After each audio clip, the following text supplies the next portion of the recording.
Morning, everybody. Nice to have your company. Welcome to Thursday. It's the 8th of April. Boise says the old sitcoms were better. We're inclined to agree with him. The punter who's beaten the bookie in the court battle and been told to get, any outstanding 1.7 million, as usual. It's all right when you pay it in, but they're not so keen to pay it back again. The Arctic blast, another 2 weeks you got to suffer with this one. That's all we need, isn't it? The real life gangster granny. What a silly old bag this one turns out to be. The hairdressers can't wait to see you. They're so longing to see you because they need to earn some money. Artists complaining about their claim to fame on the television. This is people who've been on these shows, where they say Britain's Got Talent or X Factor or whatever it is.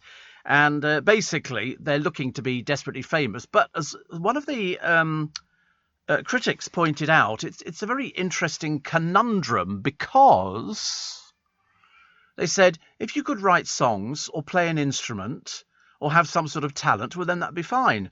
But you haven't, and that's why you're on these programs. It's not just enough to prance around on the stage, I'm afraid. You have to be able to have a little bit more than that. But, they hadn't, and so then they complained about the way that they were treated. But it's been going on like that for donkey's years. People go on television. It's like the reality shows, exactly the same as the reality shows. They go on there. They don't have any talent. When we had the Towie, when we had the Geordie Shore, there was a Welsh version, there's all sorts of different versions. And it's just basically a bunch of no-hopers who behave badly on the television, go out and get themselves horrendously drunk, wear very little clothing, and then start doing all sorts of strange websites. And then they all magically seem to think that they could design clothes. Well, dear God, not even Victoria Beckham's managed that one. So no hope for anybody else. No hope. The perfect picnic at Buckingham Palace. Go to Buckingham Palace, go and sit in the grounds and have a picnic. Pretend you live there. It's quite nice, isn't it? I quite like that idea. All Creatures Great and Small is returning, which is very good news. The struggles of Liam Gallagher's old clothing brand. It's a bit like poor old Gemma Collins. All of her stuff's a disaster, and Jordan's total disaster. But it's Prince William breaking off the friendship with Tom Bradby that's an interesting one. Because I thought that's what Tom Bradby's sole mission was in life, that he's friendly with the royals. And so he managed to get these interviews, but of course now it's all gone a bit pear-shaped. They're not happy, so William has now cut him off. Whether it's true or not, I've got no idea. Does seem a bit odd, though, doesn't it? 1 minute you're sort of friends with William, and you do interviews with them around the wedding, and it's all very lovely. And then he sides. He obviously took sides by going off with sort of Harry and Meghan. And William went, I don't think so. And so, consequently, Tom Bradby's out on his own, sitting on the branch, which is about to break and drop himself into the water. AstraZeneca ruled out for the 30-year-olds. David Attenborough named as the favourite guest for a dinner party, but you might not like the food that he wants to eat. He's not eating what the rest of you are eating. The new force of nature could have been discovered. This is very exciting. Tom Swarbrick was talking about this last night. I don't understand it. I watched it better on the television where I could see pictures of something. Oh, that's exciting. Louis Vuitton has made a handbag looks like an aeroplane. But don't worry, it's for all of you at £28,000. Who in God's name can afford this stuff? I've got no idea. The biggest rhododendron in time for the end of COVID restrictions. It's huge. It's the biggest rhododendron I've ever seen in my entire life.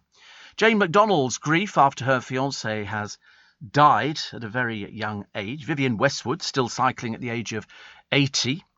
And the thieves who got nabbed with large sacks full of wild bluebell bulbs. They went round and they started digging them up in this private wood. So got them back, thank God. And Nicky Haslam. Nicky is the king of taste. You might not know who he was, but if you read Tatler and Country Life, you'll see his name all over the place. He says woke is ever so common and vulgar. So there you go. It's if he says it, it must be true, I should imagine. The wildlife parks getting ready for opening. Animals going, you're going to be meeting people. Really?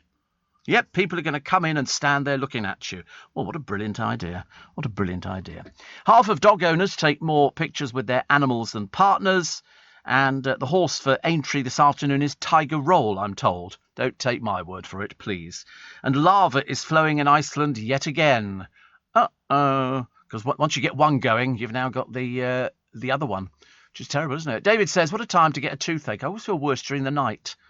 Oh, No, toothache's not very nice to have. I remember having toothache donkeys years ago, and literally hitting my tooth with a screwdriver to stop the pain. But of course, what it is an abscess inside your sort of gum, which is like a little lake, and the tooth is pushing on the lake, and that's why it's hurting. There's no other reason for an abscess or toothache. And so I remember getting up early one Saturday morning and finding an emergency dentist who had to drill into it, and then it drained, and it cost, I forget what it cost, whatever it was worth every penny because it took away the pain. All of a sudden you didn't have that sort of pain on there. So if you're suffering with toothache, David, I know exactly how you feel. Well, it goes away after you've sort of drained it, and then you have to sort of clean it all out and all the rest. It's a bit of a complicated thing to do. But how they managed in the early days before we had dentists, I've got no idea. I suppose you just would have suffered with pain. Well, I don't know if it goes. Well, it doesn't go away eventually. That's the thing. It just gets worse. And it can drive you mad. What's the worst pain you've ever had? Broke your little finger once. Well, I tell you what, don't ever get toothache or backache or anything like that, because that is like the ultimate. That really is bad, bad, bad. Today I've got hospital. I'm hoping no pain on that one at all. Pete says, can you get toothache with false teeth? I don't think so, no, because what they've done is they've sort of put an implant in, so there's nothing for it. But it's a little lake. I remember him showing me a picture of it. He said, we're just going to drill it. He had a long, thin drill, drilled up into it, and all of a sudden there was this sort of, and it started draining out again. Unfortunately, then it turned septic, which wasn't particularly good, was it? But I don't think you get toothache with false teeth. I don't think so. I might be wrong on that. I'm not prepared to sort of commit myself at all. Paddy McGuinness says he may consider a hair transplant. He's seen Jimmy Carr's, and he thinks it looks very good. So he said, well, if it looks that good, I might get one as well. You don't need one. You don't need one. I mean, I think you find like Jimmy Carr, he's had Botox, he's had all sorts of bits and pieces. I don't think you necessarily need it unless you're worried about your looks going. Thank you, Treasure. Unless you're worried about your looks going, in which case, if you're worried about your looks going, well, then you probably will, have a hair transplant. I always think that they look like hair transplants. Paddy McGuinness thinks that that this one looks very good. He thinks Jimmy Carr's looks very good. Lovely. And what was the other one? Tiger Woods driving at 85 miles an hour. That wasn't very good, was it? Not very good at all.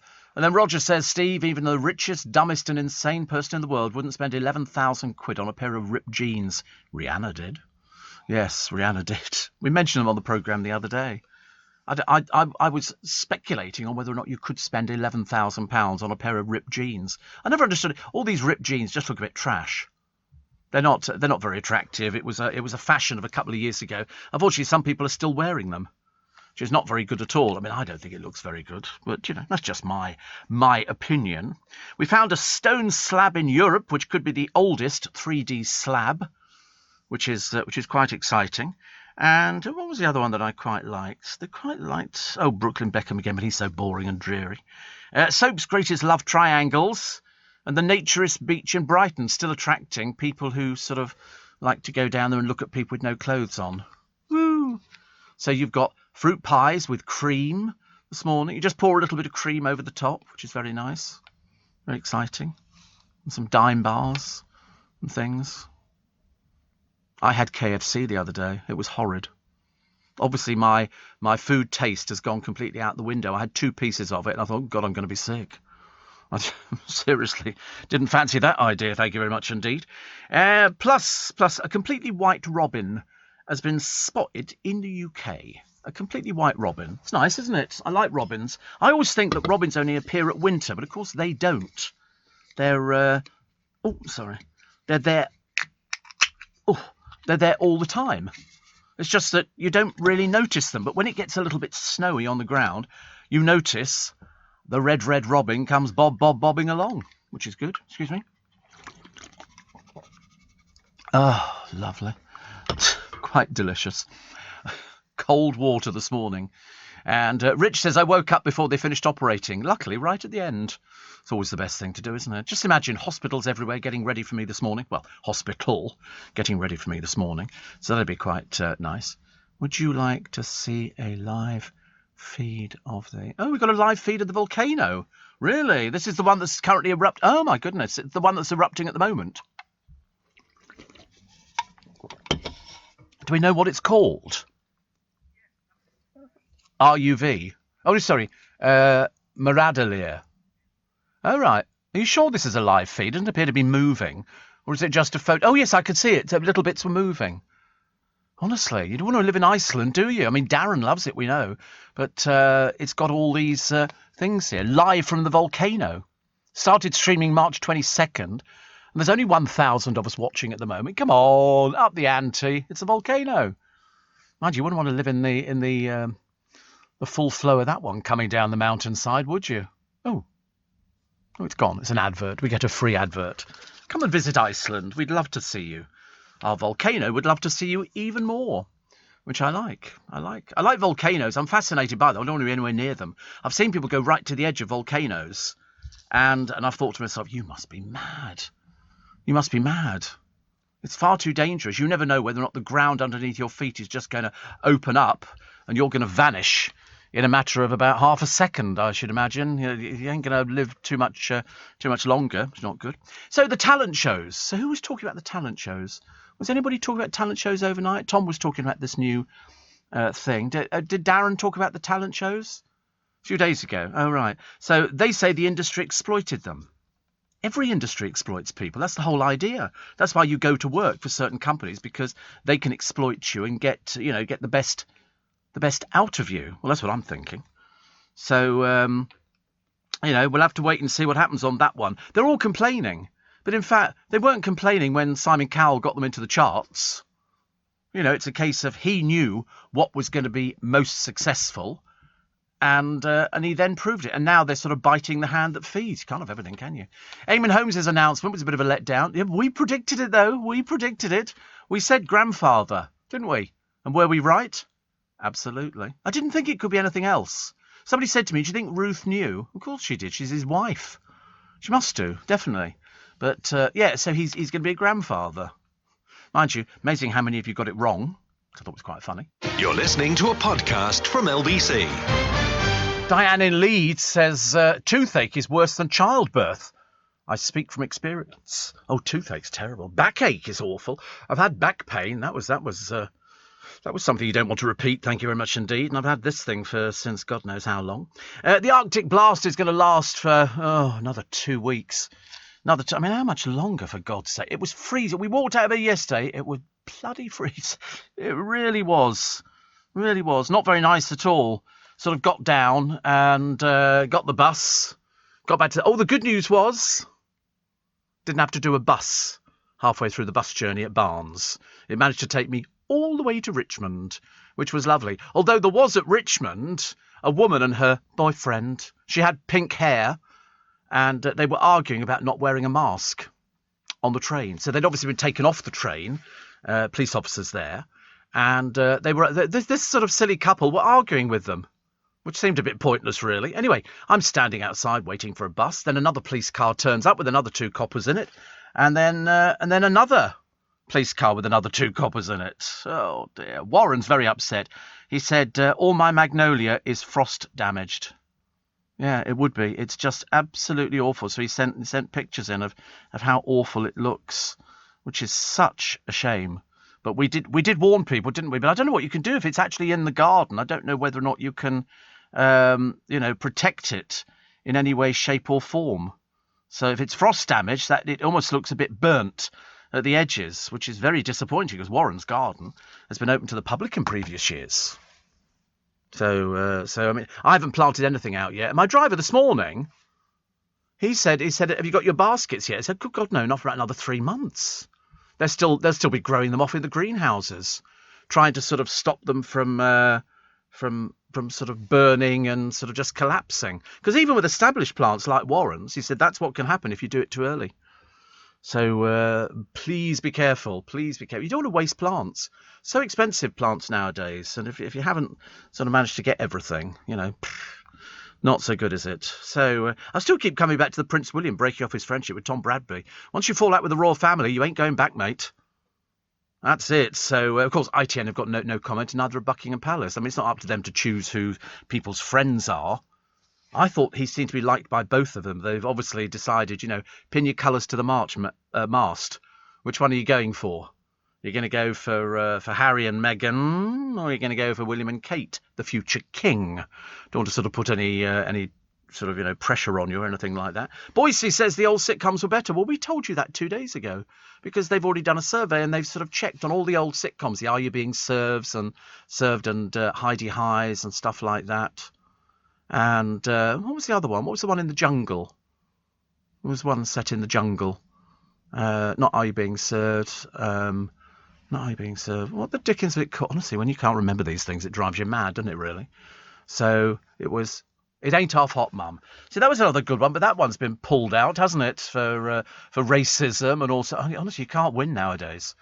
You really can't win. But anyway, at least it's nice to have your company this morning. So when's the National? Is that this Saturday? Not sure whether I should risk £2 or something. I'm drinking this water like it's going out of fashion, hoping it's going to be good. Yeah, 10th, so it's Saturday, isn't it? No in-person attendance at Aintree in Liverpool. It generally attracts the ghastly pit. Have you ever seen some of the people and what they dress in up there? Oh, my godfathers, really it is. It really is absolutely awful. So it's 173rd annual running of the Grand National. So that's good, but I don't know what the horses are. You have to go on Zoom. Yeah, you can't turn up. You can't. Well, the horses go. Well, obviously the horses are racing. What do you think? The horses are little clockwork ones that you sort of wind them up. No. Steve, so lovely watching robins in lockdown. There seem to be loads of them in the gardens. Well, you don't really notice them until you specifically look for robins. And then when you look for them, you suddenly start going, oh, look, robins. Sit there. They're very solitary. They don't mix with other robins or anything else. They just hang around by themselves. They're really cute. I love them. I'd love a baby robin. That'd be quite a nice thing to have, wouldn't it? Not even sure if such a thing exists, but there you go. Paddleboarding could be offered on the NHS. No, thank you. Are you mad? Paddleboard. I've seen people doing it on the Thames round Richmond, and I've thought to myself, that looks lovely, doesn't it? That looks really good. You don't want a baby robin. Why? Oh, do they look horrid? They look... They do. Oh, is that it? Oh. Doesn't look like a robin at all, does it, really? It's got none of its cut. Bless its heart. Look at it. Poor little thing. There's a man in the paper today. He's got a fox in his coat. He had it since it was a little cub. And now it comes and snuggles up with him. I still think they could take your arm off. Steve was wakened by the local foxes and their antics at 2 a.m. this morning, says Kim. What a hellish sound. I know. They're very noisy when they're doing the mating kind of ritual. And Steve, have you ever had one of those... who is that? Who is the house on its own? What are you talking about? He said it's called an iRobot. I got one the other day. They're amazing. He just walks around the house and Hoover. Oh, it's a Hoover. Oh, yeah, they've been around for donkey's years. There's also one in the garden, which cuts the grass. But yeah, so there's one that hoovers indoors, and there's one that will do the gardening. I don't think they cut it as well as you could do it. It's an iRobot. When you look at it, it's not going to hold very much, is it? It's not. I mean, I quite like the idea. They're £699. Are batteries included? No. Yeah, for that price, you think they would actually give you one, wouldn't you, really? I mean, it's quite nice, but you're going to have to clean it all the time. But this robot vacuum cleaner is £699, which is good. But it follows a pattern. But I mean, it's £700. You could probably bring in your next door neighbour and get them to push around the vacuum cleaner for you for free. Don't you think so? They say it cleans an entire level of your home. It doesn't go upstairs. It doesn't do stairs. So in fact, basically, it's a bit of a pain. Automatically increases performance on carpets with power boost. Lifts and suctions dirt with up to 10 times more air power. Runs for 120 minutes. Yeah, no, not for that much money. Thank you very much indeed. They're amazing, says Warren. I mean, I should imagine they would be if you've never seen one working before. Yeah, they are quite interesting to watch, but they're not. They have them in the garden. Is it Aquafusum or something like that? Anyway, one of them is very, very good, and it cuts your grass, but it never cuts it as good as you could cut it yourself. If you're cutting the grass yourself, it's much nicer. You get a closer edge to it, and then you empty the grass cuttings. This thing can't hold, enough to fill an egg cup. I wouldn't have thought. In the papers today, what are they doing? The Grand National. Also, they're getting very excited about the selfie-made billionaire. This is Kim Kardashian, and she's worth $1 billion. But the trouble is, she's miserable. She's very miserable. She doesn't have another half, and yet she's got a million, and she's got 69.7 million followers on Twitter. Doesn't make you any happier, does it? That's why she looks miserable all the time. And it's all part of her beauty brand. The value of her remaining stake in KKW Beauty is 362 million. Wow. It's nice, though, but it wouldn't tempt me. Valuation of her shapewear brand Skims is 162 million. Doesn't seem very much, does it, really? Probably is if you haven't got that much. Also, Fleabag's hot priest Andrew Scott has been approached to play Tony Blair in The Crown. He's very good. And Tiger Woods crashed at 84 mile an hour in a 45 zone, but there was nobody around to see it. Another dreary picture of Brooklyn Beckham. You must get a job, mustn't you, dear? But it's a photo shoot for Vogue Germany. I don't know. It depends how long we think the marriage is going to last. Once we've got over the excitement of it and all the rest of it, and he's not the most, upward person, is he, really? I'm told he's sort of running a bit simple. So here is the more of Cowell's stars slam the culture on TV's biggest pop show. Little Mix, here, Jedward. Oh, Jedward's career finished ages ago, didn't it? Misha B, Matt Cardle, Cher Lloyd and Rebecca Ferguson. Cher Lloyd says, they sold me the dream just to exploit me. They said you'll go far if you date that star. Yeah, because he knows what he's doing. You must understand what the business is. Matt Cardle, was it Matt Cardle who was the one who wanted to do his own music, and they said, you can't do your own music, it won't sell. And they were right, it didn't sell. And for Cher Lloyd, she came back from the States, and they sold me the dream. Well, that's what you were buying into, isn't it? Excuse me if I'm being a bit thick on this one, but I thought actually that you were buying into a dream. Rebecca Ferguson says, people have warned me for years about doing this, but enough is enough. So, but if it hadn't been for Psycho, you wouldn't have heard of Little Mix. They'd have disappeared completely without trace. Completely. They had a bitter dispute with their management company, so let's see where they go from here. That's all it is. The proof of the pudding is in the management. It's the management which tell you and give you the dream. Jedward were just sort of a pair of idiots who bounced up on a television programme, and we all went, oh my God, fathers. And then they were, then they popped up on a few television programmes. But the singing bit went a little bit off kilter, I think. And, there were loads of people going to the auditions. You've seen them on the television. That's what they make the television programme about. The programme is made about people who want to live the dream. And so I don't quite understand what the problem is. Did it not go as well as they wanted it to? Or did they feel, exploited? Because if somebody knows more about the job than you do, well, then it kind of comes under the banner of, they're going to tell you the best thing to do, aren't they? They're going to help you get and achieve what you want. You might think you can write songs. They're actually telling you can't. Look at Westlife. I don't think they ever wrote a thing in their life. They really didn't. It was all songs that Louis Walsh's mother liked. So that's how it works. It's a shame, but the business has always been like that. This is going back to the early days. It's nothing new.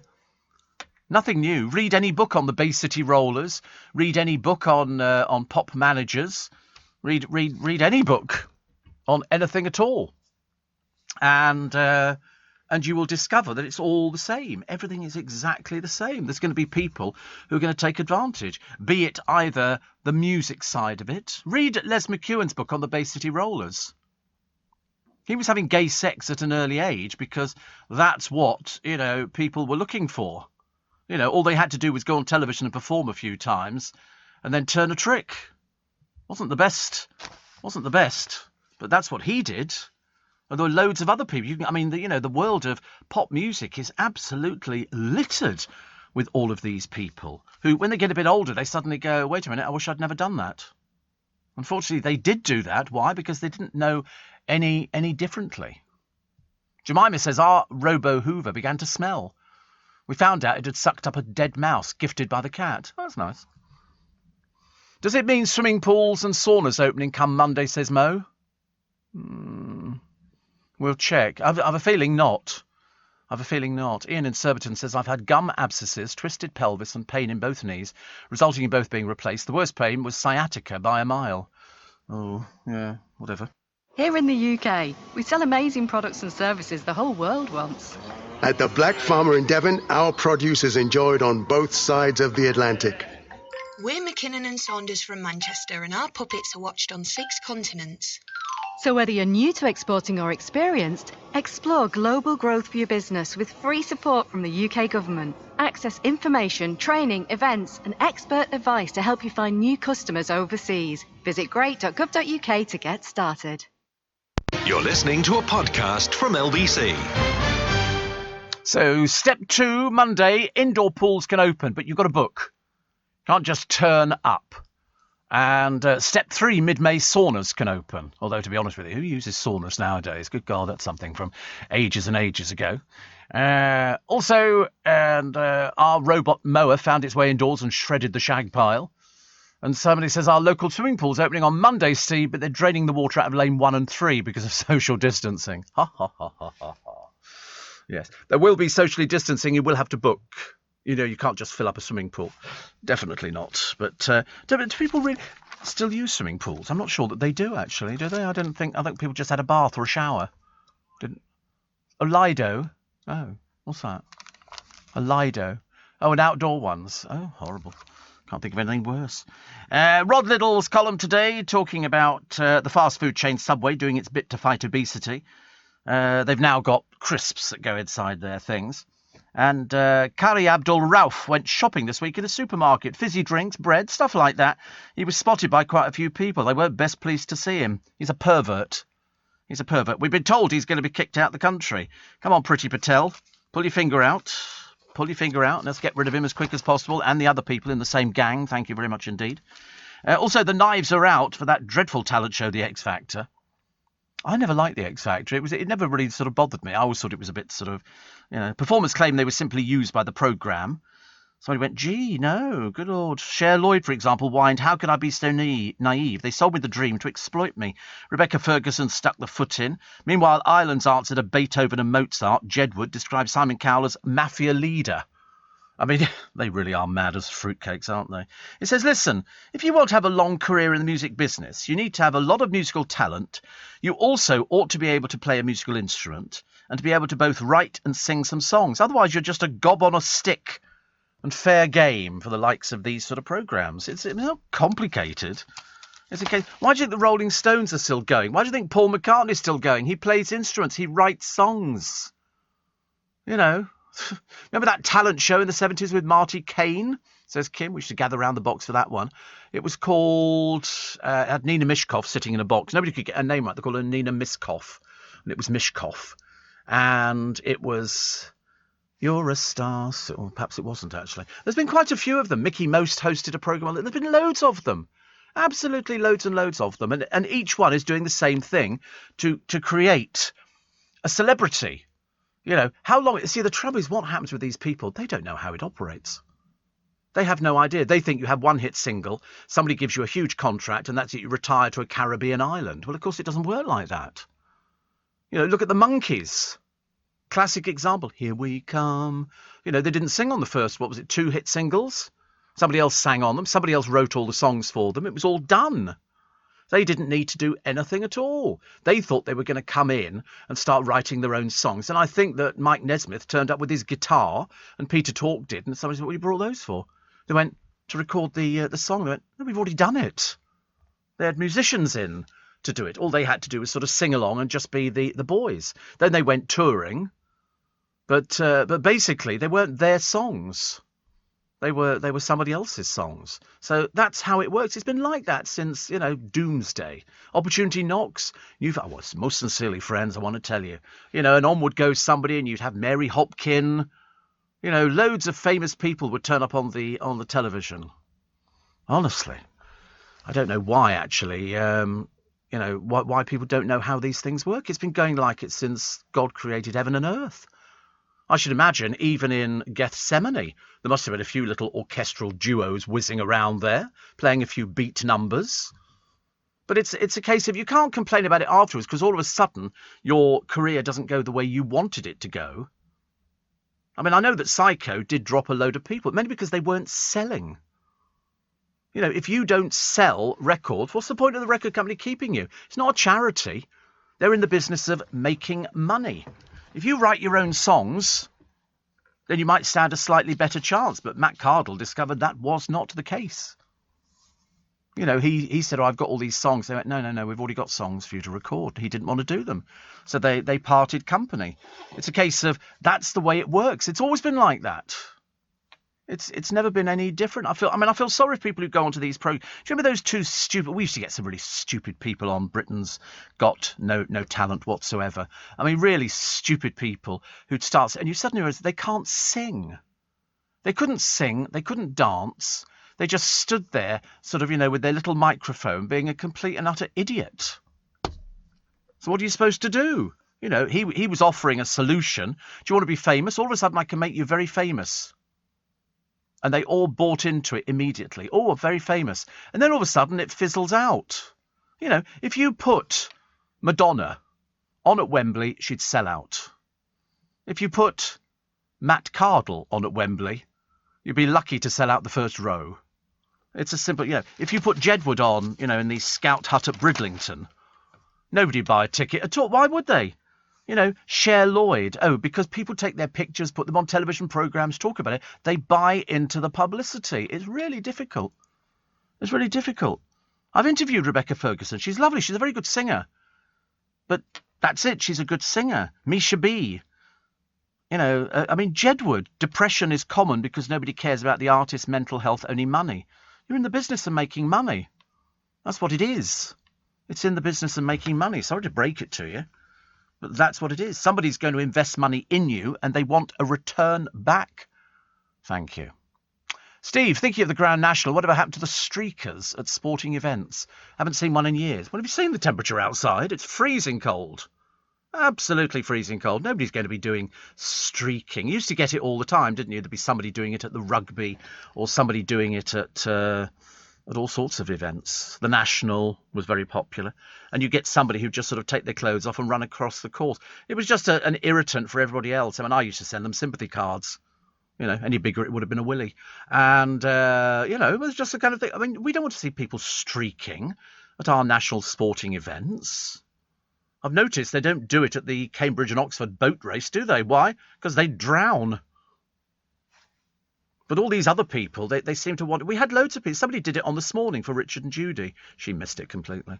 And it was on Fred's weather map. Well, there was another story which we can't talk about. But it was, so somebody leapt onto the weather map and started prancing around. He'd done it on loads of people's programmes and things like that. And I began to wonder whether or not they were all mad as fruitcakes. You never got it an opportunity knocks with Huey Green. That was a programme and a half, and that did produce a lot of people. And then eventually the career fizzles out. But you're never going to be a Madonna. You're never going to be a Beatles. You're never going to be another Rolling Stones. You're never going to be another Jerry and the Pacemakers. That's why they were all individual. Everybody was individual. And so they did it. It's like sort of people being radio presenters. People say, oh, I could be a radio presenter. And you say, well, you probably could. You probably could. But what are you bringing to the table that's going to make it, a bit different from everybody else? It's no good, just being the same as everybody else. You've got to add something to it. And then somebody goes, I'm going to risk that. I'll give you a contract for a year. But it's up to you now. You've got to get the audience. You can't just sort of go on air and go, hi, my name's Steve. I'm like a radio presenter. That's not going to pull any audience in, is it? You've got to make sure that when they show you the audience figures, they get, well, it's gone up substantially. Because you're very interesting. Yeah, if they did that on the X Factor, if they actually sort of did it based on... look at Susan Boyle. She did quite well. But now she's opted out of the business, hasn't she? She just sits at home.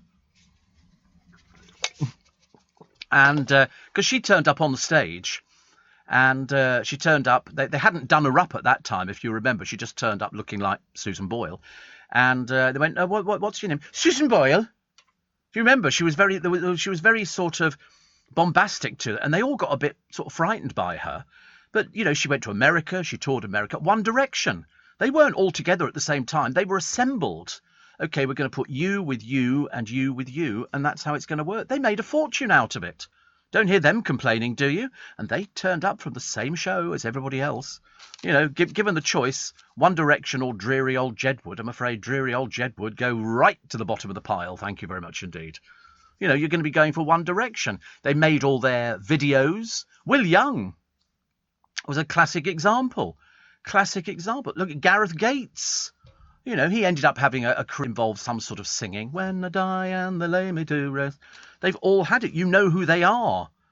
We know who Little Mix are. So that's why I'm quite surprised that they're sort of complaining, because without Psycho, without Cowell's record label, they'd be nobody. They'd be nobody. You don't think they know about doing all these sort of things? Of course they don't. Jedward, we were glad to see the back of Jedward. I mean, they were completely mad as fruit bats. They turned. Even Ireland had to sort of, oh God, what do we do with them? They're going to represent Irish Eurovision. They're going to be Ireland's Eurovision entry, and they just didn't. They weren't real. They were just being silly and showing off. Which was a bit dreary and boring. So what do you do about it? Nothing. Do we axe all those programmes? Do we axe all the programmes and then say, well, nobody's now going to have a chance of doing it? Because you can go around every one of these holiday campsites in the country, and you will find there will be a version of X Factor or, Skegness Has Got Talent, and every single one of them on a Friday night, there'll be all these poor old parents who drag their ugly little children up to these sort of places. They go on, sing. Got lipstick in on the down, my boy lollipop. I mean, we had that ghastly Chawner family, two of them, dear Lord above. They must be off living with the cloud fairies because they couldn't sing for toffee. You could have some talent, and that's why people go away and they go, that's the place to go to. That's what people go to holiday camps for, because you'll guarantee at Haven Holidays and all the other ones, there'll be a talent competition. It's like Fancy Dress from years ago, and this is sort of better. You have to get up there and sing, and some of them do it all the time. Because that's what they do. We're going away to the holiday camp, and we're going to put you in for the singing, for the X Factor, and you can win a little trophy, and you walk away with some cheap plastic thing.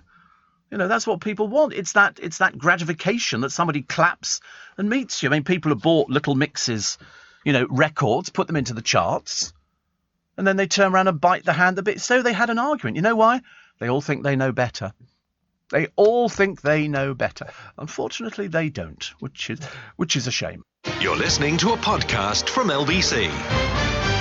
Somebody said, what about the cheeky girls? What about the cheeky girls? What about the cheeky girls? Again, they all did it because they wanted that 5 minutes of fame. You should know, all of you, especially listening to this programme, we've covered more of these groups and bands and singers than just about anybody else.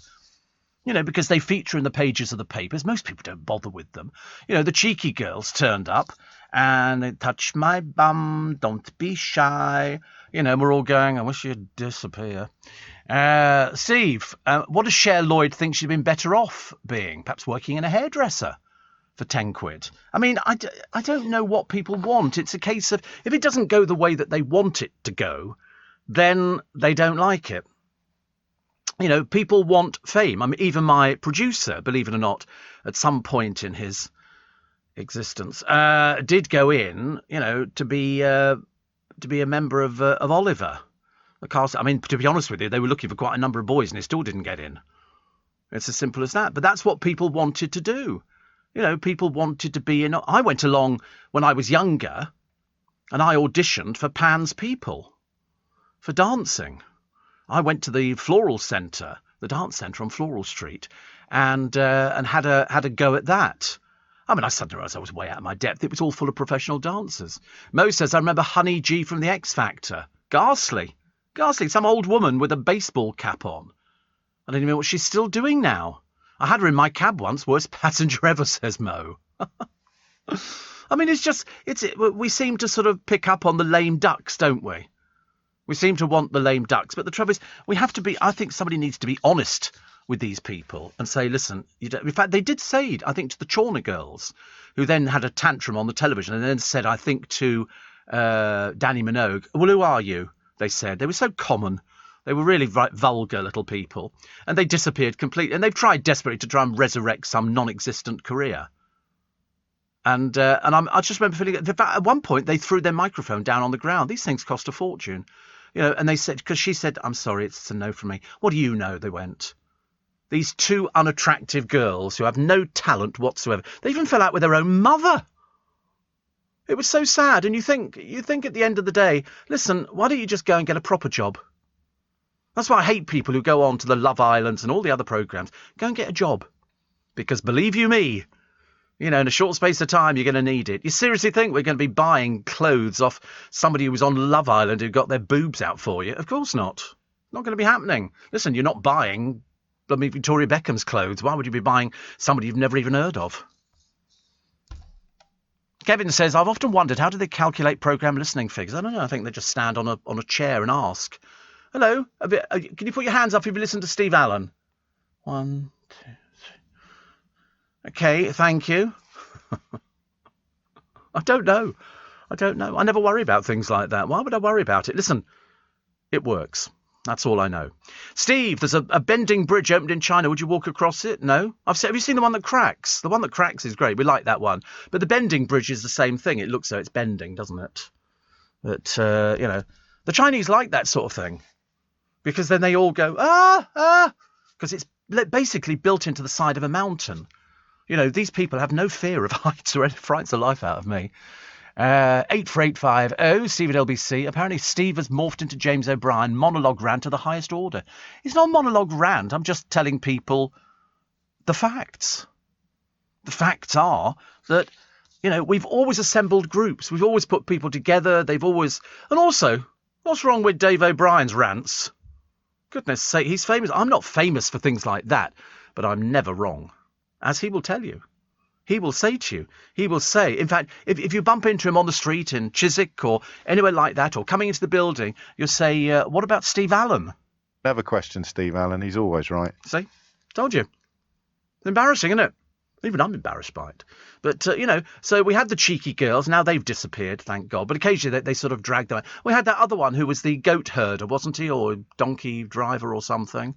Can't remember what his name was. He might have been a goat herder. And Chico. What time is it? It's Chico time. No, it's not. But they have to. That's their fame. That's their fame. That's the way it works. People like it. People, people's lives are so dull. They get, and somebody will say to them, oh, you're really good looking. You could be a model. Until you actually go to a place where there are loads of models and you suddenly realise you shouldn't go anywhere near it. The same for singing as well. You sing, do you? Yeah. Go and see people singing 8 nights a week in the West End. They're singers. That's what they do for a living. They sing, they dance. When they put poor old, what's her face in? I dreamed a dream of time. She was way out of her depth. Way out of her depth. People do this for a living. I can't stand the X Factor, Steve. I hate it. When they start crying and saying, this is all I've ever wanted my whole life. They're 18, says Julie, the bus driver. I know. They go, so what's the dream? Louis Walsh will say to me, I've always wanted to be doing it for my grandfather. Oh, right. Where's he? The cemetery. And he would have wanted me to be a singer. And then they open their mouths and you go, unfortunately, your grandfather was tone deaf. You can't sing. You have to tell people, don't you? You have to tell people.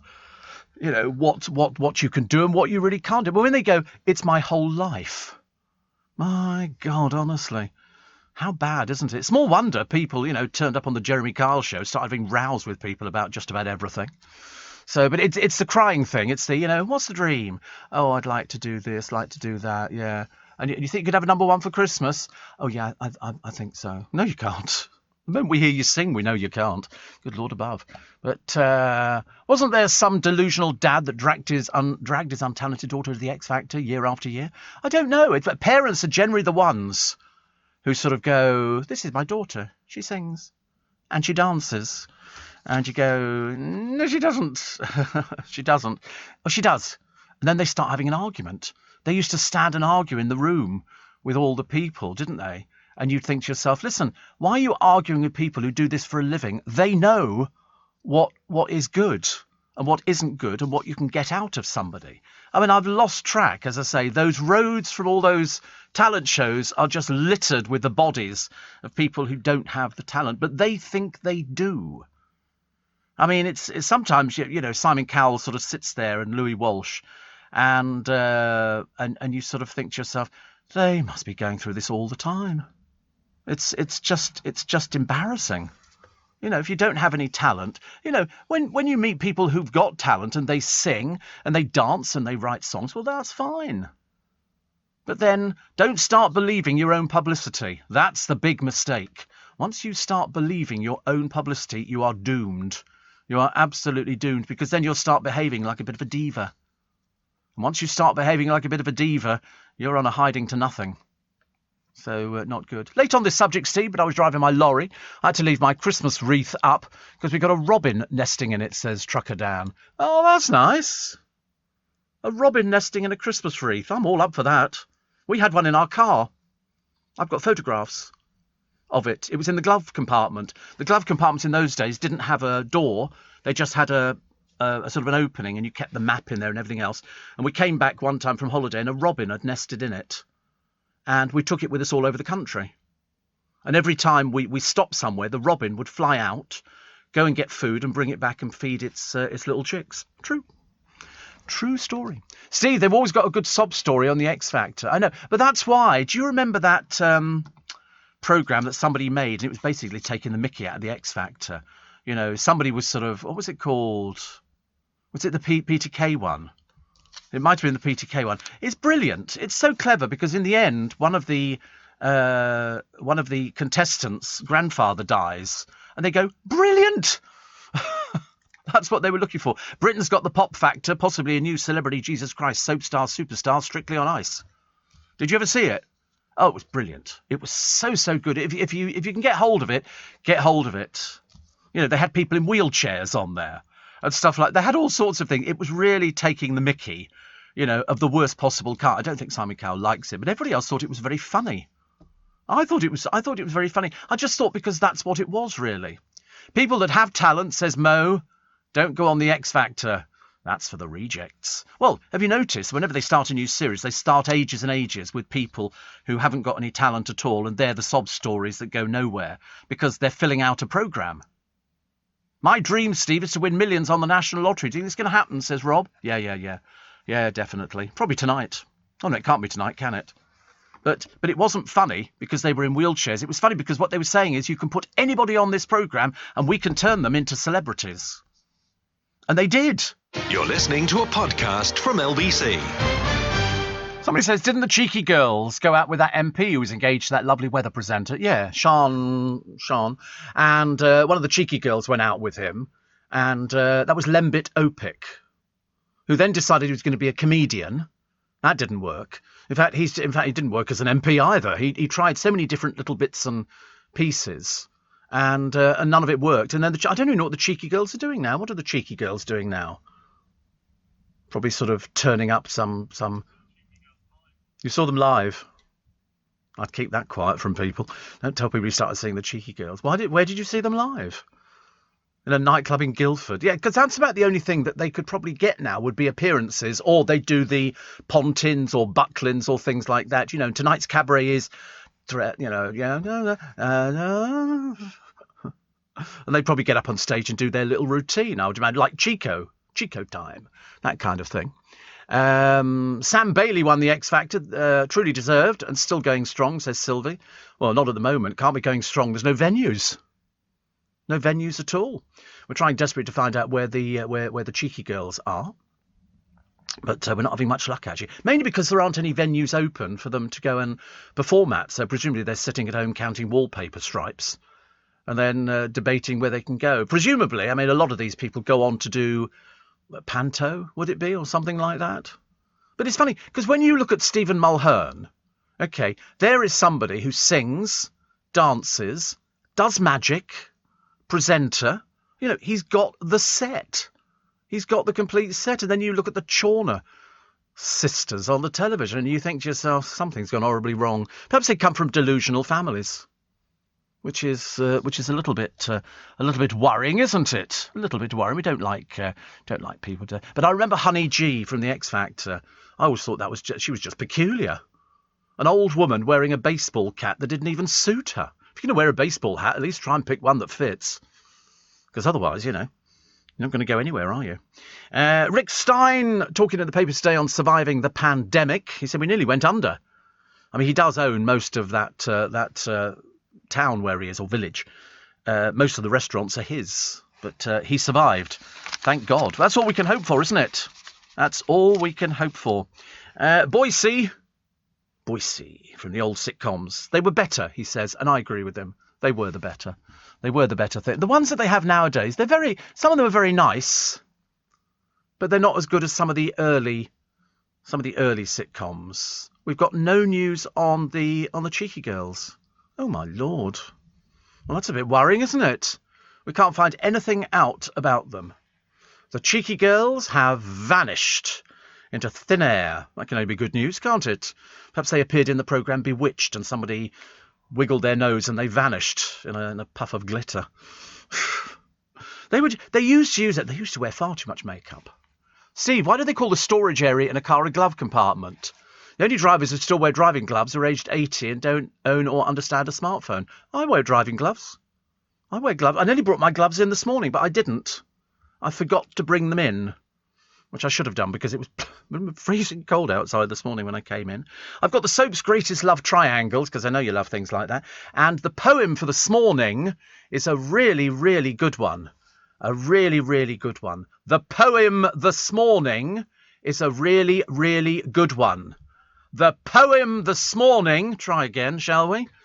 Oh, blimey, honestly. How it takes so long. We do it every single day of the week.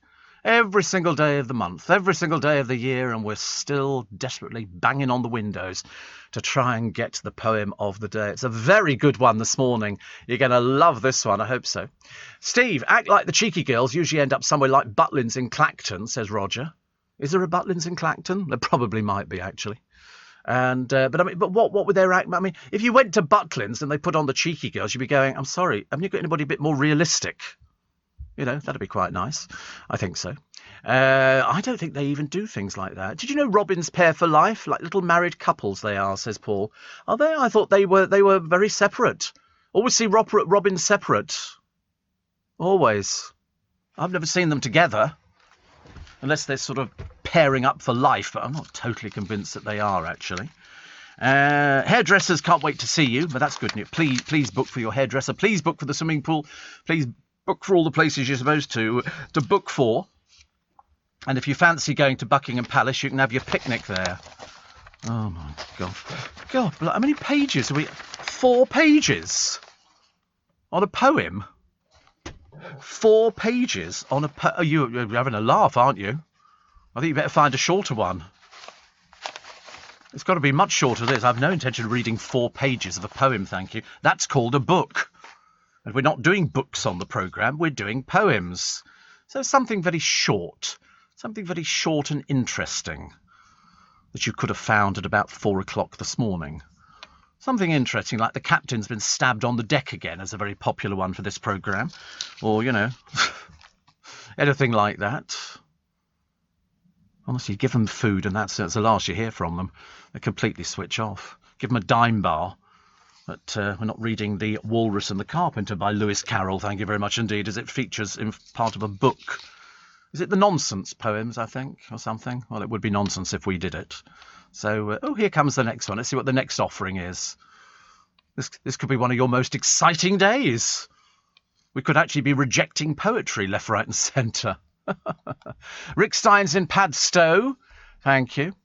And Paul says the Cheeky Girls are alive and well. That's debatable. Doing Twitter videos. Really? Oh.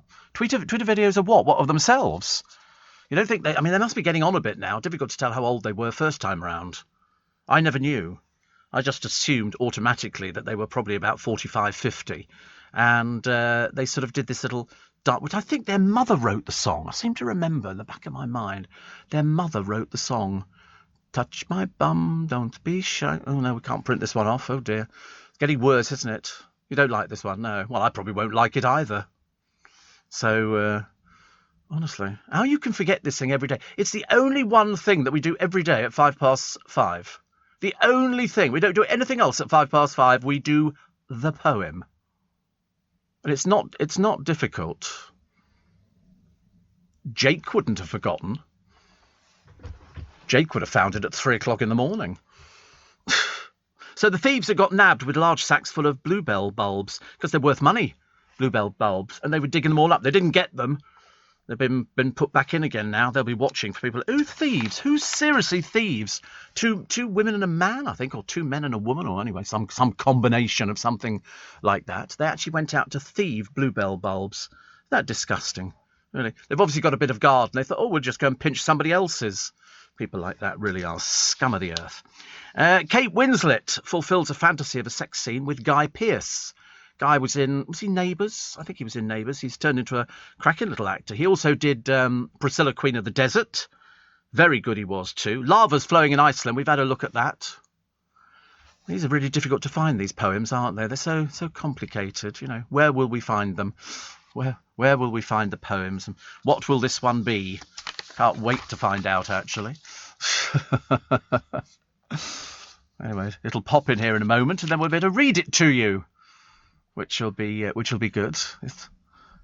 Yes, lightning speed. Here we go. Let's have a look, shall we? Lovely. Lovely. One of your better efforts. Do you want to hear the? We don't know what the poem is called. It doesn't actually have a title. And it doesn't have a writer of it either. Once there was an elephant who tried to use the telephone. No, I mean the telephone who tried to use the telephone. Wasn't even right, was it? Once there was an elephant who tried to use the telephant. No, I mean an elephone who tried to use the telephone. Hilarious. Seriously. They'll be talking about that one when I'm dead and gone, I promise you. They'll be going, have you heard that poem? The last one before he expired. Once there was an elephant who tried to use the telephant. No, I mean the elephone who tried to use the telephone. As I say, doubled up, just get me needle and cotton, I'll sew my sides up. Honestly, don't give them food in future. It spoils them. Anything that's got sugar in it. Very bad. Shane in Sydney says, don't worry, we love you. Well, can you find a poem quicker than these two can? I mean, honestly, you've never known anybody take so long to find a poem. I watched a programme with Michael Portillo.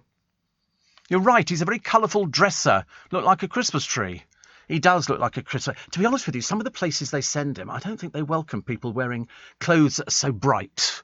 Do you know what I mean? They're just a little bit too bright. Plus, the Cheeky Girls were on a programme called Flog It last week on BBC television, trying to sell an oil painting that nobody wanted. May have been a repeat. I can't see anybody booking them now. I mean, why would you book the Cheeky Girls? I don't think so. The trouble is that because they were sort of a caricature act, they didn't really sort of fit into anything. Probably returned to Romania for a better life. Was it Romania they came from? Was it? I don't know what they did when they were in Romania. We all hazarded guesses, and I'm sure we were wrong on all of them. But, sorry, excuse me, just thank you. No more Lewis Carroll on the programme. You know, the man who couldn't write anything under 2 pages. I don't know where we get him from, seriously, honestly. We just sort of give up slowly but surely. So what else we got in the paper today? The Daily Star, the pork shank redemption, I beg your pardon. This is a little piggy who was saved. He was going to the abattoir, but he leapt off the lorry and he escaped. So he didn't go to the abattoir, which is good news, because we always get it about Christmas, don't we? You always get a couple of turkeys, and that seems to work actually. Also, late wrestling legend Davey Boy Smith has been inducted into the WWE Hall of Fame following a Daily Star campaign. I didn't even know who he was actually. And Paddy McGuinness considering this hair transplant. I don't think he needs it. You don't want to look silly, Paddy. Sillier, sorry. You know, just keep it the way it is. It looks absolutely fine. Absolutely fine. The Searchers drummer, Eddie Roth, has died aged 66. His fiancée was Jane MacDonald. A statement on the singer's Twitter account confirmed he passed away after a month-long battle with lung cancer. So he was a member of the group for 10 years from 1999, which is lovely. Rebecca Ferguson has demanded an inquiry into the music industry to protect artists. But everybody's the same. Who's going to be investigating this? People went voluntarily to these programmes. Nobody said, you have to do this programme. You went on it. If you wanted to, you signed the did you read the contracts? Because that's the big mistake. John says, was the elephant making a trunk call? Right, you're barred. Oh, there's a full version of it. Oh, look, there's even more of it. Once there was an elephant who tried to use the telephant. No, I mean an elephone who tried to use the telephone. Dear me, I'm not certain quite that even now I got it right. However, he got his trunk entangled in the telly-hunk. The more he tried to get it free, the louder buzzed the telefee. I fear I better drop the song of of Ellie Hop and Telefong. It's by Laura Elizabeth Richards. It's called Ellie Telephony. Yes. I bet she's not alive anymore. She can't be. Writing stuff like that. It sounds like it's something that came out of the sort of the 80s, doesn't it, really? Here is. Oh, this is the piggy who jumped the gun on the way to the abattoir by leapfrogging out. Sarah Allen was transporting the pigs from her small holding to a slaughterhouse, and the farmer was dumbstruck when he realised there were only 2 porkers in her trailer. But they did. So she says it was a mad day on the way to the abattoir. Oh, you can't send them to the abattoir. But they believed the pig was too small to climb over the back of the trailer himself. But I don't know whether they're going to keep it. The piggy. Oh, they've said the piggy is now famous and he's destined to stay with us. She keeps 3 swine on her small holding in Devon with a view to sharing the meat between family and friends. Oh, don't. No, don't. Listen, he escaped. Let him have his freedom, for goodness sake. You're listening to a podcast from LBC. Apparently the cheeky girls are 38. 38. Their mum wrote, touch my bum. I think they were ill after botched surgery. They were only about 2 foot tall, weren't they? They were very tiny. Very tiny. Somebody thinks that they're going to be singing at the Pop World Festival in Leeds in July. Party in the Park's been cancelled. Well, did they just have the one hit single? I wasn't even sure how many hit singles the cheeky girls had. What is Eamon's surprise happiness? Happiness surprise. Oh, he's going to be a grandfather. He's going to be a grandfather. So that's good, isn't it? Just been arranging musicals and big band pieces for the piano, says Nick. How time flies. Yeah, perhaps you could write something for the cheeky girls at the same time, you know. Well, I can't believe they're still dining out on a song that was recorded donkeys years ago. Seriously. And Paul says, I've been given a new lorry this week. It doesn't have DAB, so I've had to buy a DAB adapter so I can listen to the show. That's $59.99 you owe me. Very reasonable. Very reasonable for $59.99. I think you should consider that an absolute bonus. Steve, I've just tried my Dayglow orange Speedos on in readiness for swimming pool reopening and the elastics perished. Do you think braces would work, says Mike in Truro. No, you're in Truro. Don't wear anything. Much easier. Nobody bothers about stuff like that. Dayglow orange Speedos. You really have got a death wish, haven't you? I mean, honestly, who wears Dayglow orange Speedos? Not even people when they're competing wear anything like that. Dreadful, honestly. Also, the freezing conditions, you've got them for another 2 weeks, they say, at least. They say no area is immune to the snowfall and wintry showers. Oh, God, honestly. Don't you feel sorry for pigeons when they're flying through the air? I mean, only briefly I feel sorry for them. And I've looked at them flying through the air thinking, do you think they feel the cold the same as we do? You know, when they walk about on the pavement, their little, because they don't wear socks or anything like that. But apparently last night there were 10 flood alerts in eastern England and strong winds battered the coast. Oh, goodness, honestly. I could just live in sort of a centrally heated suit of armour. You know, so you were covered every which way but, and it was all centrally heated inside. That'd be the sort of thing I need. Because the temperature recorded Monday, minus 4.2, and at Benson, minus 5.2 was recorded as well. So you're going to start suffering, I'm afraid. The cold spell is looking to stay around this week and into next week. Oh, please, God, give us some sunshine. That's just why I'm ill. That's why I'm ill. And a mum discovered a 50-year-old Twix wrapper washed up on a beach. Her name's Adele Hall. She was enjoying a stroll in Walton-on-the-Naze when she found it. Oh, I hope you didn't pick it up, dear, but of course she did. Oh, no. And she said, somebody was telling me they used to buy Twix for 7p in the 70s, so 40 to 50 years ago. See? All of this stuff, it just floats about in the ocean, doesn't it? You're never going to get rid of it. It's ghastly. 7 dogs were stolen every day last year as pet theft soared during lockdown. Well, we found that site, didn't we, a short while ago? What did they have? 85 dogs or something? Well, they're just looking after them, I suppose. Perhaps they thought they were undernourished. And somebody, I do like this actually. I wouldn't recommend it, but it's a music producer. His name's Les. He's holding an orphan fox cub he adopted after it crawled into his jacket sleeve for a nap. He was also part of the pop act Jive Bunny, visiting a wildlife sanctuary where a friend worked, and says, Ben chose me. He's so much fun. We bonded right away. It was just, as an orphaned cub, he was really cutesy. And now he's sort of grown up a bit. And I believe it is possible to sort of semi-domesticate foxes, but I wouldn't recommend it. I really wouldn't. I mean, some of the ones you see around the town, they've got mange. Don't go anywhere near the blooming things. Also, breeders are passing off mutts as pedigree pups, the RSPCA is warning. Dealers are cashing in on the popularity of so-called designer dogs, which sell for up to £3,500. The RSPCA said unscrupulous sellers claiming puppies were different breeds and falsifying papers to con buyers. There's a surprise. What, somebody actually cheating the public? Crikey. That's terrible, isn't it? That is really terrible. Serena Williams and her daughter's cheeky costumes. She's actually got the shady one, and her daughter's got Wild Child. She's as cute as a button. And she's 3, I think. Her name is Alexis Olympia Onanian, I think. But so together, of course, they've actually got the weather. We don't have the weather for anything like this at all. We've just got ghastly weather, freezing. You walk down the road from here, I tell you, I was frozen to death the other day. I had my hands in my pockets, and I'm thinking, luckily I bought a scarf in today. It's a very, very warm scarf, and it's very, very nice. But to be honest with you, I'm shivering even sitting here. Isn't it ghastly? Probably because I'm not well. Also, here's a grandmother. This is Gail Cotton. Gail Cotton's a crook. She led a secret double life, cooking spice from her kitchen. This is the drug spice, so it could be smuggled into Britain's jails. She ran a racket soaking sheets of A4 paper with synthetic cannabis to pass them off as pen letters. Between August and November last year, she imported ingredients for the drugs from China. She was arrested after police raided her home and found cannabis, cocaine, MDMA and drug distribution equipment she'd hidden.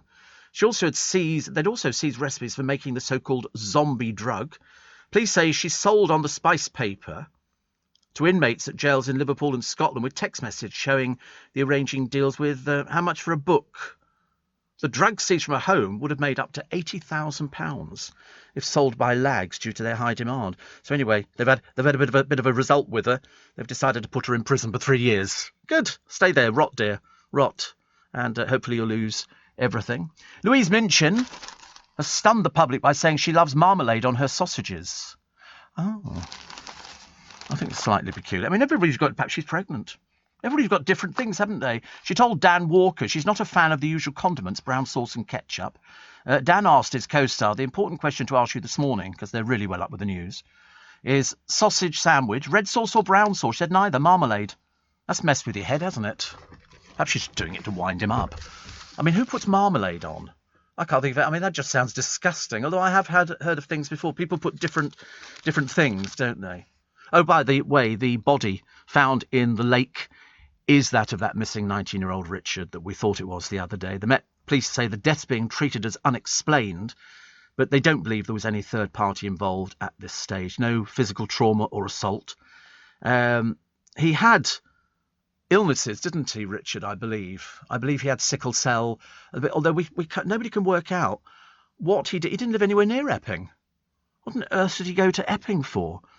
He was found 2 weeks after he was last seen. The cause of death is pending. And really, really sad. Really sad. But all those... You imagine if you were the person who found him in Epping Forest, which is vast. You get lots of dog walkers and things like that. Really terrible. Really, really terrible. But poor soul, honestly. There must have been something going on, mustn't there? If he travelled all that way. And then we don't know what happened. We shall probably never know. Steve, I don't care if pigeons freeze to death since they've set up home on my veranda. They are noisy and messy as anything. Oh, they are. Absolutely. They are absolutely messy everywhere. They had them over the Sandy's, the fish shop, the other day. I think they managed to clear them off. You only have to get 2 of them, and you know what they're all doing at the moment? Prr, prr, prr, prr. They're all trying to have sex. Seriously, you stand there by a bus stop waiting, and pigeons will walk in front of you. Then all of a sudden, another one. Hello. It's like Babe Station for pigeons. It's ghastly, absolutely ghastly. The only good pigeon is a dead one under the wheels of my car, thank you very much indeed. Although it never works like that, does it? Have you ever driven round Trafalgar Square in your car, seen the pigeons, they go, right, here we go. Nothing. You look in your mirror, and there they all are. Laughing at you. Laughing. Steve, who is that listener trying on his Dayglow orange Speedos and elastics perished? I've just coughed and spluttered on my Fortnum & Mason cabinet blend coffee. Well, there you go, Nick. That's it.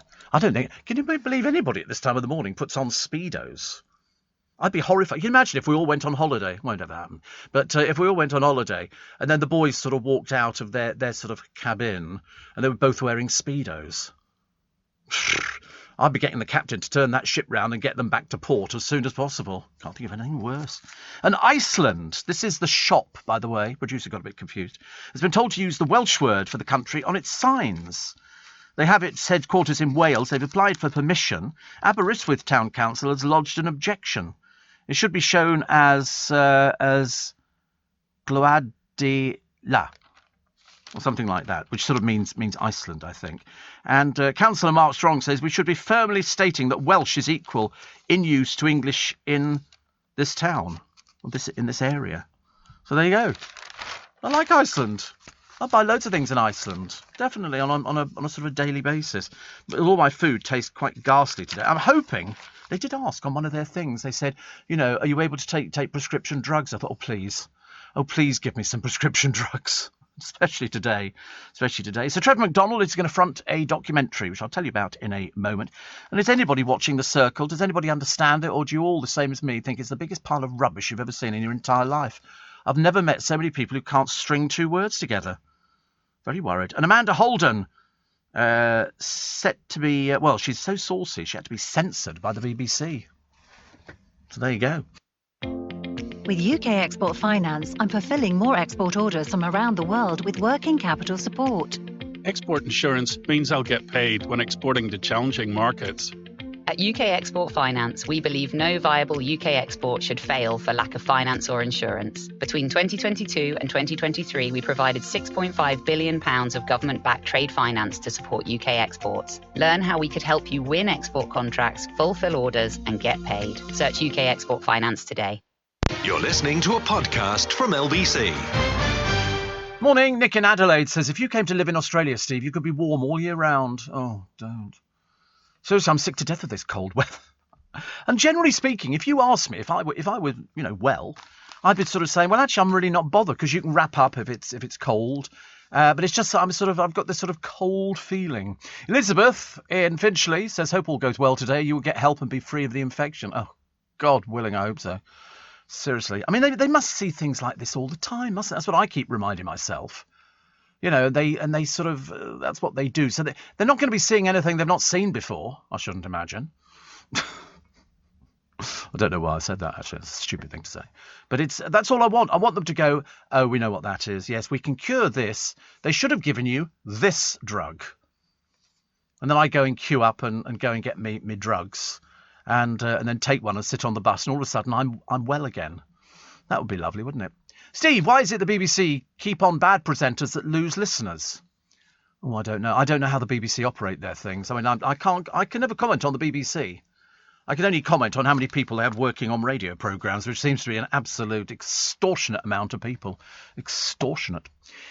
Steve, what these X Factor moaners don't say is the opportunities and doors that open for them. Look at Rylan. He's done wonderfully. Oh, I know. You won't find him criticising it. And he was on the X Factor, wasn't he? But I suppose it's the ones who didn't do as well who sort of end up, you know, complaining about it. You know. Will says, pigeon Steves are rats with wings. I know. They cost a fortune to clean off all the mess in London. You know, that's why you find most buildings in London. We're no different. We've got spikes on every single... You can imagine with a building this size, 1,000 people in it. You know, they have to put all these pigeons spikes on there to stop them doing. We've got them at home as well. We've got them at home. Although I've got another system, and it's called a water pistol. It's it's a super soaker. Any pigeon appears on a pipe near me, don't do it twice. You can always tell when they start doing it. There'll be little twigs on the ground because they're building a nest. And they're going to be building nests shortly. So I'm there with the water pistol. I bought 2, actually, some years ago, about 5 years ago. Amanda Holden so censored by the BBC because she was saucy. Many of her comments were so rude they had to be edited out. Surely not. Surely not. Trevor McDonald will front a documentary exploring the impact of George Floyd's death on people living in the UK. He's going to be joined by Charlene White. And that'll air on ITV. It's called George Floyd Has Britain Changed? Didn't Trevor McDonald retire? I had a feeling that he retired, actually, some time ago. Drag Race star Cheryl Hole is set to appear on The Only Way is Essex. Apparently, a show insider says Cheryl is a proud Essex girl, so to be on the show is a dream come true. Won't be when you discover what a ghastly lot of people you've got to work with. Oh, dear me, honestly. I was watching some bits on YouTube, you know, and it was sort of, what was one of them? Gemma Collins' best bits. It involved basically her having tantrums. That's all it was. I mean, really, quite embarrassing. Quite embarrassing. At one point, she tried to cut something and then cut her finger, and I'm going to die. It really is most peculiar, honestly. You'd never believe she was about 190, would you? Also, the papers for today. The Doomsday Clock. This is a guy called Lance Martin. Lance Martin wishes that his home was less of a cliffhanger. Storm weather last weekend washed away 2 metres of the dune, leaving his French doors 6 metres from the cliff edge. He moved the house in Norfolk 10 metres back when the council evicted all his neighbours. And he said, I want to keep going as long as possible. But, you know, to be honest with you, it can't be long before it just drops into the sea. I've seen this on numerous occasions where people go, oh, no. Definitely not. Also, visitors to Buck Palace will be able to roll out a picnic on the private gardens. That'll be nice. Go, you wait till they see the rubbish. The traditional opening of the palace's staterooms has been cancelled for a second year. Instead, visitors will be offered guided tours of the gardens, which date from the 1820s and include trees planted by Queen Victoria. So between July and September, you can wander through by yourselves. 39-acre site, biggest private garden in London. A spokesman for the Royal Collection says, we're delighted to offer unique access to the Buckingham Palace garden this year as an alternative. You can take you wait till they discover some of the chavs who are going to turn up with their picnics. Oh, blimey. Steve, you're right. Harry Styles and Leona Lewis wouldn't complain because they've made it. I know, but not everybody makes it, do they? That's the thing. You can have a very successful radio presenter, but not every radio presenter is successful. You can have a singer. Not every singer is successful. There's only a percentage. So those who didn't make it, try something else. Paul says, my partner's Portuguese, and this morning I'm having pig's trotters and ears for breakfast. It's a lovely tradition. Riveting. Not for me, thank you very much, indeed. My mother, it's a friend of mine's mother, she wanted a pig's head because she pickled pig's heads and had. See, I can't eat anything like that. It's like pig's cheeks and ears and stuff like that. It's not for me at all. I don't know why. Perhaps it's because I'm just a bit squeamish. But whatever it is, I don't want to do it. Thank you very much indeed. So a look back at the soap love triangle dramas, and that's why we watch the soaps. You don't watch the soaps for happy, happy, happy. You watch the soaps for misery, misery, misery. That's how it works. So, for example, Phil, Sharon and Grant. Do you know, in 1994, 25.3 million viewers tuned in for the climatic episode where Grant launched a shocking attack on Phil. Over in Corrie, Mike, Deirdre and Ken. I mean, to be honest with you, has everybody slept with Ken Barlow? I mean, he's getting on a little bit now, but they got some excitement into Deirdre's dull life, and the ex is embarked on a year-long affair. But the feud continues until Mike's death in 2006. Ken and Deirdre were reconciled, and their marriage became one of ITV's most enduring, and then she died. Which I thought was terrible, not so good. Over in the Dales, Ross, Debbie and Pete.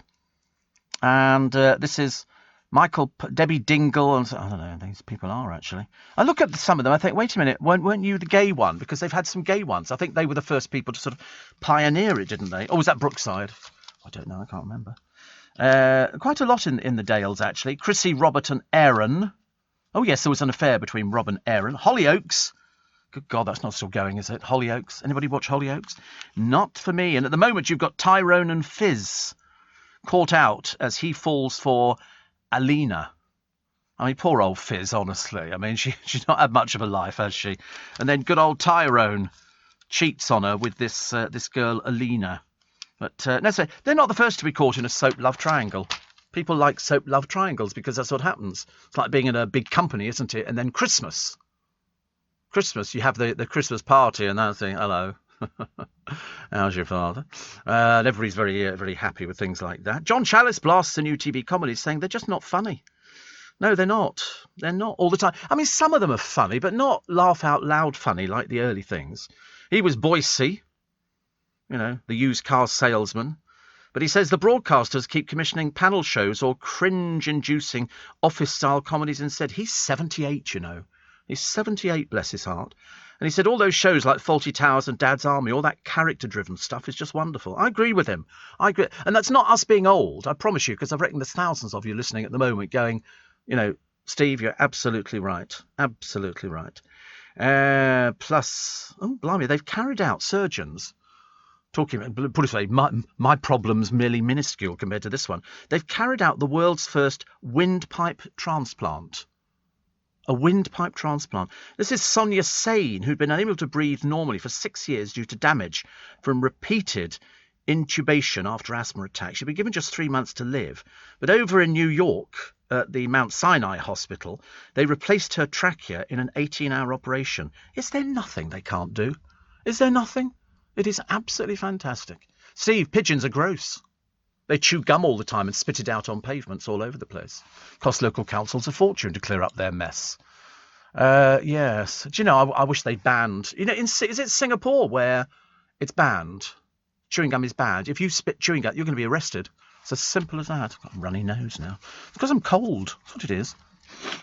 Sniffly. It's ridiculous, isn't it? Do you remember when you were at school, you'd be sitting on... I sat on a train yesterday, actually. The people in front of me, like all the time, you think, do you have a handkerchief? You feel like producing a box of tissues and passing it round, but of course, obviously not. Obviously not. Has it gone back down? What? Oh, the temperature. I don't know. It's still cold. I can tell that because my hands have gone all blotchy. I'm a blotchy person today. Fizz did indeed say, says Roger to Tyrone, how could you fall for somebody young, beautiful and carefree? How indeed. I know, poor... I just can't tell you. Just realised. God, nearly let myself go then.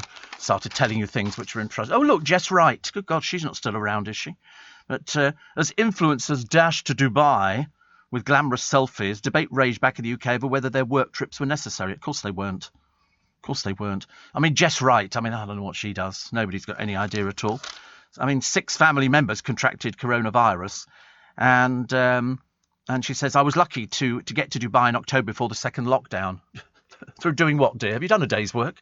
I'd love to find out, but I think not. Ryland Clark Neal still hasn't mastered internet shopping. The presenter didn't manage to secure an Easter bunny costume ahead of his family's garden egg hunt, and so he had to get an Easter mouse. Easter mouse? Oh, you've missed out on that one, mate. Easter mouse. No, it's Easter bunnies. I'm terribly sorry. It's always been bunnies. It's never been mice. You're listening to a podcast from LBC. Morning. Nice to have your company. Tyrone reminds me of Benny from Crossroads. I used to like Benny. Didn't he end up running a strip club in real life, actually? I bet there's no plans to repeat Till Death Us Do Part or Love Thy Neighbour, says Kevin. You can buy them on DVD. They're on Amazon. All of them, all the box sets are available now. They don't censor things like that, goodness sake. In fact, actually, I don't know why you didn't like Love Thy Neighbour. I loved it. Because it was the twist. The black couple always won. They always got one over on the other couple. That was the whole thing, the whole premise of the programme. I used to watch Nina Baden Semple all the time. And she said people never quite got the fact that it was twisted round the other way. Steve, somebody else doesn't like pigeons. Mind you, I don't like pigeons. I couldn't ever get excited about pigeons. Never, ever. Eamon Holmes has told viewers he's going to be a grandfather. That's what he told them yesterday. And I'm sure he'll enjoy that. And And Monica says, I'm really enjoying Matt Baker's Our Family Farm in the Dales. What a lovely family. Yeah, I know. Imagine getting a TV programme to actually look after your farm for you so you don't need to worry about it. I thought that as well. Because up until that moment, I thought perhaps I wonder what he's going to be doing now, because he'd done all the other bits and pieces. And then his mother became ill, so they've managed to get a TV programme out of it, which in this day and age we find interesting, because down here in the south, we don't bother with farms, do we? We don't know anything about farms. We've got city farms, but we don't have anything else. So when you see a farming programme, I like that big family up north. There's about 9 of them, all the kids, and they all muck in and do it. I think they're brilliant. I love them. But the trouble is, they didn't seem to be on my television all the time. I'm sort of waiting for it to sort of pop back up again. I've got Freeview, but I don't have anything else. Oh, that giant walrus has vanished. Walrus? Walrus. From a seaside resort amid claims he was harassed by tourists who wanted to take a picture of him. He's a walrus. Have you seen the size of these things? Wally the walrus has not been seen since Monday morning after spending over a week in Tenby, thousands of miles from his Arctic home.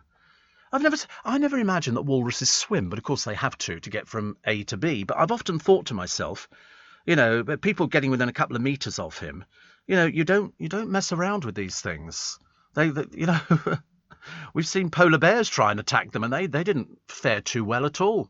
Loving the show today, thank you, Stephen. It's 5 degrees here in Yorkshire and 2 degrees down in London. Put a jumper on. Yeah. I suppose we could. That was the overall excuse, wasn't it, really?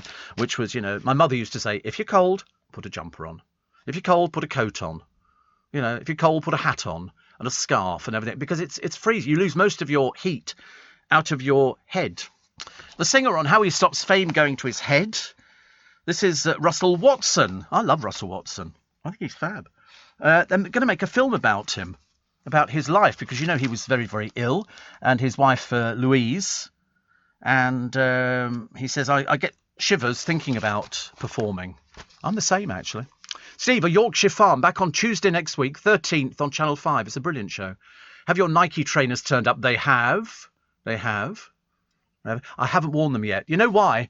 Because there's lots of laces on them. It's quite a lot of laces. And as today I'm going to be taking my clothes off, it would take me a fair amount of time. In fact, Jonathan Shallett has just sent me a message now saying, hello, Nike man. Honestly, I have to go around and slap his legs. He says, Jess Wright, Mark's sister. Wait a minute. It's a positive example from somebody from a reality show who's used as a springboard for a career. All these people who complain about reality shows never complain about reality shows. She comes from Mark and Carol, who I admire greatly, and are wonderful people. I bet your Christmas card list is something, isn't it? I'd love to see I bet your Christmas card list rivals Biggins. Biggins sends out hundreds of cards, literally hundreds of cards, and I bet that Jonathan Shallett's does exactly the same, bless his heart. Steve, if you catch somebody feeding bread to pigeons, it should be legal to batter that person with a French stick. I love a French stick, actually. Love a French stick. And Steve, I'm not sure, but you think most counties in the south have farms? I think so, yeah. And somebody said there are plenty of farms in the south, not just London. Yeah, we've got inner city farms, which are completely different. And why don't Andy Peters and Pip Schofield meet up? Andy can tell Phil about pies. And Phil, I don't think Philip eats pies, does he? Does Philip Schofield look like he eats pies? No. Phil can advise the best place to sell Andy's motor. Do you know what they had the other day on... Who did they have it with? Oh, it was Eamon and Ruth. They had a camper van. And you can rent it for £100 a day. It's got double beds in it. God, it looked lovely. It really did look nice. I seriously thought, oh, that'd be good. You can rent it. It's like $600 a week or something like that. But it's £100 a day for a camper van. Did you never have one where the roof opens up and there's a double bed in there? I always fancied that idea, actually, but it must be blooming freezing in this weather. Can't go anywhere at all, can you, when it's like this outside? Somebody said we wear something under our shirts to stay warm. Would that be a vest, I suppose? And Martin says, I meant to say Amanda Owen, the mother on the Yorkshire farm, has written a couple of books which I'm reliably informed are also very good, just like the series. Well, I shall check them out. I do go to Amazon. If I see something that's advertised in the papers and and I want to know more about it, then I will buy that. But that's Andrew Pierce's sitting room. Oh, he's very sophisticated, isn't he? Very sophisticated. I quite like looking at other people's sitting rooms, don't you? You sort of think, oh, that's a nice sideboard, and that's some nice, interesting books, some photographs and things like that. Oh, it's very smart, Andrew Pierce. Be writing in now. Reruns of On the Buses are on again, Steve, where Jack the conductor always gets one over on Stan. Always. And Dan. Loved you today from Denise, Chloe and Harry, the 7-year-old. So there you go. 5 to 6, just in case you're wondering about the time. I don't think you need to worry about it. It's not important. It's not going to change your life in any way, shape or form unless you're going to be late for work. Must be lovely to roll out of bed and just sort of roll into the conservatory or something like that, or somewhere that's heated. I keep checking my temperature. It's stuck at 25. It doesn't seem to be hot at 25. I always do that. I walk around buildings putting my hands on radiators. It's not normal, is it? Not normal. So Prince William has broken off his close friendship with Tom Bradby over the presenter's support for Harry. The future king's been left annoyed. The high-profile presenter, host of News at 10, has sided with his brother and sister-in-law Meghan in the increasingly bitter transatlantic war of the Windsors. Oh, a royal insider? I wonder who that could be. I wonder who that would be. Who is this royal insider?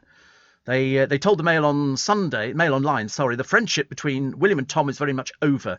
The Duke feels let down by Bradby and the way he's acted over the past few months. William is a sensitive soul and believes it's times of crisis when you find out who your true friends are. Because I think he interviewed them back in 2010. But you can't have loyalties to both sides of the family, Tom. As you're discovering in the papers today, they all say the same. The Duke is now upset. He is the future king. That ITV's newsman is the mouthpiece for Harry's grumbles. Yes, but the trouble is, at the end of the day, and I know it's going to sound a little bit naff, really, but he's a journalist, and if somebody says, "Listen, there's a story here," then you would expect that. Steve, you've got 3 hours of hot air to keep you warm. Not really enough, is it? Not really enough. I think I need to start a small fire in the corner here, which would be very nice indeed. I used to love fires years ago. We used to have, and then when you'd sort of end up with our faces all red, burning and all the rest of it. Picture of Boris Johnson in Penonporth in Cornwall yesterday, eating an ice cream. Looks delicious. It's absolutely delicious. I had a nice lolly the other day, and that was good. Virus cases in the over 65s down to just 1 in 1,000. And Jemima Khan Goldsmith slams ex-Imran for blaming rape victims. Wow. Because now that Imran Khan, once a mainstay of the London nightclubs, people of a certain age will remember that, he's now the boss. He's now the boss, and he's got an Islamic marriage to his third wife. Camilla slipped in to say hello the other day to a load of people, which is very nice, and a warning over mothers-to-be. I do like Camilla. There's something nice about her.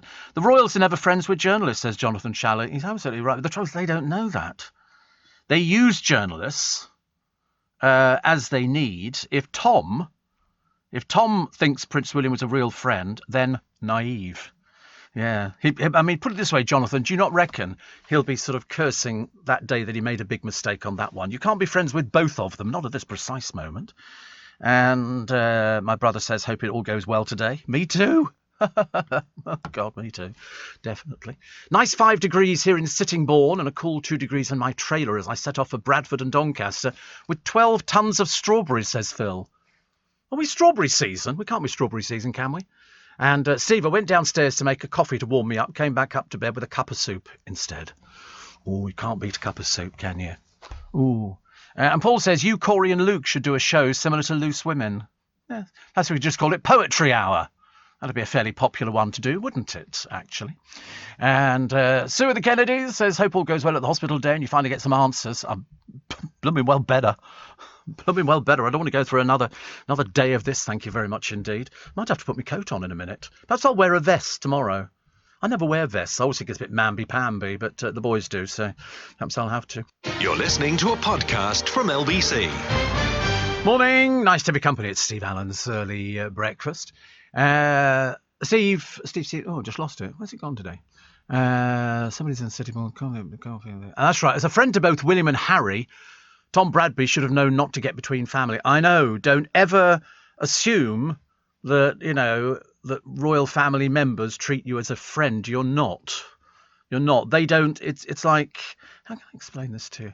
It's like working for the police. It's very difficult to have friends if you work for the police. So a lot of police officers actually end up, with an awful lot of sort of emotional problems. And I think the same for the royal family. He might think, Tom Bradby might go, oh, they really like me. They gave me this interview. No, that would be to serve a purpose. They're not chummy chums. It's as simple as that. Chris in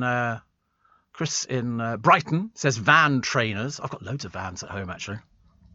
Very good. Andrew Pearce was on his regular slot on GMB the other morning. He was taking up a crafty sip of coffee. The mug was printed up, stupid boy. Stupid boy. See? Love all that sort of stuff. Also, a new force of nature could have been discovered. This is one that Tom Swarbrick, you need to download Tom Swarbrick's podcast because he covered this yesterday, and it could shed more light on how the universe works. They've come up, they had to go round and round in circles and do something, and then it didn't do what they were expecting it to do. I like the idea of a jackpot gambler winning big. He's a father of two. Andy Green is his name. He won 1.7 million in Betfred's giant online casino in 2018, but they refused to pay out, citing a computer glitch. So anyway, he then took it to court. He won 3 times on the Frankie Dettori Magic 7 blackjack game to land the £1.7 million win. He said he went absolutely crazy, extending his overdraft, spending £2,500 celebrating, and then they said that they would pay £30,000 if he signed a gagging clause, and he said no. So he rejected the settlement and a further £60,000 and took the parent company, based in Gibraltar, to the High Court. They're not appealing against yesterday's ruling because not only did he get the money back, but he also got any interest that was owed. And, so he ends up with his money and then some. He's going to spend the money on a new car, home improvements, and a holiday with his 2 daughters, and gifts, which is very nice indeed. He said these billionaires bully the small people. Well, he's now a big person because he's got the 1.7 million. Quite something, isn't it, really? It's always like, because you never think you're going to get it. And then blow me down, he gets the money. So congratulations. He must be very happy today. 1.7 million. But of course, the moment he thought he'd won it all those years ago, 2.5 years ago, he started going mad then. 84850. Steve, if you pre-record a TV programme, if you record a TV programme such as GMB, does it count in their ratings? If you record... No, of course not. No, I don't think so, no. I don't know how they do TV programmes. Don't they do that with something fixed into your television? I'm pretty certain. A friend of mine's got something in the television. He's got a box which goes on the television. It tells them what he's watching. So they sort of know. I can't think of... radio used to be they'd come round and question you on the streets. So, we're doing radio, can you do this? And I used to say... I got stopped myself one morning some years ago. I listened to me all the time. My figures were very good that month. Very, very good. I've got a Bronze Age 3D map. Is this entirely possible? The oldest... discovered in Europe. The carved slate, measuring 7 foot by almost 5 foot, was lost for almost a century. Then it was rediscovered. They think it may represent the River Odette Valley and surrounding rivers in Brittany. Wow. They believe it's to date between 1600 and 1900 BC. Very interesting. You see, now where does something like that end up? In a museum, I suppose. Well, I was depressing the producers the other day when we were talking about how much money you need to buy a house. And one of the building societies, I think it was the Halifax, had said now you need about £60,000 deposit to buy a house because the house price had gone up so much.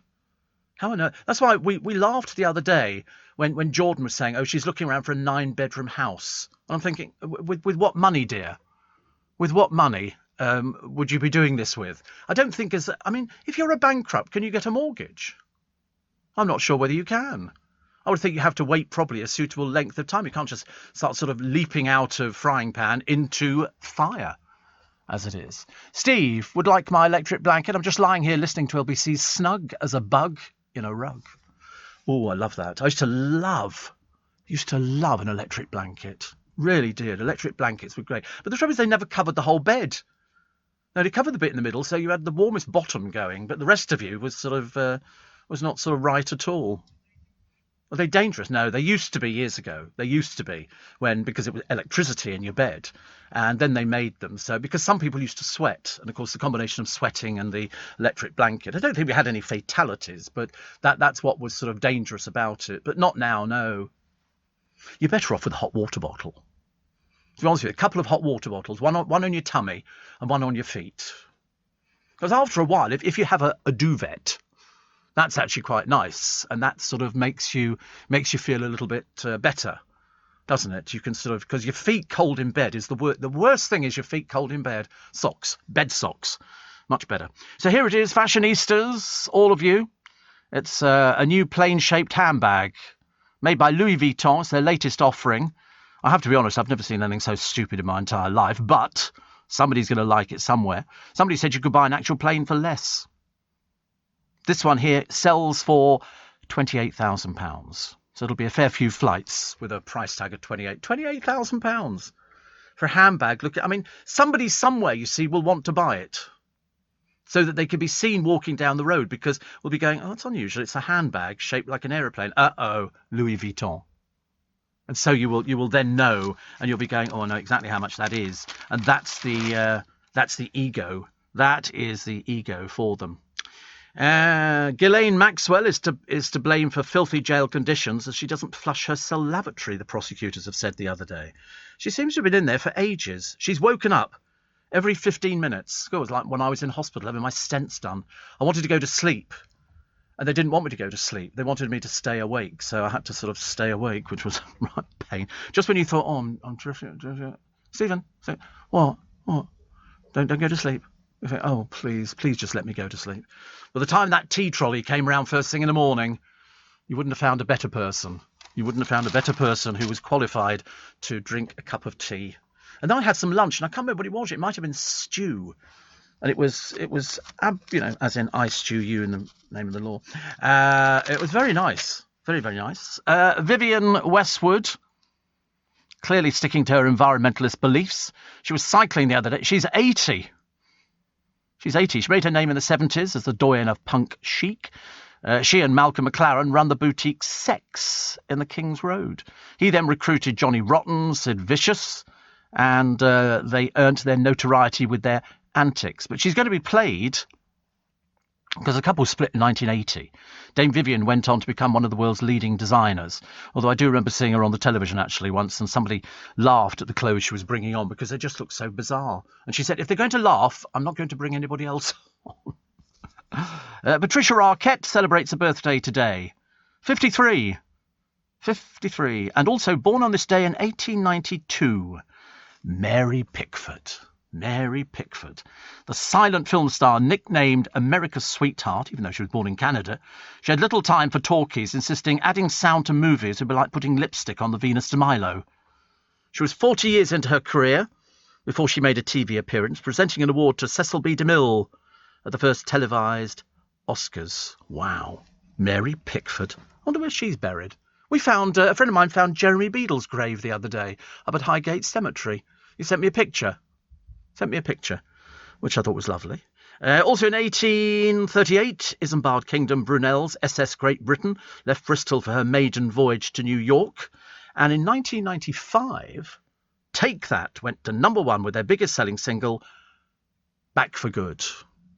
Was it Back for Good? I don't remember that one. Oh, of course it was Take That. Back for Good. Another Gary Barlow-inspired song. I see that Kat Deely's standing in for So Lovely Lorraine. Kat and family are back here permanently from America. There you go. I saw her the other day, actually. I was sort of half asleep. I was dozing on and off. I was half asleep, and then I suddenly remembered. Stephen in Birkenhead says, can you say hello, Steve, to my mother, Margie, who listens to you with Tallulah, her little dog. We hope everything goes well for you today. I hope so. Oh, God, it better be. Better be, definitely. And 41 people hurt in loyalist fury over the Sinn Féin funeral ruling. To watch people throwing petrol bombs into buses which have got people on is almost unforgivable. I thought we'd finished all of that malarkey, but obviously not. They pleaded for calm. 41 police officers have been injured. I mean, it doesn't really get any worse, does it? But anyway, the Northern Ireland Assembly is set to be recalled from recess today to discuss the violent disorder. They just seem to want to cause trouble, don't they? We've got people like that in this country. They just don't want to sort of see anything else in sight, which is a bit of a shame. Will you be in tomorrow? Absolutely, yeah. Yeah, you can drive after this procedure. There's no problems with it at all.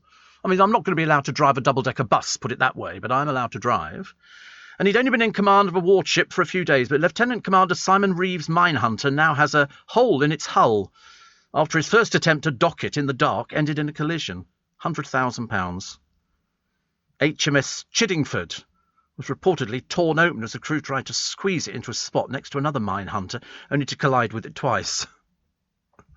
Shouldn't laugh, really, actually, but I mean, to be honest with you, they must be absolutely useless. And that's a week after Lieutenant Commander Reeve became captain of the ship.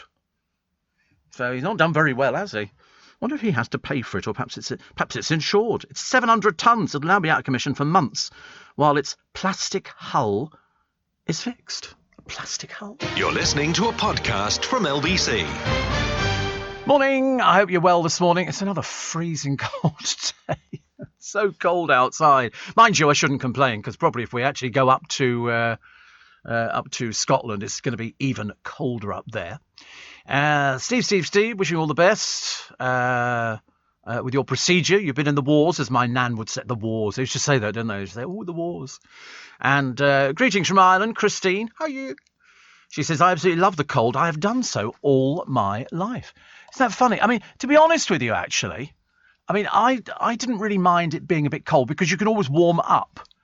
She said, it's 6 degrees here in South Dublin at the moment. I'm lying in bed with the windows open with a cold breeze coming in. Oh, God. My poor husband is always freezing beside me. Yes, well, at least he's got you to sort of wrap around him so he can sort of warm himself up a little bit. That's what I used to like. I would pull the duvet right under my nose, and then your nose would go freezing cold. Wasn't very good. Little Julie. Morning, little Julie. I found something else, actually, for you from 1986. You've heard of Sir Clive Sinclair, haven't you? Good. Well, on April the 8th, on this day, 1986, the electronics genius Sir Clive Sinclair has sold off his troubled computer business to wipe out his debts. He's handed it over to Alan Sugar. He sold it to Alan Sugar. And he sold it for a paltry $5 million. If people had known. If people had known. Good Lord. £5 million. Yes. Sir Clive Sinclair. But Alan Sugar as well. I think Alan did quite well out of it. I'm pretty certain. What else we got here? Wally. Poor old Wally, this poor walrus thing, honestly. It's probably, I'll just rest here. Oh, look, people want photographs. Let's go and swim. Families moving from Hong Kong to Britain will be offered help to set up businesses and find school places. There's a fund of £43 million. How that's going to work, I've got no idea. How you sort of... Sorry, trying to separate the paper. Because it's people who've got chickens. People who've bought chickens and they've got little houses. And what they've done is they've basically put these houses in their garden. They've got their chickens. Catherine Belso lives in Newmarket with her husband, and she's got 40 chickens, but they've got little houses for them to live in because you need to lock them in at night. And they're very lovely. She's got an entire village of 4 located by the paddock in our large garden. They've also got a Shetland pony by the look of it. They've got Fluffy Butt Cottage, Swan's Nest Cottage, Hensylvania Cottage. They look delicious. Haven Cottage. She said, I build them all myself with various lockdowns after buying 4 huge Jersey giant chickens to add to my existing collection of 30, including the Pekin Bantam chickens last spring. How lovely. You see, they go out there and they collect the egg. They look very healthy. Kids look as though they're loving it. They've got lovely smiles on their faces. Donna is a children's author and ghostwriter. Lives in Leeds with her husband, Jason, who owns an electrical business. She says, chickens came into my life 13 years ago. Once you've had chickens, apparently, you don't look back. People seem to like chickens. Alison Gelling is a carer and lives in Moray near Aberdeen. Their son Jacob is university in Switzerland. She says, far from being cooped up in a dull brown shed, my 3 hens have a life of luxury. So that's what you should do, actually. You have to sort of do that. Rebecca Rushworth is a furniture restorer, and she lives near Blackpool. And She said, it's lovely. Living in splendour at the bottom of our large garden are 38 chickens. But don't ever think you can have chickens and your grass remains the same. OK? Because it doesn't. They will scratch and dig it all up. But they've got a 30-foot run, which is bookended with 2 impressive handcrafted coops. They've got bunting, flowers and wreaths. And she rescued several more chickens. So she's a chicken rescuer, which is good news. She said last night the chap called to say his elderly neighbour had died and he'd since found a forgotten cockerel and 6 hens in the old man's coal shed. So she's got those as well now. But my favourite is Catherine Belso. I love them all. But Catherine Belso, the one with 1, 2, 4 houses, and all the chickens live there. Because she's got 40 of them. It's not just one coop. It's a lot of coops. A lot of coops. Favoured by mums for the school run, labelled Chelsea Tractors by critics. Now a survey has found the name really does ring true, because of the highest concentration of sports utility vehicles is in upmarket Chelsea and neighbouring areas of London. Most popular, the Nissan Qashqai, I think, 23,000. The Range Rover Evoque, 32,000, and the £40,000 BMW X3. I always see them in the morning. Not those particular ones, but I see quite a lot of them as the mums take their kids to school. You get kids in the back of the car, asleep. You know, they get the other. They should make them get. I mean, obviously, you know, parents want to make sure that, you know, the kiddie gets to school on time. But to be honest with you, everybody else sends their kids to school. They get on the trains. They all seem to love it. They have a good old gossip on the way there. Boy, are they noisy. Boy, are they noisy. But it's good. Oh, look, Tom Evans is celebrating his birthday in Hawaii with Nicole Scherzinger. Well, how are they managing that? I thought we weren't supposed to be travelling anywhere and flying anywhere. Who knows? There seems to be different rules for different people, don't there? Different rules for different people. Also, oh, here we go. Look at this. Would you dare to say yes to your kids for a whole day? Sweets for breakfast, full control of mummy's makeup bag, unlimited screen time, and as a Netflix film shows, the perils in store. The perils in store. One of the mothers here says we're usually a 1 takeaway a week family. Now it's rice on the floor, sauce on the dog, tin foil everywhere. I haven't had a takeaway for ages. The last one I must have had would have been I've taken food away from a place, but the last one I had was a takeaway Chinese. But the Chinese is no longer. David in Aviemore says currently +2 degrees, still cold, with no snow or wind in the village. It's feeling tropical. Wow. And Steve, my old mum used to tell me about the times when she was in the same class as Reg Varney. Stan from On the Buses. Shade says, believe me, I'm an Aussie, but I like the cool weather. I'm getting old. Listen, nothing the matter with getting old, I promise you. And David in Sheffield says it's really freezing cold in Sheffield too, and it's supposed to be spring. Not just yet. Not just yet. Got to wait a little bit for that, but we will get there. And then it'll be lovely. Oh, pictures of people doing sport. Makes me feel quite weak, quite ill. 27 minutes past 6, just in case you're thinking of going somewhere. Not that I think there is anywhere to go. Under 30s will have an alternative to the Oxford jab over the blood clot fears. But Professor Jonathan Van Tam says it's full speed ahead. The move will not affect the rollout. Listen, I tell you, we're doing even better than I thought we were going to do. I seriously think we're doing very well. And then I read a story, but I can't find where it is now. And it's the BBC saying they do make programmes for younger people. They don't make programmes for older people. I remember thinking, that's a bit mean, isn't it? Is that the Telegraph? Oh, lucky old you. And also the cinema chain, View, faces a huge fine as they've admitted health and safety failures linked to the death of a filmgoer whose head and neck were crushed by a seat. How on earth can that happen? He got trapped under an electronic footrest whilst trying to retrieve his phone and keys. A blown fuse meant the buttons to lift the footrest were not working. Wow. This was up in Birmingham. The coroner recorded a conclusion of accidental death. And as I say, have we been...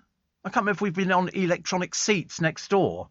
I can't remember. Are they electronic seats? They were quite nice. I quite like those. You can it's like you might as well stay at home, to be honest with you. You know, because it's nice and warm and cosy at home. That's where I'm going to be for a couple of hours this morning before I tootle off to the hospital. I'm going to freeze to death on a bus. Why is it middle of summer all the buses have got heating? Come to the blooming winter, no heat at all on the buses. It's really, and then they leave the bus door open whilst they're waiting for people to get on. Can't they just sort of leave the bus door closed and then just open it intermittently? They did that yesterday. I sat on the bus after I'd said farewell to the producer. I have to make sure he gets home. And the doors were remaining. I felt like saying, could you close the doors? It's ever so cold in here. I'm frozen to death. And I thought, makes me sound a bit wussy. Steve, what is it with travel? I see images of people I know travelling on the Orient Express. How does that work? Well, they just open a door and move inside, I suppose. I don't know. I thought we weren't supposed to be, unless it was absolutely vitally important. But then again, I suppose perhaps people can prove that it is vitally important. To keep my business ahead of the game, I knew I needed some fresh ideas, and fast. That's why I decided to host a young person on a T-level industry placement. My student has already brought loads of new skills into the workplace. Plus, we're getting first pick of new talent coming into the construction industry right here in the east of England. It's been a total win-win. Go next level with T-Levels. Search Skills Revolution. You're listening to a podcast from LBC.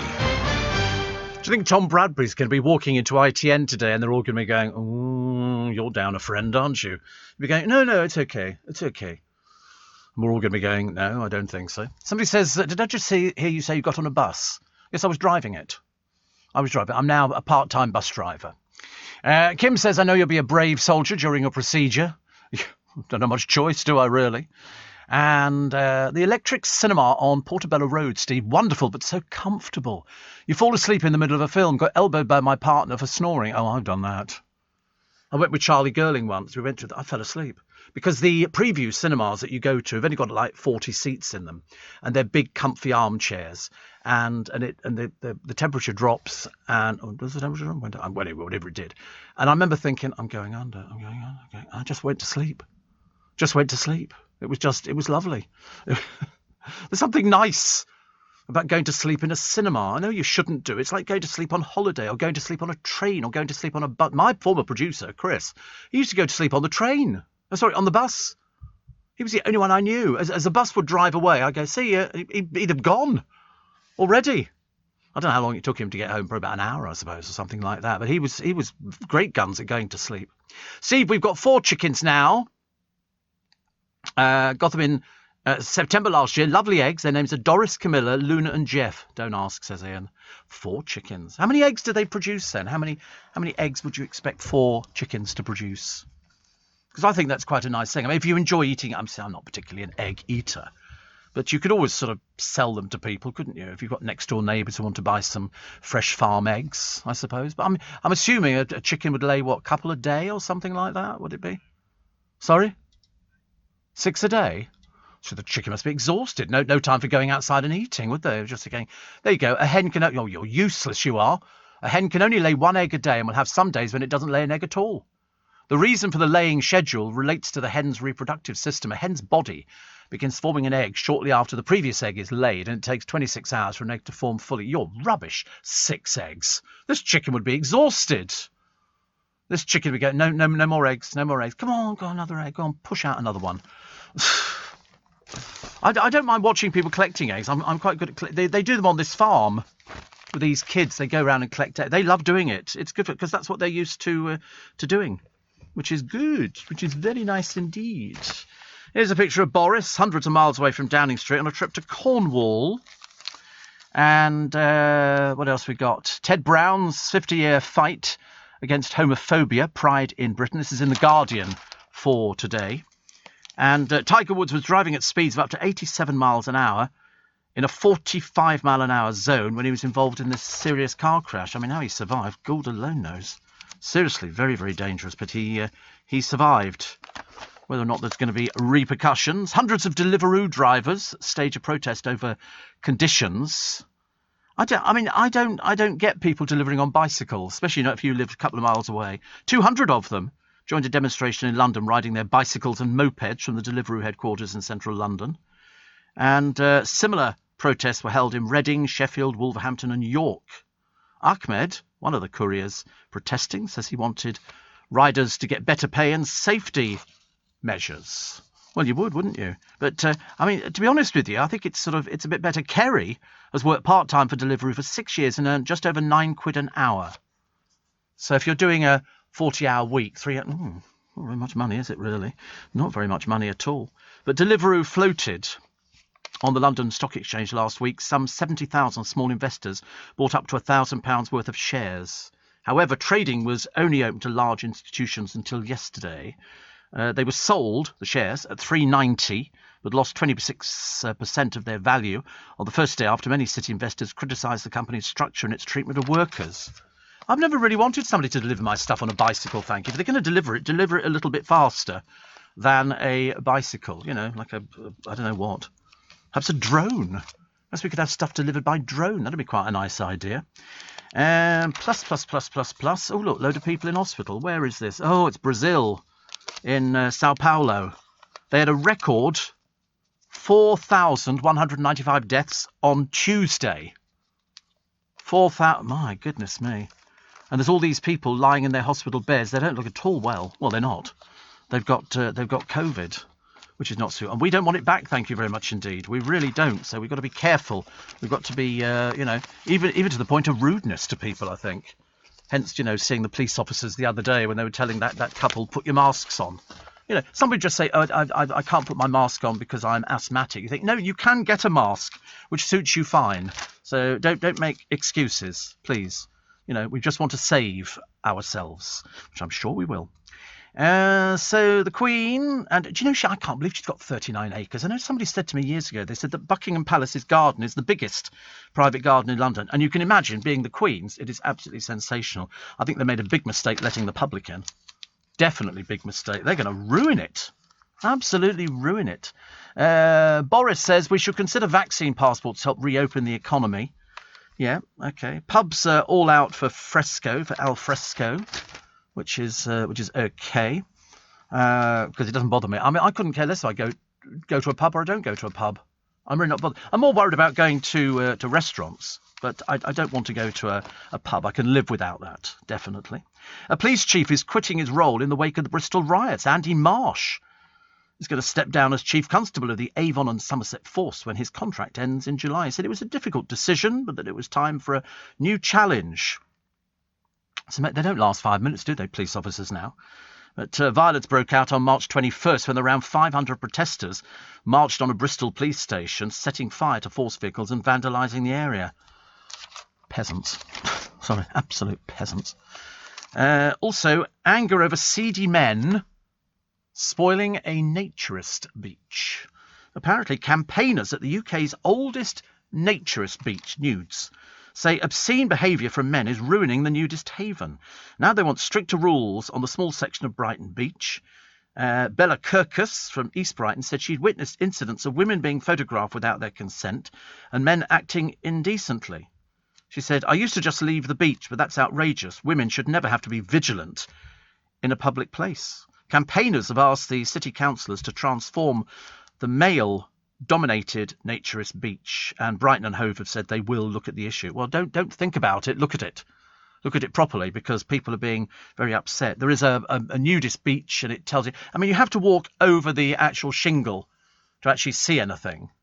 The Volks Railway used to slow down at the top so that people could see naked people, which I thought was slightly bizarre. Host of Stars have backed plans for a monument to Dame Vera Lynn. The site recalled in her unforgettable song, that must be the Bluebirds, isn't it, over the White Cliffs of Dover. Plans are being drawn up for the late singer's family and friends. The memorial could cost £1.5 million. Her daughter, Virginia, says it's synonymous with mummy, apart from the song, of course, which is known worldwide. So Paul McCartney wrote a letter to Virginia and said, I think it's a great idea to have a statue put up to your lovely mum. Can welcome people forever. Yes, I think so. Why not? For goodness sake, honestly, let's put some statues up, shall we, at the moment? Thank you. And also the first Superman comic. Luckily, I've never collected comics, but I believe Jonathan Ross is a big collector of comics. How much do you think this comic? This is from 1938. It cost 10 cents. 10 cents for a comic, and I think it was a Superman comic, and it's just been sold for how much? 10 cents, 20 quid. You're useless this morning, aren't you? Absolutely. You don't know chickens and eggs and all. No, £5,000. That would be a good price. No, 2.36 million. for a comic. You'd be awful, wouldn't you, if you set fire to it inadvertently. You've got a cigarette going and all of a sudden the thing, but what the hell's going? Oh, no. Yeah. Vincent Corzolo of ComicConnect.com, who arranged the deal, said it's the beginning of the superhero genre. Wow. The seller bought it in 2018 for 1.45 million. The previous record was 2.32 million. Good Lord. There's about 100 copies of this particular comic from 1938, and when it was first published, and it was just 10 cents. 10 cents. The first issue of the Action Comics #1 revealed the origins of Superman, how he came to Earth from the planet Krypton as a baby and went by the name of Clark Kent in the town of Smallville.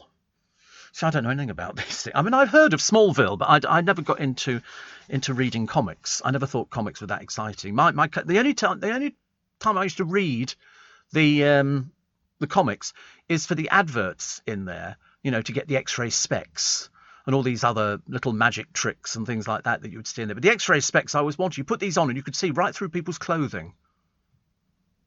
Oops. That's not good, is it? Not good. But that you could get X-ray specs, and people bought. I'm never sure if they ever worked or anything like that. Steve, lays 6 eggs a day. Hey, does it lay the carton as well? Says Kieran. I don't know. What do you reckon, Luke? Does the chicken lay the carton for the eggs that yours is producing?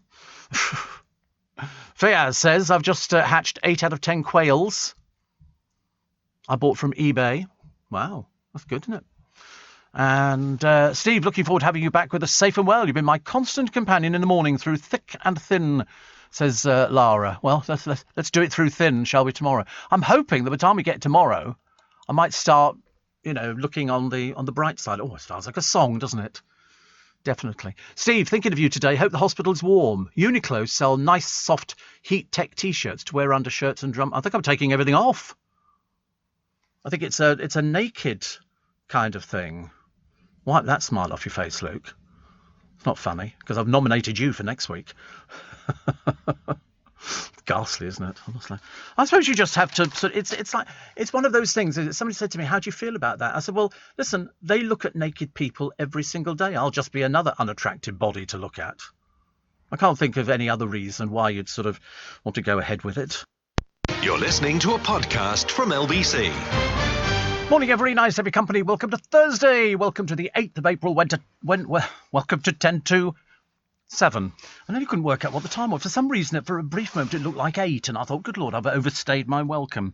Extinction Rebellion activists used hammers and chisels to smash windows at Barclays Bank in London's Canary Wharf yesterday. I mean, I think there's something the matter with them or something. They're just like destroying people's property. The climate protesters wearing patches on their clothes that read, better broken windows than broken promises. I mean, seriously, honestly, you lose the will to live, don't you? 7 women have been arrested. Good. Well, there you go. Let's see, shall we? Plus. RAF Typhoons destroying an ISIS stronghold in 10 days of bombing raids. I've been in one of these planes. I've been in a Typhoon. And also, Britain's rail services are being ramped up ahead of the further easing of the lockdown. The Rail Delivery Group said more than 1,000 daily weekday services have been added to timetables since mid-February. So that's good. Are you noticing any more trains? I mean, I noticed quite a lot of trains, because I go back from Waterloo, and that's a fairly busy station. Well, it is for people getting off. Getting on the train, there's not as many people, but getting off the train, there's blooming hundreds of them. And I don't know where they're going, because they don't look like office workers to me. They really don't.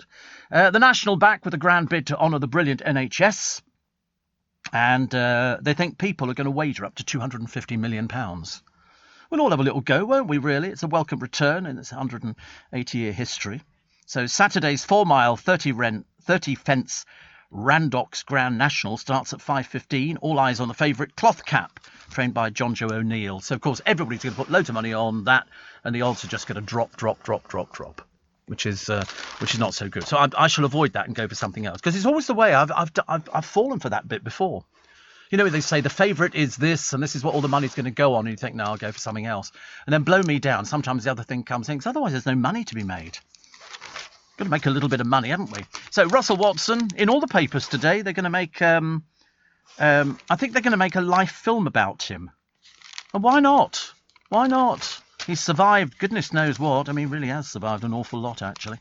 And he's sort of emerged through the other side. Because at one time, we didn't think he was going to make it. I interviewed Russell Watson after he came through his ordeal, and I didn't think he was going to make it at all. Hundreds of thousands of workers plan to convert sheds, summer houses and garages into offices after lockdown. Many staff don't expect to return to their old workplaces now firms have tasted flexible working. I don't know how I feel about flexible working. I mean, obviously it doesn't work for me, but I mean, for quite a few people, it seems... And the producer couldn't do it. Can you imagine? You come in here and they go, oh, your producer's at home. And you go, well, how's that going to work? Never going to happen, is it, really? I don't think so. But mainly a lot of the papers are talking about, because the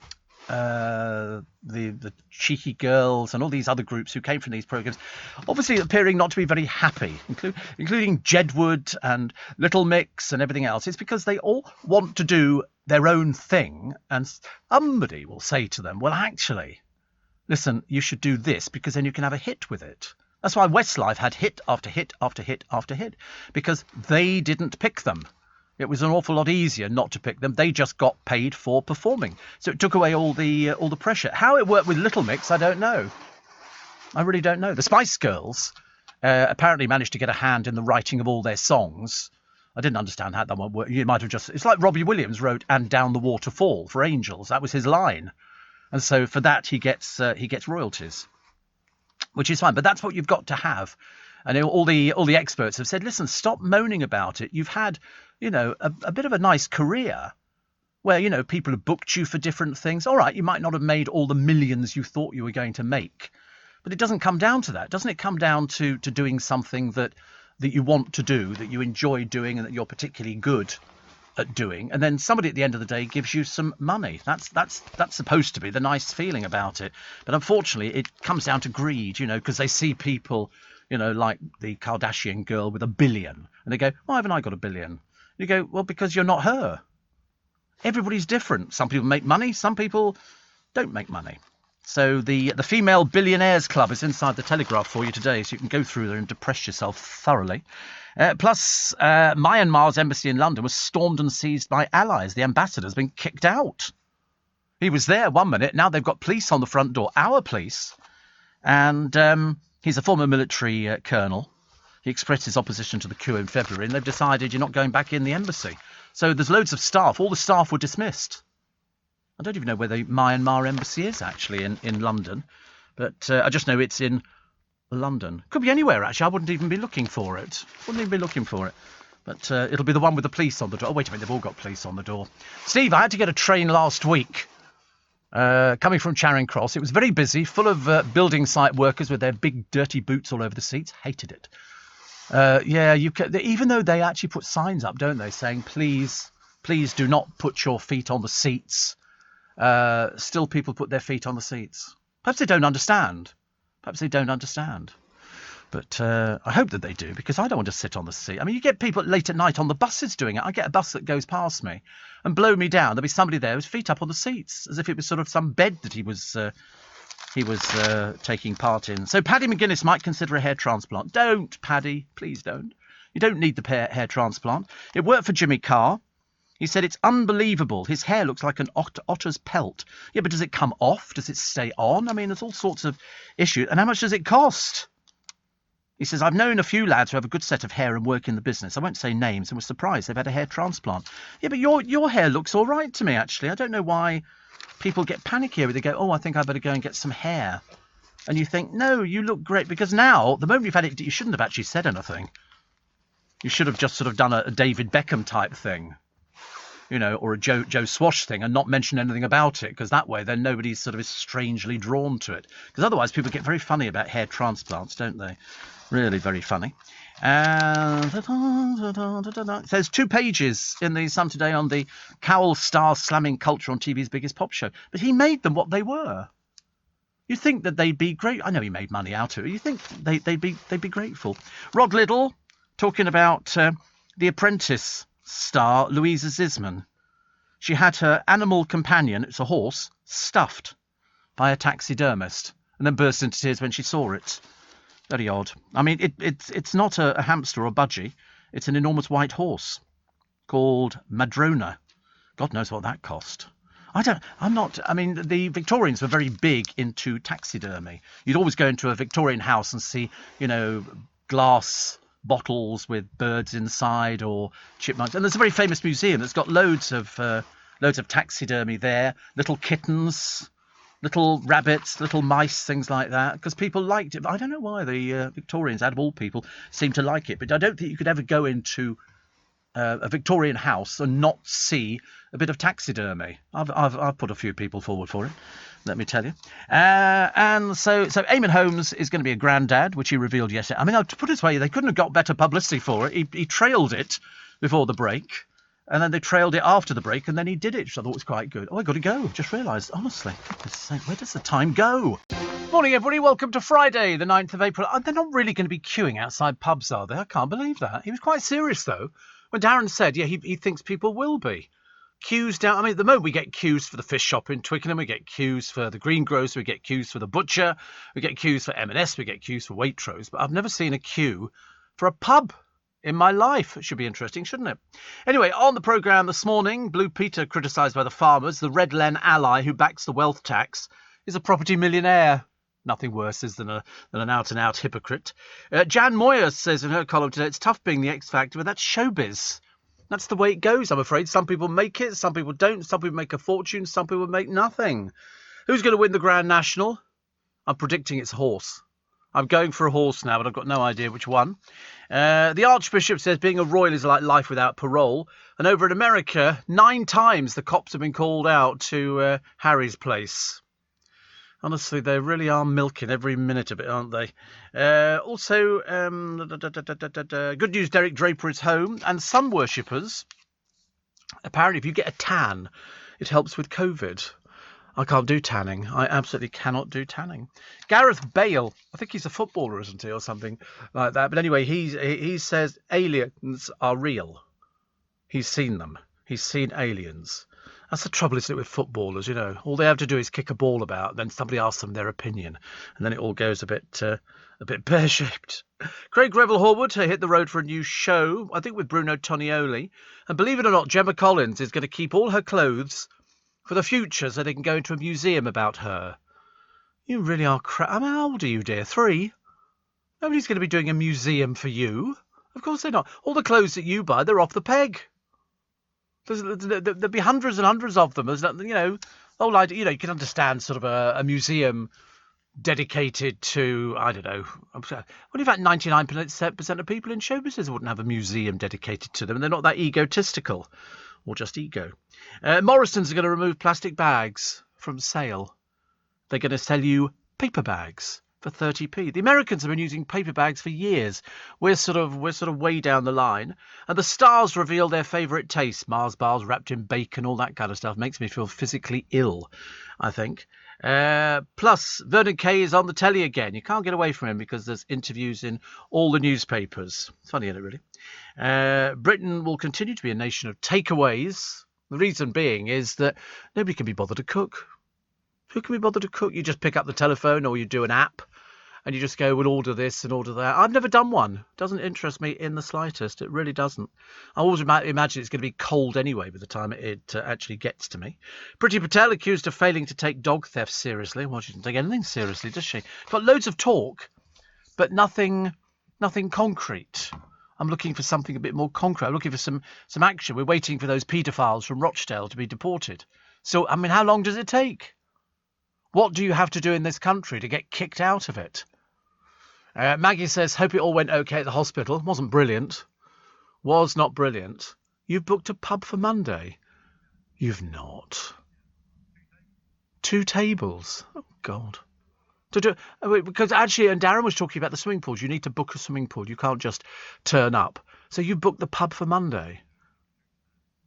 Right. Do you have to order the drinks in advance? Oh, right, you order the drinks on an app. God, are you that desperate to go to a pub? I can't believe it. I wouldn't be remotely... I'd rather sit there and cover myself in candy floss than actually head out for the pub on Monday. Everybody else is going to be going out there. I'm just going to go past and go, saddos. That's going to keep me happy, I should imagine. So the producers booked 2 tables. Money. How much do you have to pay for that? Oh, you live next door to the pub. Oh, you never mentioned that. Right. And it's free, is it? You don't have to... Right. No, the beer's not free. And how long do you get the table for? Start at 3 p.m. Oh, right. Leave about 10, but you're going to spend 7 hours in a pub. Good God. Does that not make you feel a bit like some sort of problem drinker? 7 hours drinking. Wow. Oh, and food as well. Even so, though, 7 hours. So we go there at 3 and leave at 10. No point in phoning you after sort of 9:30, is there, really? Yeah? It's Steve. I don't know anybody who's Steve. 7 hours in a pub. Good God, I can't think of anything worse. My worst nightmare. 7 hours in a pub. The mother of the student Richard, who was found in that pond in Epping Forest, says her life is empty, as we can all imagine. And also, if you're a fan of Laurel and Hardy, Stan Laurel's house is up for sale in this country. It's nice, isn't it? That's nice. Who's going to replace Dan Walker on Football Focus? Who cares? And what was the other one? Oh, yes, Outrage is a Mr. Big, they call him that to make them sound important, is let out of prison to get married. He's a drugs dealer. And so they've let him out to get married. The Home Office is sort of trying to find out how on earth that happened. I mean, you know, how is that possible? The mum who won a £3 million house is going to stick with her two-bed semi-detached. Why would she want to move into a 3-bedroom house? It's worth £3 million. I think it's four-bedroom, actually. It's worth £3 million. She can sell that. They carry on living where they are, and they have a nice time, which is much better. That's what I'd be doing. Oh, we need this water today, don't we? I must be getting better, actually. Not only am I losing weight, but I can actually open ring pulls, which is very good. Oh, cold water.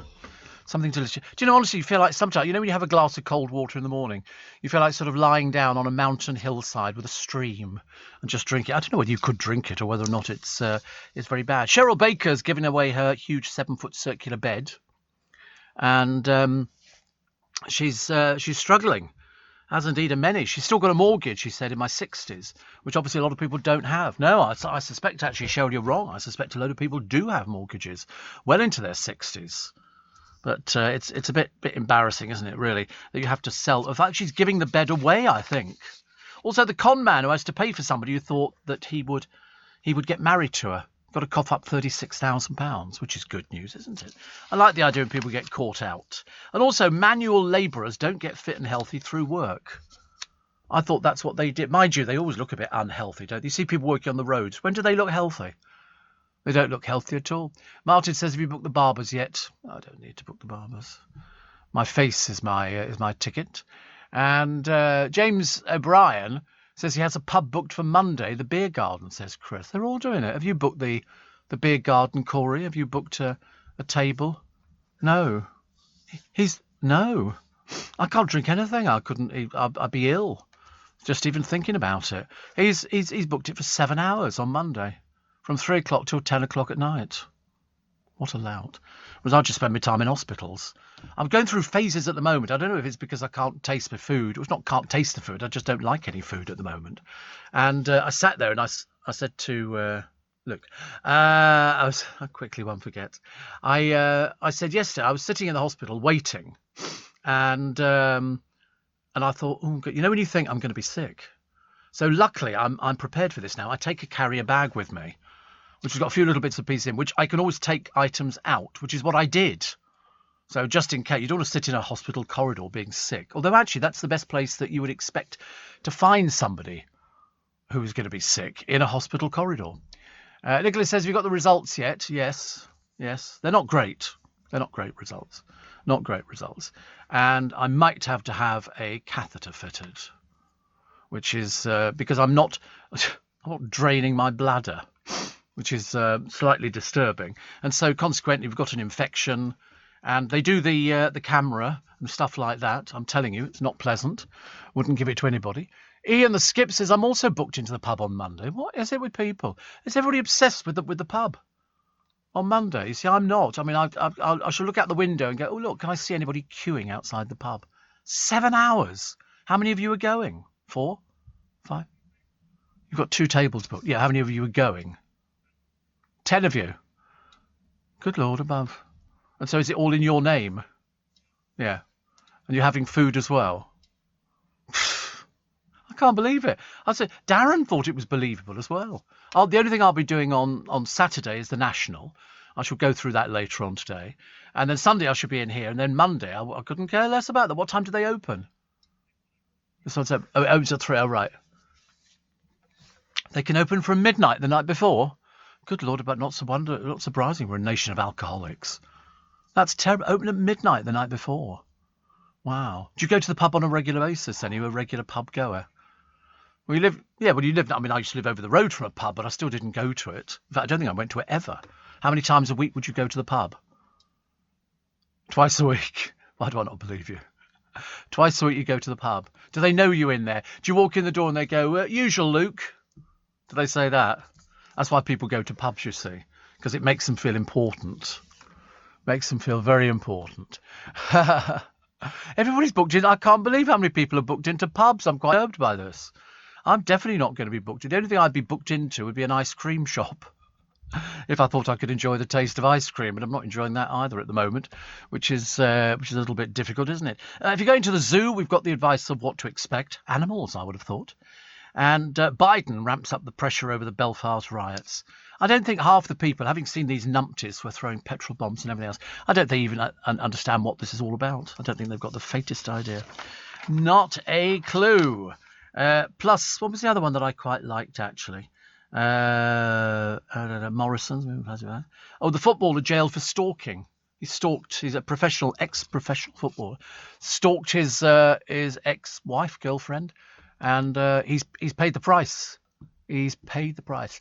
Jackie says, can they solve your problem? I didn't expect you in after the procedure. No, I said yesterday that you can come in after the procedure. There's nothing the matter with it. It's just that I had to do this. Then I had to go and get medicine. Then I had to come back. Then I had to get a blood test. Then I had to go and sit down in there just to make sure that I was sort of, functioning normally.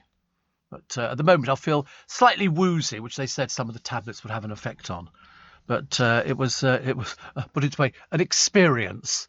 You're listening to a podcast from LBC.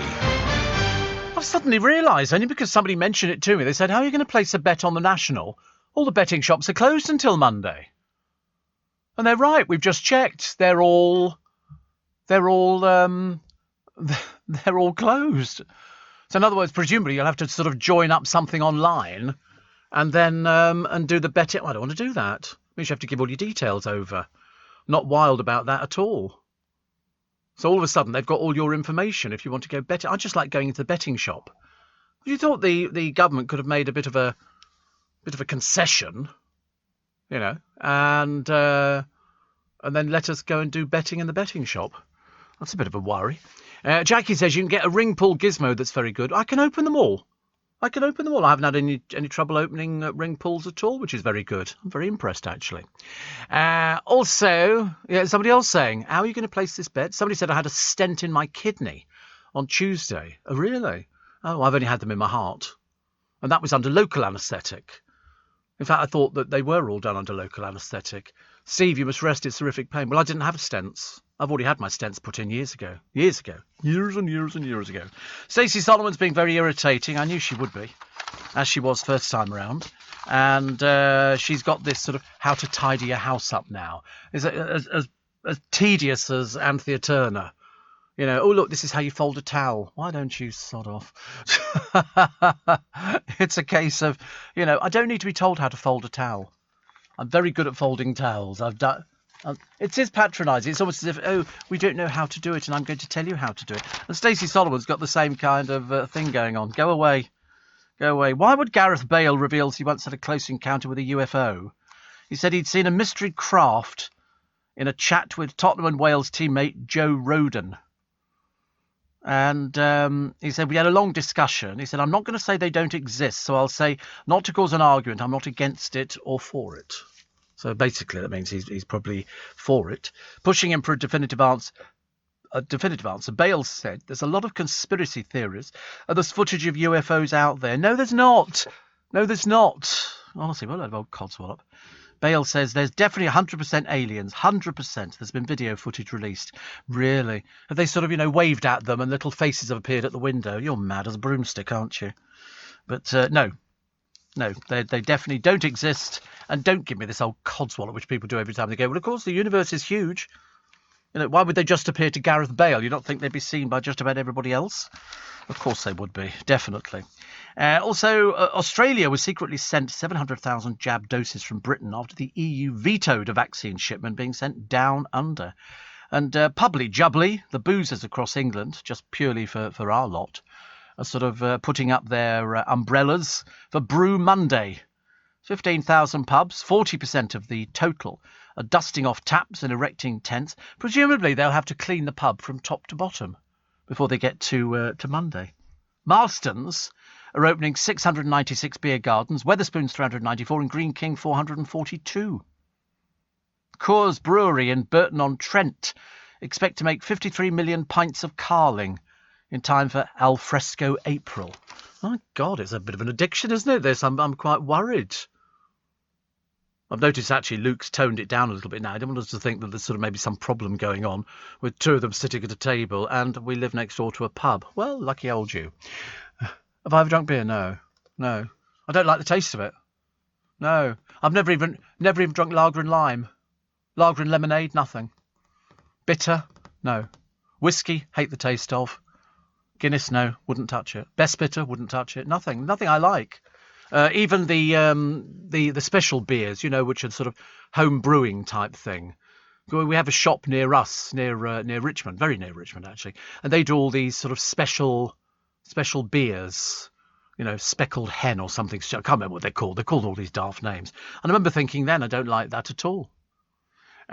Steve, the house for sale is not Stan Laurel's house, but his grandparents' house where he was born. Well, he was born there. I mean, what more do you want? For goodness sake, he came into the world in that house. 84850. Rob says, do you know that stents are named after a Victorian dentist called Charles Stent?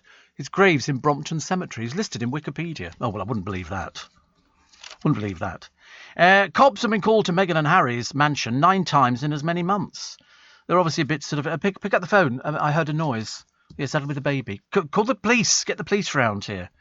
So they arrived at the property 4 times last July alone, shortly after the couple moved in.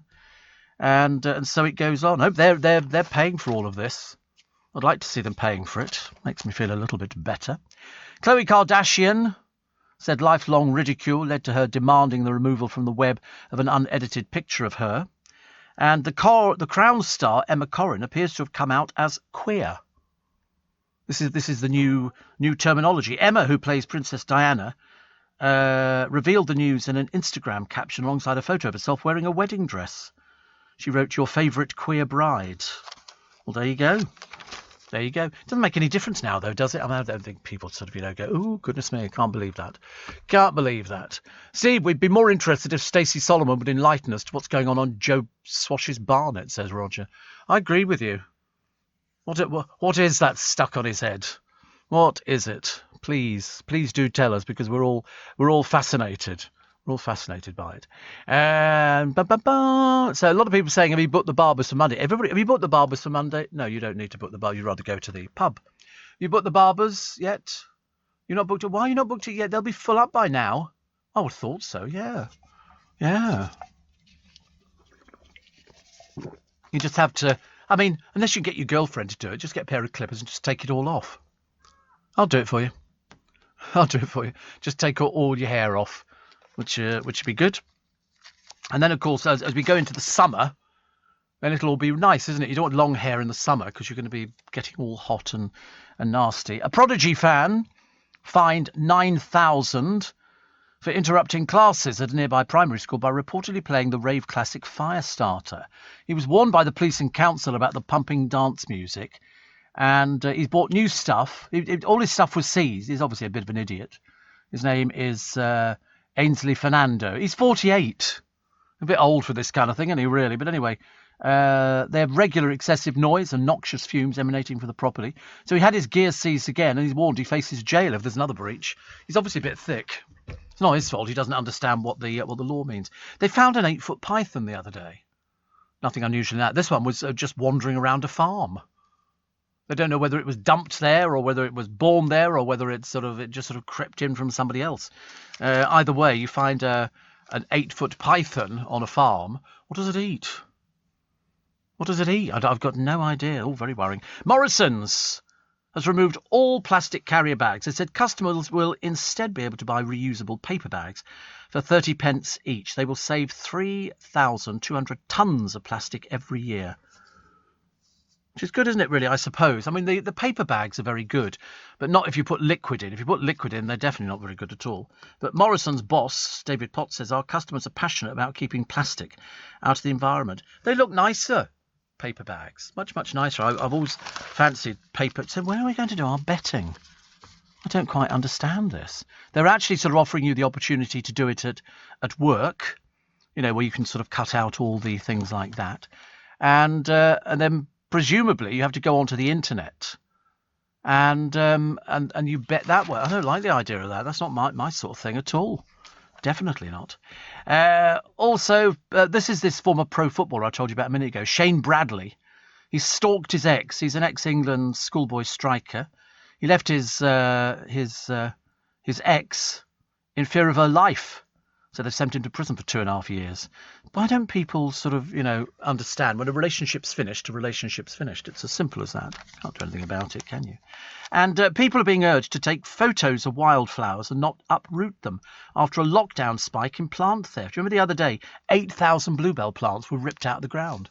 Luckily, the person didn't get them, or persons, which is good. Rob Rinder's doing his guest column today. He's a big fan of Alan Carr. In fact, he's a very big fan of Alan Carr. Here's a picture. What was that thing that you put in the Steve Allen's Little Bit Extra today? Was it Lizzo?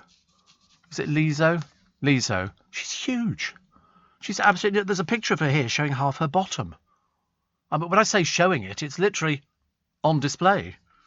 I'm not really sure, actually. I know she's a pop star, but I really think you need to be careful with your weight. You don't have to go into hospital or anything else like that, do you? So Rob Rinder, what's he talking about? The old fridge and table established by me in my kitchen 1 year ago. Worst pub in London, he calls it. I can't imagine him drinking. I don't know why. I really don't. And a yob blasted a cat to death with a rifle at point-blank range. The 6-year-old pet called Kizzy had 2 bullet wounds from a firearm which left metal fragments in his body.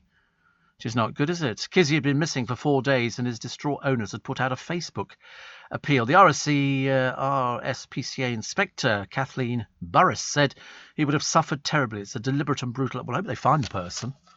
I don't like people causing harm to animals. It's not my sort of thing at all. And there's another one here, though. A dog owner, Staffordshire Bull Terrier, left a boy disfigured for life. Kind of works both ways, doesn't it, really? And I'm always worried about Staffies. Perfectly good dogs, bad owners.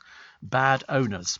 Who's talking about snacks today? Alex James, because we like different snacks. This is after, I think, Subway put crisps on one of their sandwiches, and now they've got all sorts of things: tuna mayo and cucumber baguette with Sainsbury's potato sticks. Sounds passable. Blue cheese and frazzles. Warburton soft white thins with mustard leaves and Dairy Lee Dunkers. Sounds quite nice. Chocolate brioche with banana, honey and crushed nuts. And avocado and Worcestershire sauce on sourdough with jalapeno and lime taste lentil chips. I never think these things taste like they're supposed to. Do you think that? Sometimes you see a package, they go, oh, these taste of KFC or these. Well, they never do to me. They never do. I just think you could call anything and say, what do you think that is? They'll go, I don't have no idea. So, no, I don't know what it is. Yeah, like roast dinner flavour. The nearest one to it was hedgehog, of course, and that was very popular. But they've got the KFC flavour. The only ones we had when I was younger were roast chicken, smoky bacon, and plain, I think. Oh, salt and vinegar. Cheese and onion as well. But I used to like roast chicken, but whether it tasted like roast chicken, I've got no idea. We all want to do our bit for the environment, but there's one way you can do even more. Leave a gift in your will to the Royal Botanic Gardens Kew, and your donation will support our research into preserving vital plants and fungi, helping to halt biodiversity loss and fight climate change. Despite the problems we face today, you can leave the world a better place. To find out how you can leave a gift in your will, visit kew.org /gift in will. You're listening to a podcast from LBC. Morning. I'm trying to think, actually, what to have to eat today. Avocado sounds like quite a nice idea. But can you get them already ready done? Do they sort of already smashed, as it were? I'm sure that they must do. I'm 99.9% certain. Steve, how will the queuing system work for the toilet in the pub? Oh, God, don't start that one. I've got no idea. I've only just got over the shock of not being able to place a bet on the National tomorrow. It's the only problem I've got. The only problem. Also, Carol says, great to hear your voice, of course. Hope you were able to get some rest after the procedure. Sort of, yes. I mean, the agony was almost unbearable. Almost unbearable. But then I kept thinking, because he said to me, do you want to go ahead with this? And I said, absolutely. Listen, I've had this since Christmas. Thank you very much indeed. Doug says, you sound on top of the world. No, I'm having a bad attack of gout in my big toe. It's agony. I can't even have a bedsheet touch it. Oh, I had that years ago. I went to the, where did we go to? Bournemouth and Sandbanks. And I got burnt in the sun. When I came back, I climbed into bed and I pulled the sheets over my legs. I nearly threw myself up the wall. The pain was awful, so I had to sleep on top of the bed without letting the sheets touch my legs. No, we didn't have any after sun. We were a bit butcher in those days. You know, have you got after sun? No. Definitely not. Definitely not. Waj is locked into the spike. Shane says we're way behind with our vaccinations. I don't know how long I'll be waiting. Yeah, I mean, I don't know either. My boys will have to wait forever and a day. They're not going to get anything done soon. But don't worry, they can book for the pub. So does that mean, after you book for the pub for Monday, does that mean every time you go to the pub you've got to book it now? Is that how it works? Or do they just sort of say, oh, it's busy? Yeah, well, it would be. It's obviously a lot of people with drink problems. That's why. But will you need to book again? Or will they just go, oh, it's all right, Luke, you've been here before? They know you as neighbour Luke. That's bad, isn't it? But as I say, it's whether they know what you drink. You know, that's always the thing. I used to work in a pub years ago down near in Berkshire, and all the regulars, because it was a pub in the middle of nowhere, but it was very popular with all the local farmers, and you were expected to know what they drank and which their glass was. They'd all be hanging up inside the pub, and they'd say, that's his glass there, and he has a pint of lager or whatever it is. And they didn't say thank you, they just expected you to put it down. I thought it was absolutely unbelievable. Tesco's, Steve, you can buy pre-smashed avocado.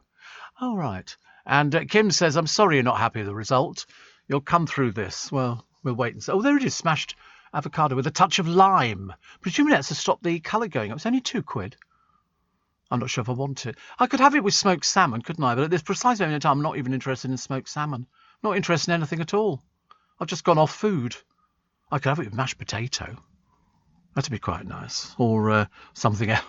I bought a fruitcake about 4 weeks ago.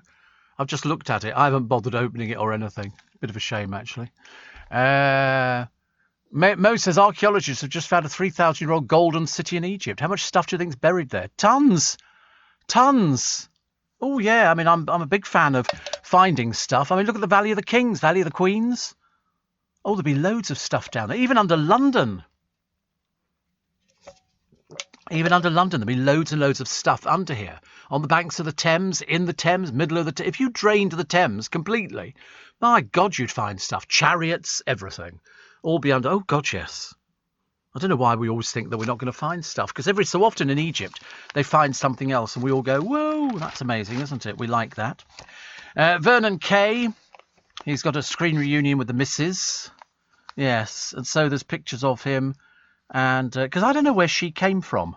I mean, I know that she's his wife, and they have two gorgeous girls, which is lovely. But he's been on loads of things, hasn't he, Vernon Kay? And then we had that little upset, and then we weren't sure if they were going to survive. But then he actually tells you the secret to a good marriage, which is talking. Apparently, talking to each other is the secret to a good marriage, which seems to make perfect sense, because nobody ever talks to anybody nowadays, don't they? Scarlett Moffat looks shocked when she joins comic Rosie Jones as a special guest on her travelogue tonight. They obviously don't have much of a budget if they've only got Scarlett Moffat. And the long-awaited Sheridan Smith drama, Four Lives, won't be broadcast probably until 2022, but we can wait. We can wait. Patricia Hodge is going to replace the late Dame Diana Rigg in the new series of All Creatures Great and Small. Diana was 82. I thought she never looked 82. I thought she was lovely, actually. And the final of Channel 4's The Circle takes place tonight. If anybody understands it, please don't bother writing in. I couldn't care less. Biggest part of drivel I've ever seen on the television. The remaining 4 were Catfish, Felix, Syed, Alice and Father Tom. And somebody will win £100,000. As if, I mean, and that's the incentive, presumably. If somebody doesn't win it, there's going to be 3 very disappointed people. And one very happy person is going to go, I've won £100,000, but I just don't understand what it is. And I really couldn't care less. Not my sort of programme at all. They did a celebrity version. That was even worse. They couldn't find any celebrities. So here it is. This is the advice for Victoria Beckham for today. It's plenty of items of clothing, including sunglasses, headbands, handbags, trainers, belts, masks, waistcoats, blazers, all under 20 quid at Primark. If you bought these in Victoria Beckham's shop, they have jeans here, shorts 10 quid, jacket 20 quid, t-shirt £4, jeans 13, mules £10, and then you look at the price of some of Victoria Beckham's stuff, it's just way overpriced. You can even get a nice hat for £4. That's where she should be pitching her market, and then she wouldn't be in this terrible ditch. She might have actually made some money up until now, but it's not happening, which is a great shame. Great shame. A lot of people talking about the X Factor. They're going to be rumbling on about this one for ages, but it's just going to come down to some people made it, some people didn't. And then they have to try again, I suppose. I don't know what else they do. Roger says, I wish I could go off food. I've just had beef curry and rice for a very late dinner. See, that sounds delightful. Not for me, but it sounds very delightful. I just said I tried milk again the other day. I've kind of gone off milk as well, which is not brilliant, is it? Did you hear about the man filmed kicking and punching his dog around? All he got was fined 200 quid and banned from keeping a dog for 4 years. When a scum like that going to get real sentences? But I think the court's hands are tied. That's what I think it is. So they don't they don't have any choice. If somebody says if you do this, well then the maximum fine is a year, in prison or something like that, or it's £500, and that's what they have to go for. You can't start changing the law. I agree, it needs changing, definitely, for all those sort of people, mainly drunks, I think. Star sign today. It says one step back in time can open up more work prospects. I work 6 days a week at the moment. I don't want to work anymore. Thank you very much indeed. I don't know. You could probably squeeze in another one, couldn't you? Also, have you got a tip for the National? Yeah, don't bother. There's no betting shops open. You're going to have to give all your details to one of these online betting sites just so you can bet. So when you're going to have to give over your credit card details and stuff like that so that they can charge your credit card. No, thank you. Perhaps they have a minimum amount of money. They say you have to start with 50 quid or something. I'm sure years ago I had an account somewhere, but I only used it the once. And I think I had to do it for that very same reason. Not wild about doing it again. So tip for the National? No. Thank you very much indeed. I wish I did have. It's that hat thing people seem to be going on about, don't they? Everybody's got their own ideas. Listen, it's just luck of the draw. Any of these horses could fall at fences. And anybody could win. Sometimes it's the rank out. What?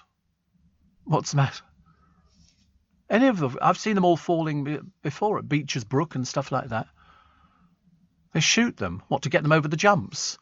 I don't think so. I think they just hit them with a whip. I don't think it's like target practice or anything like that. Well, I mean, if a horse needs to be put down, well, then they do have to put it down. You see that Louisa Zisman?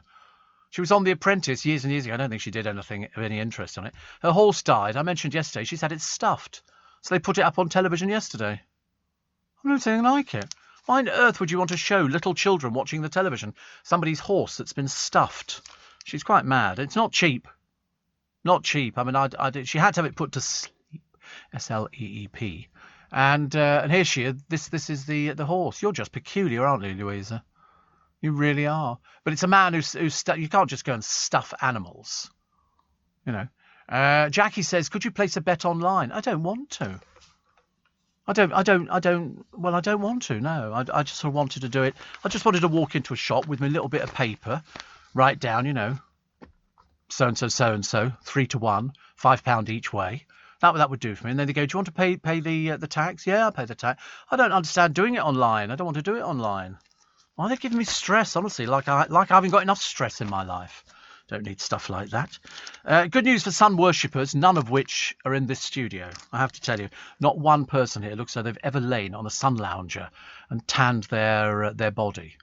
We're all pale and insipid, you know. Credit card is not your money, though, Steve. I wouldn't worry, says Jackie. Oh, believe you me, it's my money. Believe you me, it's my money. Definitely. I don't like using things like that. I don't want to use it on a credit card. I really don't. So Craig Revel-Horwood and Bruno Tonioli are going to hit the road for their new show. They're going to travel across the UK in an array of different motors. I love the idea that Craig Revel-Horwood and Bruno Tonioli are petrol heads. Craig spent $35,000 on restoring a classic Triumph Stag. And Bruno's previously spoken of his love of fast cars. He said, I love driving around Regent's Park with the roof down. It's my extravagance. Oh, dear. Don't let the police see you there. They've got their own police force inside Regent's Park. So Cloth Cap is a real nap. They've studied the results. They say it will win this year. OK, so you heard it here first. What's the betting? We'll come back to you get Fell at Beecher's Brook or whatever. So we'll have to wait and see, won't we? The Grand National show off the outfits. All the people who go there like to show off. I mean, some of them are dreadful outfits. I've got no idea what to wear. No idea. Woke Blue Peter has been accused by parents and farmers of telling kids to stop eating meat with their meals. The classic children's telly show is offering green badges, which are sort of, similar to the famous blue ones, to youths who are eco-warriors at school. They can then earn them for going veggie or vegan with their meals. Or I think we should nominate Luke. And he can get a green Blue Peter badge, because you've ditched the meat. Be good, wouldn't it, really? Very good. I'm still trying to persuade the hospital to open up a fridge. They've got food. They've got a Marks and Spencer in there, but a fridge with ice lollies in. When you come out and when it's hot, you want an ice lolly. That's what I want. I'm obviously not going to get it at all. Steve, I've just placed my bets at Ladbrokes online. Minimum bet 10p. I've picked 10 horses, £1 each. All right. I just want to go into a shop. If you've got to wait till Monday, why couldn't they bring it forward for betting shops? Not that many betting shops around at all at the moment, are there? I've got a lovely house for you. It's a World War II aircraft hangar. It's gone on the market. It's lovely. It really is. 1.4 million. It's in the countryside near Dunmow in Essex. And it was one of thousands of Nissen huts installed during wartime. Carl Manning of Savile says, you look at the outside and you feel it really shouldn't work as a home, but it really is impressive. Oh, it's beautiful. Absolutely beautiful. I could live in a Nissen hut. This one is vast. If it was used as an aircraft hangar, then why not use it as a house? And somebody's converted it very, very well. You're listening to a podcast from LBC. Morning, nice to have your company, Nice, Jackie says, could somebody put a bet online for you? Oh, yeah. I remember Louise Ziesman messing about with somebody called Dappy in the Big Brother house. I think she married a millionaire. She popped up in Country Life a short while ago. I remember thinking, what's she got to do with it? Somebody says, I've got a Betfred account if you'd like me to do you a horse, says Mary. We've all got them, haven't we? Well, I haven't. And I really admired you for cheering us up, says Susie. I'm trying to cheer myself up, I tell you. What I want to do today, I want to rest. Because yesterday was so stressful, so stressful. There's a lovely picture. I like it when they do rescue dogs. They're so grateful. Rescue dogs are very, very grateful. And here's a malnourished pup that was rescued from the back of a van on the M6. Is now a police wellbeing dog. Little Clover was found last summer crammed in a cage with 40 other pooches who were covered in their own mess. She was very fragile and was only one of a few who survived. Oh, bless you. I like dogs like that. They are so grateful. They're so, so grateful, And also, when you can pet a dog or stroke a dog, it makes you feel calmer. They're very therapeutic. Pussycats, exactly the same for many of you pussycat lovers, but dogs as well. There's all sorts of people who've got their stories in the papers of, one dog was left in a field to fend for herself after somebody actually dumped the dog. Do you remember seeing the thing on the television some years ago? There was somebody who pulled up alongside the motorway, opened oh no, that's already diluted. Yeah, that's already diluted. That's you buy that like that. It's a mixed drink. Yeah, it's already mixed with water. I wouldn't touch that anyway. Somebody's actually left that in the cupboard. How bizarre. Perhaps you should try the 4th floor, the 5th floor. Oh, right. Yeah. Oh, right. No. Perhaps you should look on the 4th and the 5th floor. There's bound to be some up there, isn't there? Yeah, because you always find things. He never finds things. I don't know why we bother asking him. Yeah, fourth and fifth floor, there's bound to be in one of the cupboards there. There'll be a bottle of something. I should have brought something in, shouldn't I? Fooled myself. It's just that now I've got a craving for it. You know, I'm not going to let it rest. Send him out to a shop. Where the shops open? The Co-op down the road. Where's that? On the Strand? Oh, right, there's a Co-op on the... Oh, yes, there is. You're right, actually. That's a point, because, of course, knowing his luck, you get mugged. Which would be terrible. 84850 steve@lbc.co.uk. Steve, many horses are destroyed in racing, says Maggie. I know, I've never understood, but it's the gambling aspect, isn't it? I don't mind gambling. I've always enjoyed, you know, doing little bits and pieces. But, you know, whatever.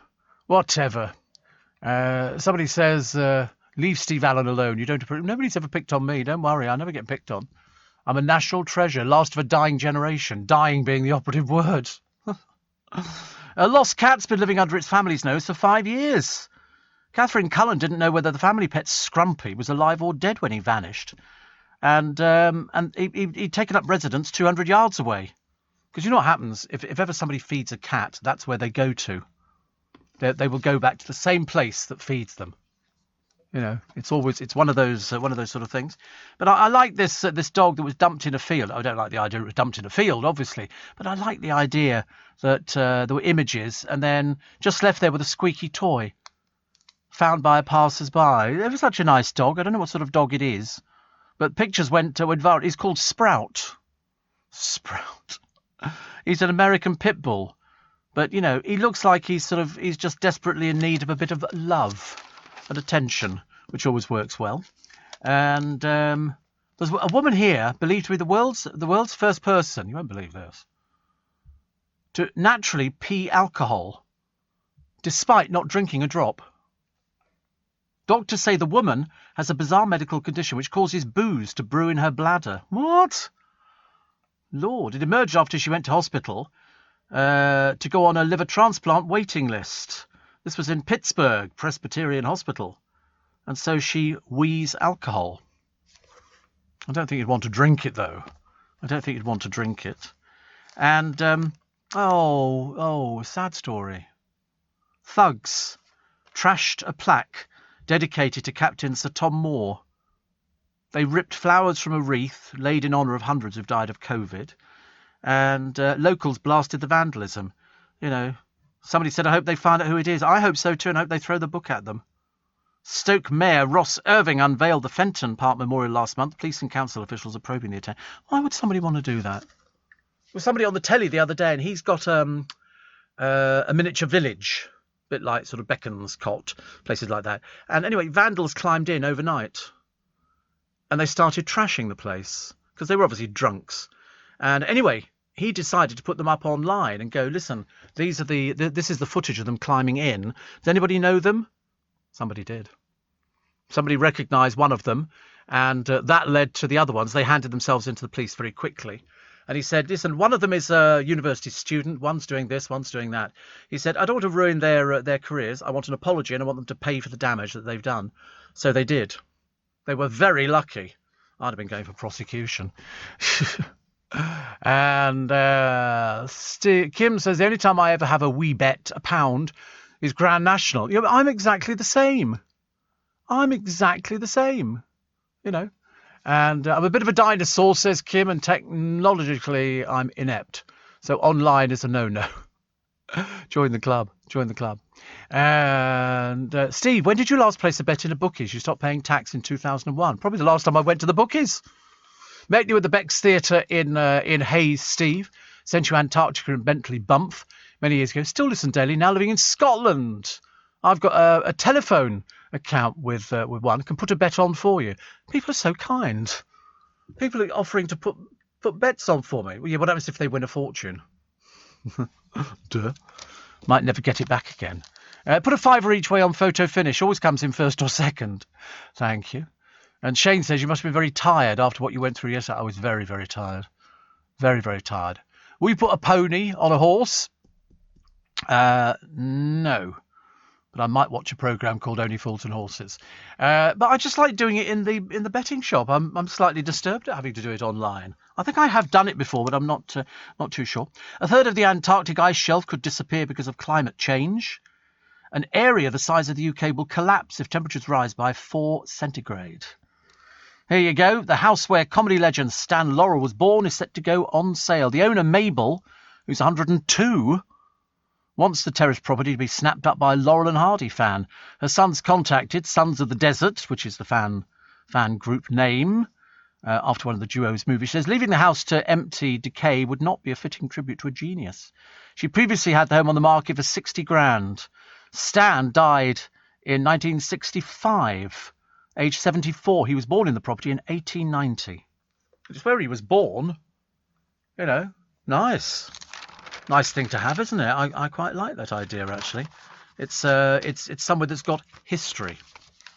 We like a house with history, like Paul McCartney going back to where him and John used to play in the kitchen, and that was nice. The house was still there. It's now a museum, and people like museums. They'll go to it. You know, you're going to go to a museum by the Beatles, or you're going to go to something about Stan Laurel. You're not going to go and see some naff old oversized dresses from Gemma Collins. I mean, does she realise how much a museum costs to run? Obviously not. What are they going to do? Just sort of hang them in the wardrobe and say, we'll have a whiz through here. Can't think of any other reason. Brilliant Aintree pull-out in the Grand National Sweepstake kit in loads of the papers for today. And Prince, a lost album, will be released in July, 5 years after his death. So it's called Welcome to America, recorded in 2010 and remained inside his infamous vault. Was that Paisley Park? Paisley Park was the place, wasn't it, really? I thought so, actually. I never met him. I'd like to have met him. What sort of conversation we'd had, I've got no idea. Probably something completely weird and off the scale.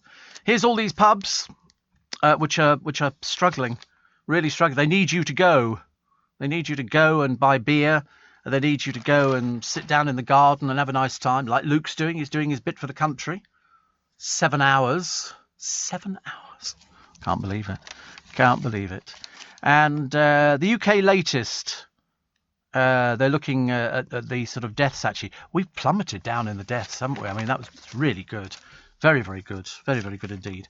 And Oti Mabuse doesn't put a foot wrong as she charms fellow guests on the Jonathan Ross show. She even got the host and comedian Jimmy Carr off their feet for a dance. She was appearing to talk about her upcoming gig on The Masked Dancer, the spin-off show to the popular Masked Singer. She says, to be honest, we have a middle sister. She was a better dancer. She now designs windmills. Nothing the matter with that. Steve, does that woman wee Prosecco? I don't know. I mean, I don't think you'd be drinking. Isn't that an odd thing? But that's what her body does. It transforms wee into booze. And she doesn't even drink. Blimey. Let's have the news, shall we? At 5 o'clock this morning. It's Friday the 9th of April. I'm Steve Allen. This is Early Breakfast. Loads more stories, loads more of your texts and emails as well, which we'll take on 84850 steve@lbc.co.uk. Here we go. You're listening to a podcast from LBC. Morning, nice to have your company. It's Friday. We love Friday because this is the Friday that will lead into the Monday, and the Monday's the bit that you're looking forward to, isn't it? Because you can go to the pub, you can queue up, you can go get your nails done, you can get your hair cut. Hairdressers everywhere breathing a sigh of relief. Seriously, breathing a sigh of relief. They need the money. How they're surviving these places. Admittedly, the overheads are not so great. My friend, he doesn't need to worry about rent because he owns the freehold. So that's saved him money, because if he had to pay rent, they'd be struggling quite badly. What have we got here? Greta Thunberg has a truly remarkable meeting with Sir David Attenborough for a new series. I'm not sure if I like Greta Thunberg. I mean, I can't quite work it out, actually. I'm sure she's very well-meaning. She says he's an extraordinary person. Well, he is. He's 94. She's 18. It's their first face-to-face encounter. They've never had a face-to-face encounter before. God knows what you talk to her about. Prince William has echoed his father in urging global leaders to preserve the natural world as we emerge from the pandemic.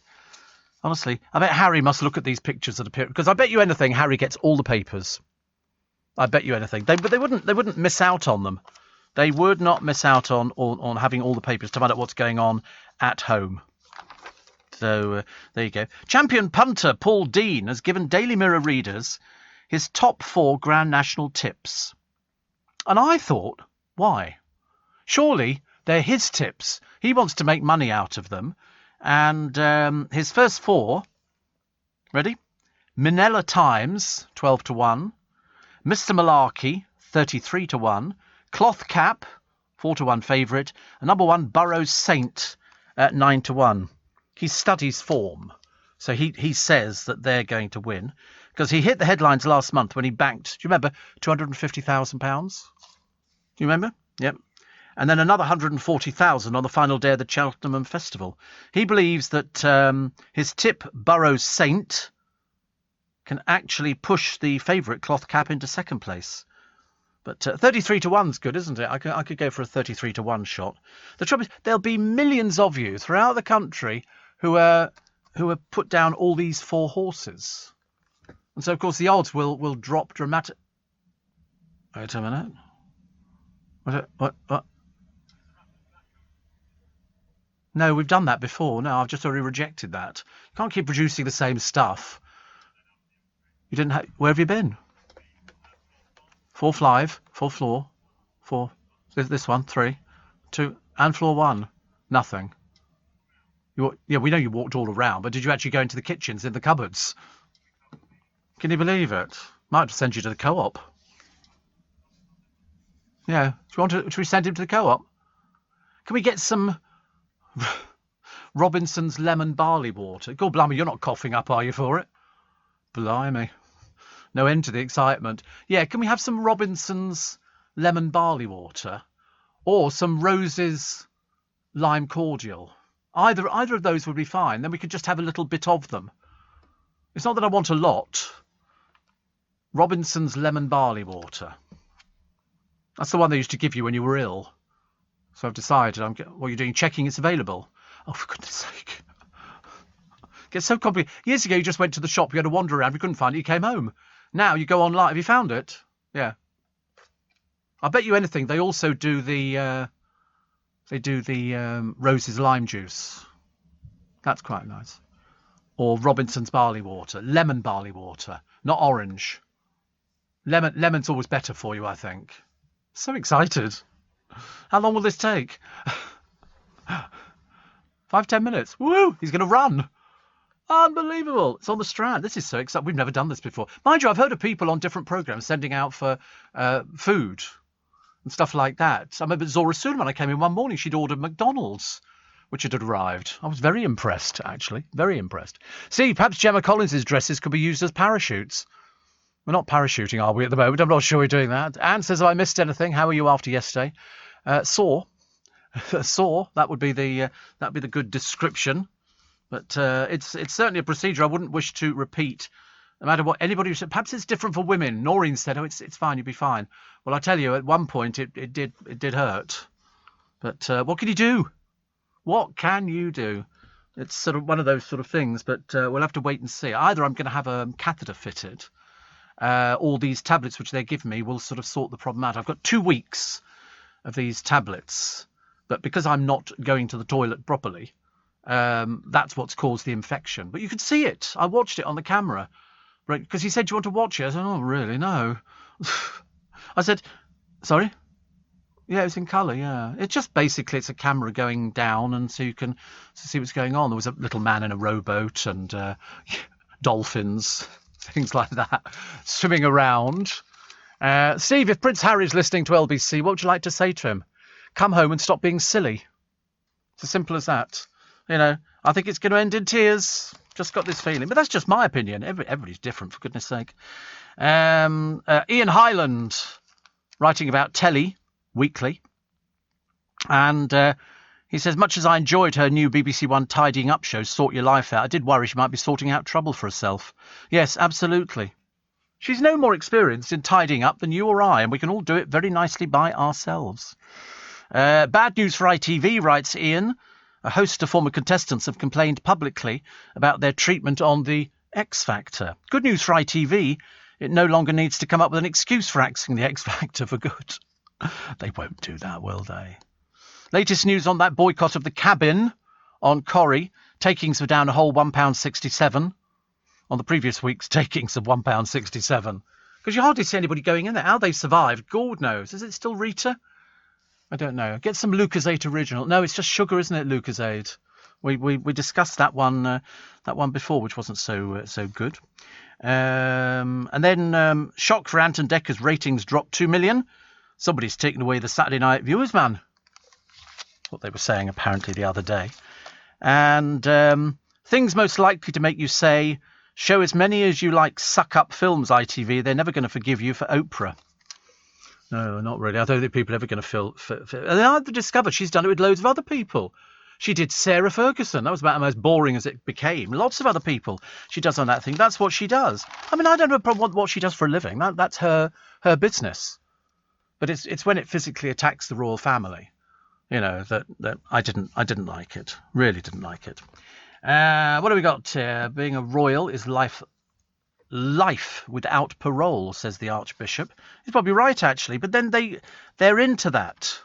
That's what they do from an early age. They're members of the royal family. They don't have to do anything. They don't have to press, wash, do ironing, do anything at all. They don't even have to make a meal. It's all done for them.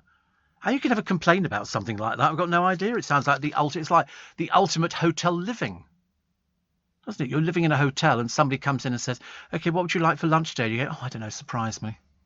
A salad with lots of tomatoes and this and that." That's what I would go for. And what clothes are you wearing tonight? Oh, by the way, this is where you're going tonight. The car will pick you up an hour beforehand. That would be, I mean, absolutely. And then they complain about it. Well, he does.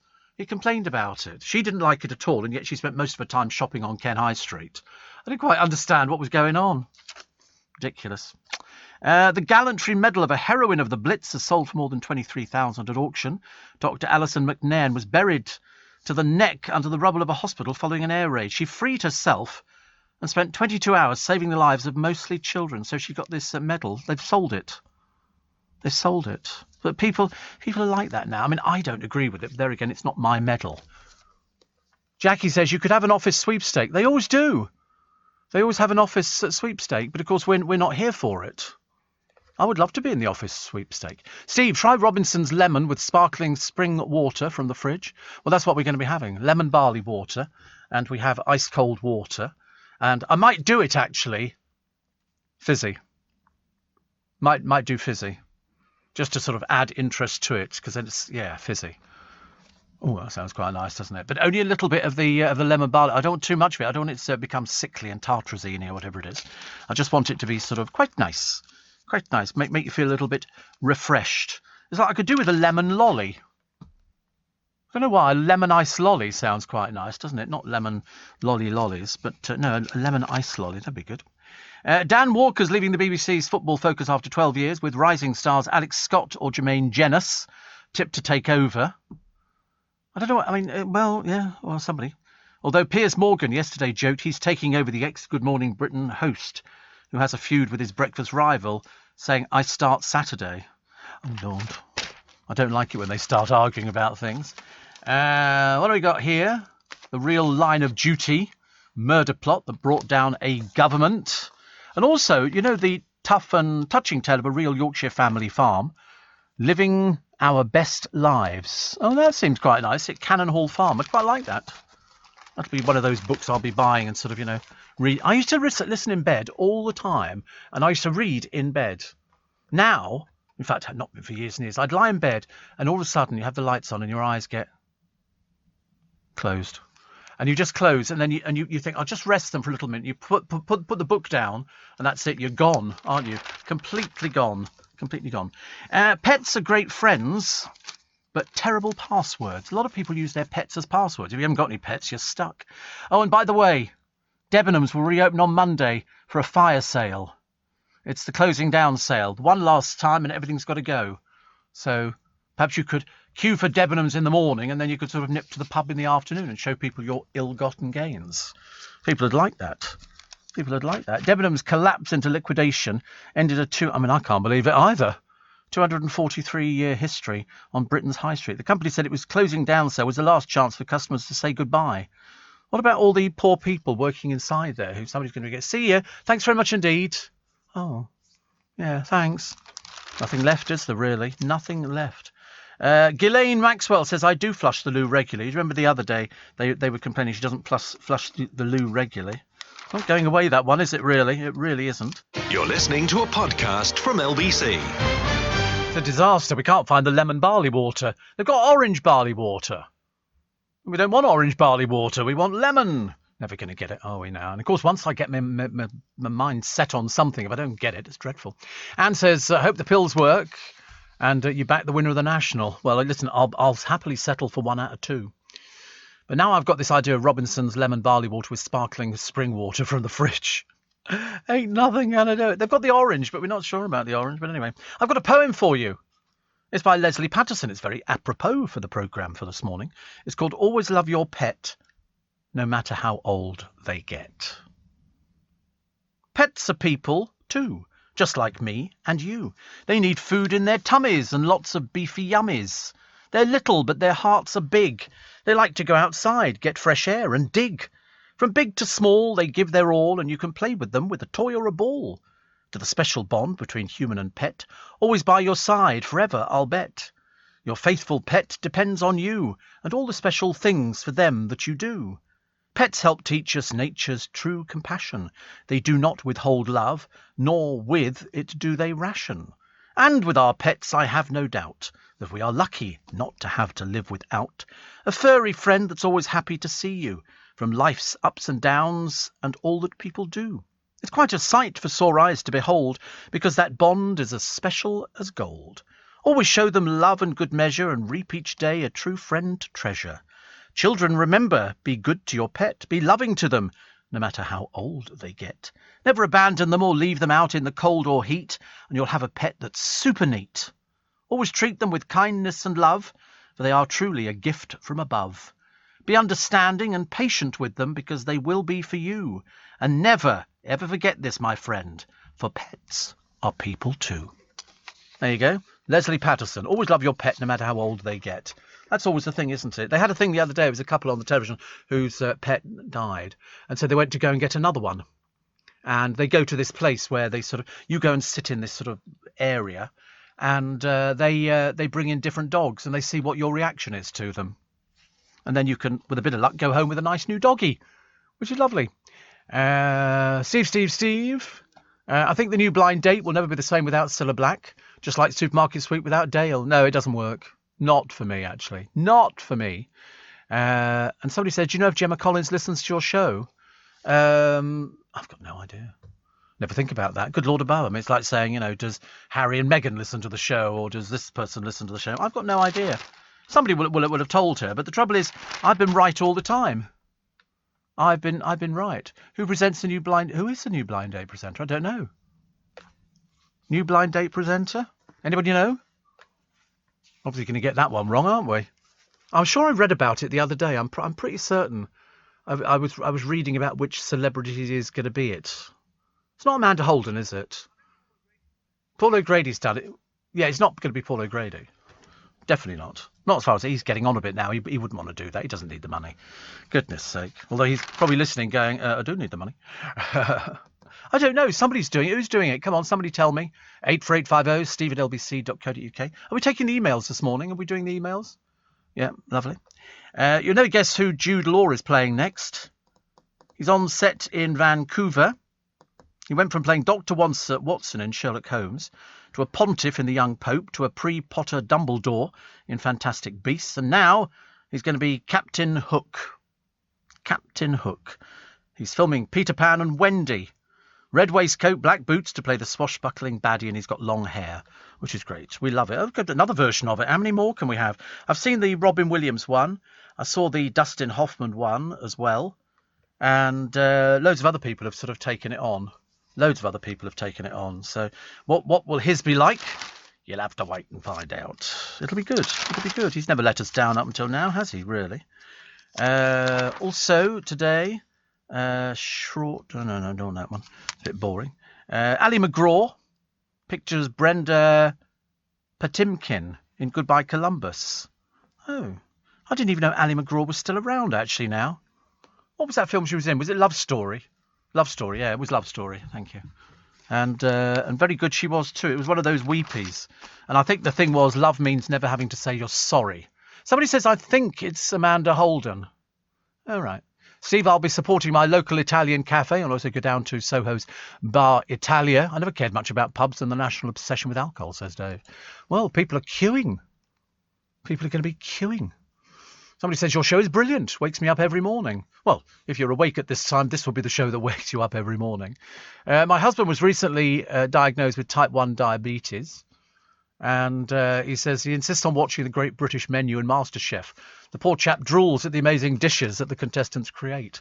I know. You watch these things and you go, oh, that looks quite nice, doesn't it? I see quite loads of bits of food, and I always think that looks very nice. Steve, I'll put a bet on the National for you. Thank you very much indeed. If it comes in at 10 to 1, I'll pay you out at 4:20. Yeah. Sure, it's the relying on somebody. Just imagine I actually get the winner and they say, oh, you picked up £5,000. They go, yeah, I put that bet on. I'm not going to fall for that one. Thank you very much indeed. Definitely not. Jan Moyer, she always talks about the things that matter to you. And she's talking about Rebecca Ferguson. See, I like Rebecca Ferguson, but it is just one of those things. If you're in show business, that's the way it goes. Some people make it and they make it big and they keep shoving money in, and then other people, they don't make it. It doesn't matter, actually. Steve, I think the last time I went to a pub for a drink, it was 1 and 6 a pint. I don't think I'll be bothering. And Gaza says, if I stay in the garden like a good boy, will the kids bring me out a packet of crisps and a Coke? Role reversal. Yeah, why not? That's what we used to have when we were younger, wasn't it? We'd go, I'll have a Coca-Cola, please. And you get it in a glass with ice and a slice of lemon. And then you go, can I have a packet of plain crisp too? And that was the ultimate thrill. The ultimate thrill to end up with a packet of crisps to have in the pub garden. The mess, I can imagine. Must be terrible. How about the ocean spray cranberry and raspberry sparkling water? Says Kim, no. I think it's definitely got to be lemon barley water, but we're not going to get lemon barley water. We'll see. What do you mean we'll see? We've already been. Oh, it's roll of the dice apparently. That's all I need, isn't it? Steve, were you ever a fan of Noddy? Well, not so much you'd notice, no. I mean, I used to have a Noddy doll when I was little, and we had Noddy books, but that was about it. Never really bothered me, actually. I was never I'd sort of grown up a little bit from those things. More a fan of the wooden tops, I think. Steve, I was about to recommend Rachel Blackmore as perhaps the first lady jockey to win the National. This leading jockey won a trophy at Cheltenham and had win after win there a couple of weeks ago. She's riding Minella Way, as mentioned, 10 or 12 to 1 at the moment. P.S. Debenhams at Staines is permanently closed, says Sandra. Yes, I know. I don't know what they're going to do with it. Whether they're going to pull it down, turn it into flats. We've got one in Richmond. There's a department store there, and I can't remember which one it was actually. But that's turned into offices.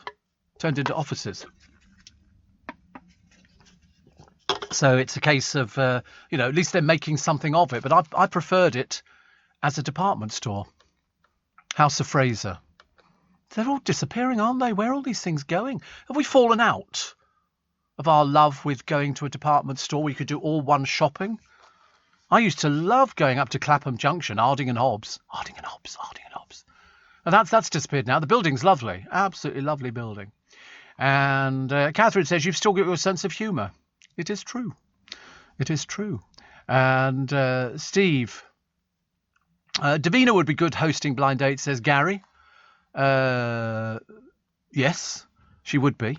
Yes, it's got to be somebody who sort of understands how the programme works. No good just bringing somebody in to do it. So let's face it. I mean, you're right. She might be the right person. Somebody says it's Amanda Holden. She had her last day at Heart the other day. I'm surprised you don't know that. Really? Well, I don't work for that station, but it is just above me, actually. Just above me. Wait a minute. Let's have a look. I don't think you're right, but I mean, I'm prepared to go for it. And, no. Is she in this morning? Wait a minute. No. She is? Yes, she's not. No, she is. Yes, she isn't. Yes, she is. Amanda Holden leaves her breakfast show after marking 10th anniversary. with a sweet tribute. So, yeah, but when they were saying, so when she was leaving her Heart Breakfast show, she's going out of the door. Okay, she's not leaving the Heart Breakfast show. I think she's doing it today, isn't she? We'll have a check on the schedule. I'm surprised that you didn't know that, Clever Clogs, because you were obviously wrong, very wrong. So yes. No, she was just leaving. They always say leaving the Heart studio, or we have Mylene Klass leaving the studio, or any of these other people. That's what they do. They leave. So she didn't have her last day. English Lady 1. You need to get it right. Honestly, nothing worse than people like you spreading incorrect information. Wait a minute. There we go. Producer's trying to work on this one. I didn't know that, actually. She's not in next week. Well, she might be on holiday. She's got to have a holiday at some point, hasn't she? Of course, she might have just taken a week off to go and film the series. That's what a lot of people do nowadays. You know, she's very good. And I've not heard any rumours about things like that. And generally we hear the rumours. So there you go. And Jackie says, I think you said Amanda Holden, Steve, for Blind Date. Well, I mean, she might be doing it for a little while, because most people go off, film for a week, and then they just come back in again. And this one says, how about a tiny squeeze of lemon in your cool water if the Groovy Gang can't find lemon barley this morning? Doesn't work the same, though, does it, really? And it's all the stresses of mask wearing and COVID restrictions that are attacking your body. Hope the pills resolve it. Yeah, me too. But we're not finding lemon barley. Of course, that's going to be my first job, isn't it? When I get home, I'm going to have to go to Iceland, the shop, and go and find lemon barley water. Bring it in for next week. It's the only way I can manage to do it, actually. Can't do it at all. Born on this day in 1926, Hugh Hefner, who was the American who founded Playboy magazine. Paul Robeson, 1898. He refused to sign a non-communist oath.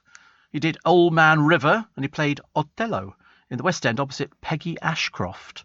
Wow. Nigel Slater, the cookery writer and presenter from Wolverhampton. Oh, look, what have we got? Oh. Would that work? I don't know, actually, dear. Sugar-free Volvic touch of fruit. That's still water. Right. And then this is cordial. I can put you do some. Oh, is it? What sort of cordial is it? Elderflower. Oh, right. Should we try a little bit? Okay. In a cup, and then I'll put the cold water in. Actually, no. Do you want to get the fizzy water? Oh, yeah. I'll try that. I'll have a little slurp of one of these. It's very busy this morning, as you can well imagine. Talk among yourselves. So if I take this off here, so this is Volvic touch of fruit, lemon and lime. Now, the last time I had lemon and lime, I didn't like lemon and lime, did I? Oops. So let's try this. This will have you reaching for the bed, won't it? You'll be sort of... Here we go. Let's try a little bit. Oh, it's way too strong. Way too strong. Isn't it funny when you're sort of used to... I mean, it's okay, but it's a bit strong. Oh, yes, definitely. It's got that sort of taste to it. At Virgin Active, there's something for everybody.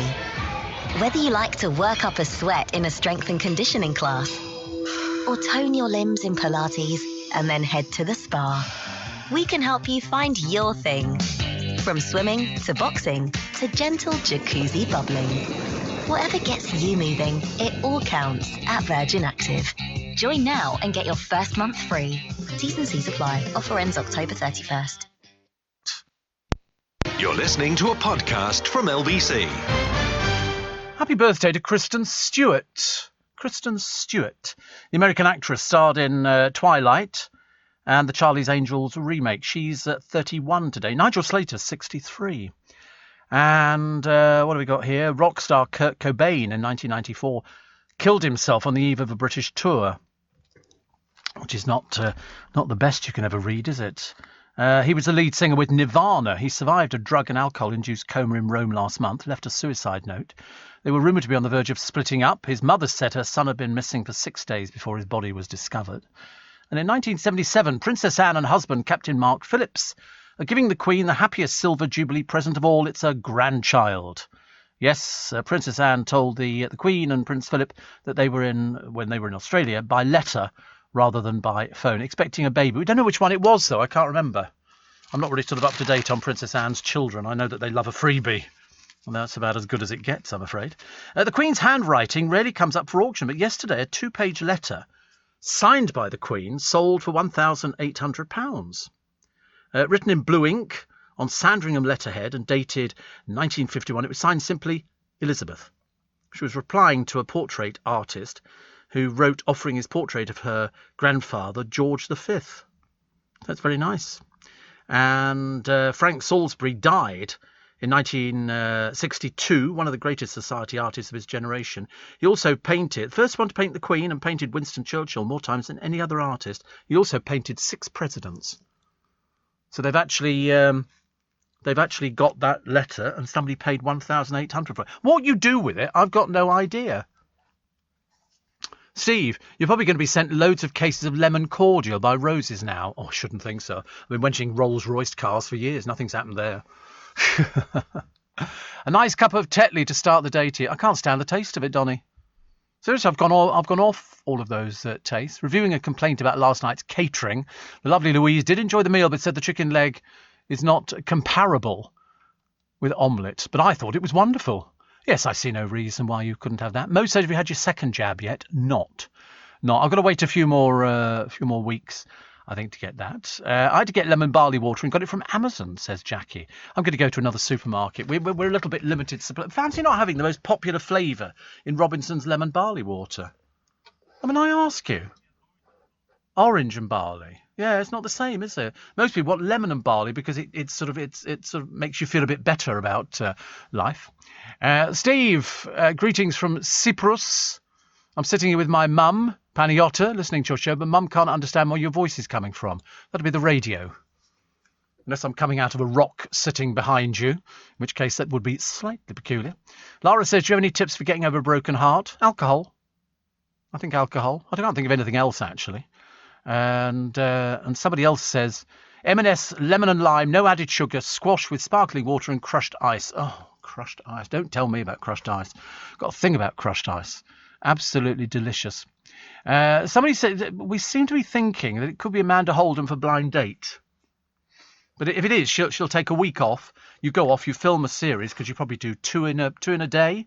So that's, it's 6 days a week. That's 12 episodes. That's 12 weeks. So that's why it probably is going particularly well. And so she'll sort of leave the studio. She'll go. All the studio will be set up. They've already rehearsed it because she only does the breakfast show. So she's got the rest of the day to do other little bits and pieces. So I think she'll be very good at it, actually. Well, I hope so. A little bit disappointed now if it's not going to be her, but we'll wait and see. Cher wants to be in the Mamma Mia 3 movie, sharing a duet with Meryl Streep. Cher is 74. She played Ruby Sheridan, mother of 71-year-old Streep's Donna. How lovely. I like things like that, actually. When sort of people don't play their ages. You know, when they don't play their... Oh, look, Sir Paul McCartney visits Lockdown solo album with a little help from his friends. And Demi Lovato and Cheap Trick are in fine form.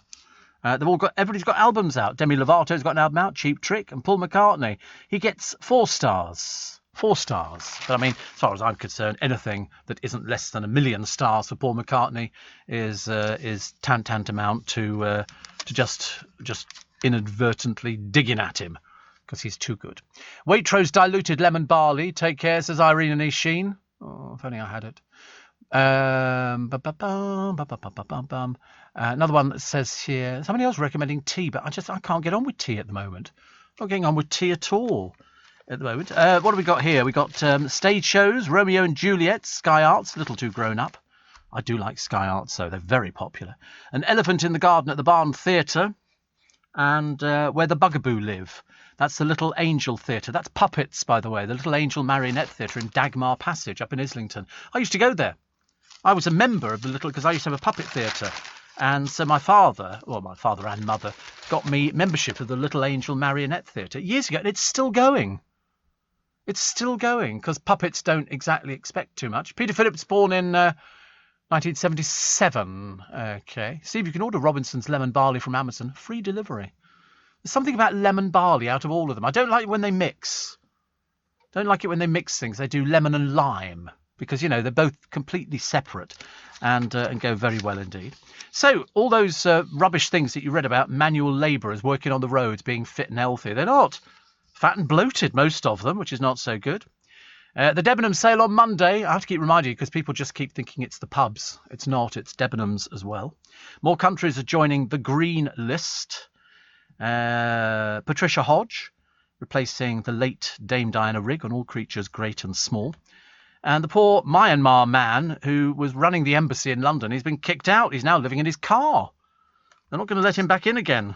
So I don't know whether he's got things inside there he needs to get out, but whatever it is, he's not getting it out. Priti Patel accused of failing to take dog theft seriously. Because it's all a case of, oh, yes, we're going to do this, do that. And then all she's come back with is, oh, we need to look at it. Oh, for goodness sake, honestly. Outrage as a Mr. Big drug dealer let out of prison to go and get married. They're trying to explain that one. I mean, I'm sorry, if you're in prison, you don't come out to get married. You stay inside and get married. He was escorted by 2 prison officers. You know, don't do that. Also, stars revealing their favourite tastes. Oh, it's going to make you feel sick, this one, I promise you. And the laugh a minute, that's Gemma Collins, keeping all her clothes for her own museum. What would be in it? Just a lot of big clothes. A lot of big clothes. I can't see this being anything else in there. What else would they put in there? They're going to put I mean, that's just... It's so delusional, isn't it? It really, it's almost embarrassing because you think you really can't be, as mad as we think you are. You really can't be. Plus, a campaign has been launched to honour a forgotten black soldier who was denied the Victoria Cross by his South African commanders. Joe Masiko served with the Allies against Rommel's troops in North Africa. He was captured and tortured after Tobruk fell to the Germans in 1942. The POW was later detailed to offload ships laden with military hardware, when he was one of the campaigners who created a bomb using a condensed milk tin, cordite and a long fuse. They believe that the ship sank very quietly after the device detonated in the hold. Bill says he lit the fuse, ran to join his friends in the dock. A moment later there was an almighty explosion. It's anybody's guess, but this small act by this very brave man could have assisted in the decisive decision by Montgomery's troops 3 months later. And so he gets his medal with a bit of luck. With a bit of luck. I see no reason why not. I mean, he's obviously an absolute hero. The forgotten black war hero denied the VC. So he was also given a reduced pension because of his colour and died a pauper after being struck by a train in 1952. Isn't that awful? Because he was black, he got a lesser pension because of that, and then died a pauper, as indeed did so many people, I'm afraid. So many people. This 8-foot python's very popular at the moment. It's not known if it escaped or was abandoned. RSPCA Inspector Dave Milborough says finding a snake this big out in the open must be a shock. Whilst they're not venomous, they can still bite and constrict. Well, I wouldn't risk it. The reticulated python was found in woodland near Merthyr Tydfil. It's been transferred to a specialist keeper who will look after it while the owner is sought, because snakes are particularly vulnerable in cold weather as they're not able to produce their own heat. So that affects their ability to feed and move and also hits their immune system. So you have to keep... That's why if ever you see them in places, they've got big, like, grow lamps above them, and that keeps them going. You don't want to sort of risk them being out there. Somebody must have abandoned it. You don't find snakes like that just sort of lying around, actually. Steve says, Jackie, would it help to drink less liquid? Perhaps you should get lollies instead. Oh, we're not going to send him out again for ice lollies. Can you imagine? Go and get me some ice lollies. A fab. Steve, does the DFS sale start next Monday when non-retail opens up? I've got no idea. No idea. I mean, loads of things are opening up on the Monday. You can get your hair cut, get your nails done, go swimming if you book it, go to the pub if you book it, or if you really want to annoy everybody, book 2 tables for 7 hours, in which case you can go to the gym. Yeah, go to the gym as well. How they're doing socially distancing, I've got no idea. Can't wait to see how that one's going to operate. You're listening to a podcast from LBC. I love it when you see adverts in the newspapers and it says, buy 1 pair of canvas shoes and we'll send you another pair absolutely free. And you think, well, that's good. Why didn't they just reduce the price of the first pair? Make it an awful lot easier. We tried quiz questions on this program. Do you remember a short while ago we tried quiz questions? It was a complete and utter disaster. Complete and utter disaster. Nobody knew any answers to anything at all, so I've given up with stuff like that. Plus, holidays looking a bit more promising, but, whether or not it gets there, I don't know. However, over in your garden, 16 of the top 20 garden birds have declined since 2020, which is not good. House sparrows were the most frequently seen species in the RSPB Big Garden Bird Watch. I haven't seen any sparrows for ages. Round here, it's all rooks and crows and things like that. But goldfinches have declined as well. Only robins, blackbirds, carrion crows and the song thrush showed an increase on last year. I wonder why.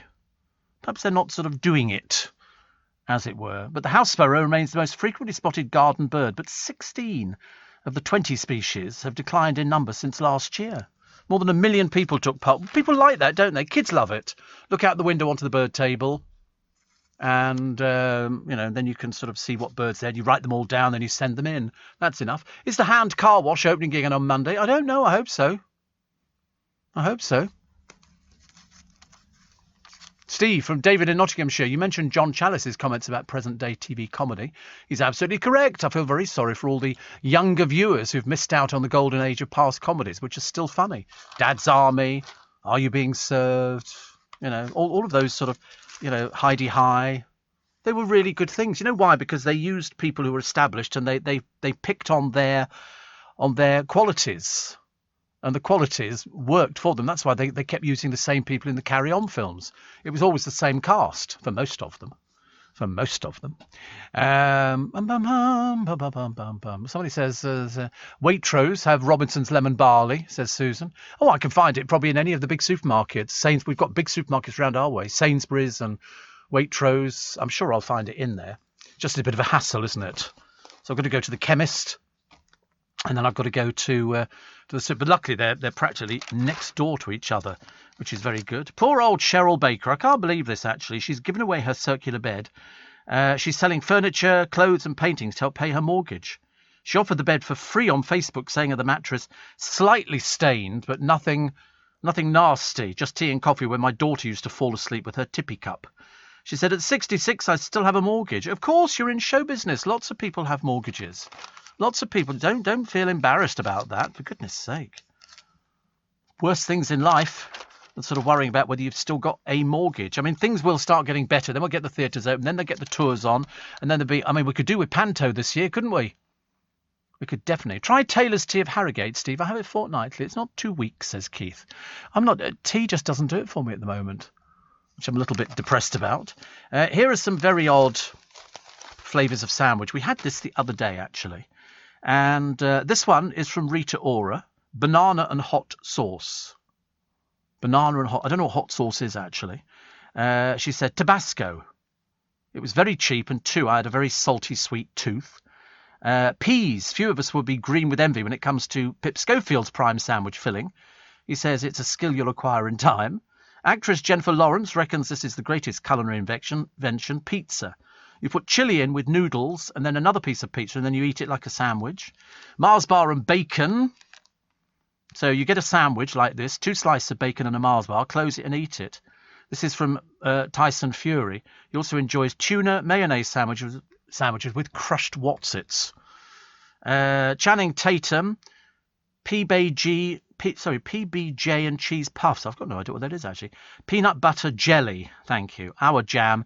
And then you add some Cheetos shoved in, and then you're good to go. Dragon's Den star Deborah Meaden has a seriously sweet tooth. She likes a block of chocolate, and it has to be with cheap white bread. So there you go. Not a great cook, she says.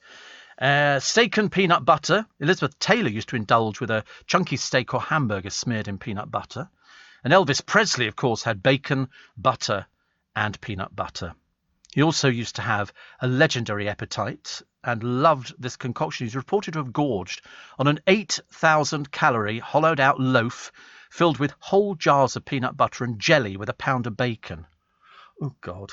He died aged 42, weighing 25 stone. He was quite big. He was quite big. There's a book about it, written by his girlfriend at the time, Ginger.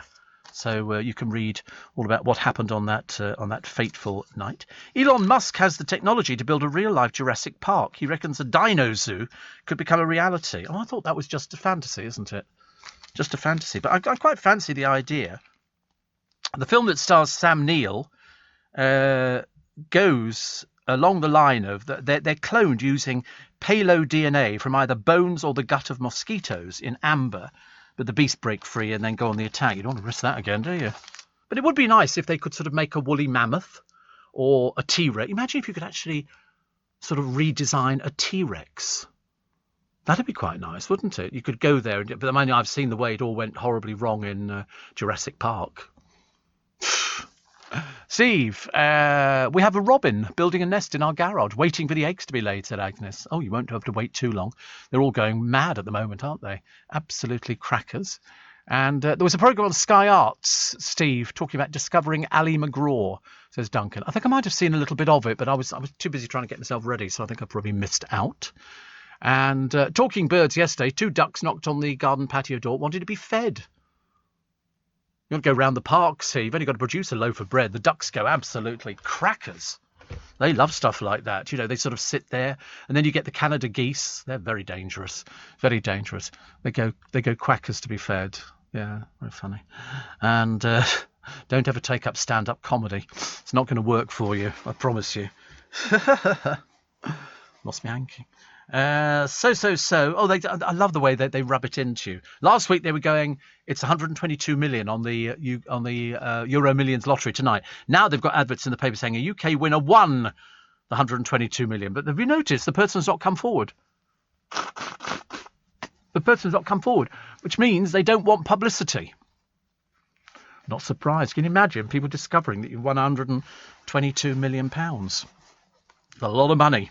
A lot of money. They said, make your numbers amazing. Well, it had run for so many weeks, so obviously not that amazing. Jean-Michel Jarre's got a new album out. It's called Amazonia. Only got 3 stars. Taylor Swift, Fearless, she got 5 stars. Very pretty, isn't she, Taylor Swift? She likes young men to go out with. And also, I love the Daily Star. They always put this story in. Well, it's a different one, but it says, police have been called to a publicity-shy couple's home 9 times in as many months.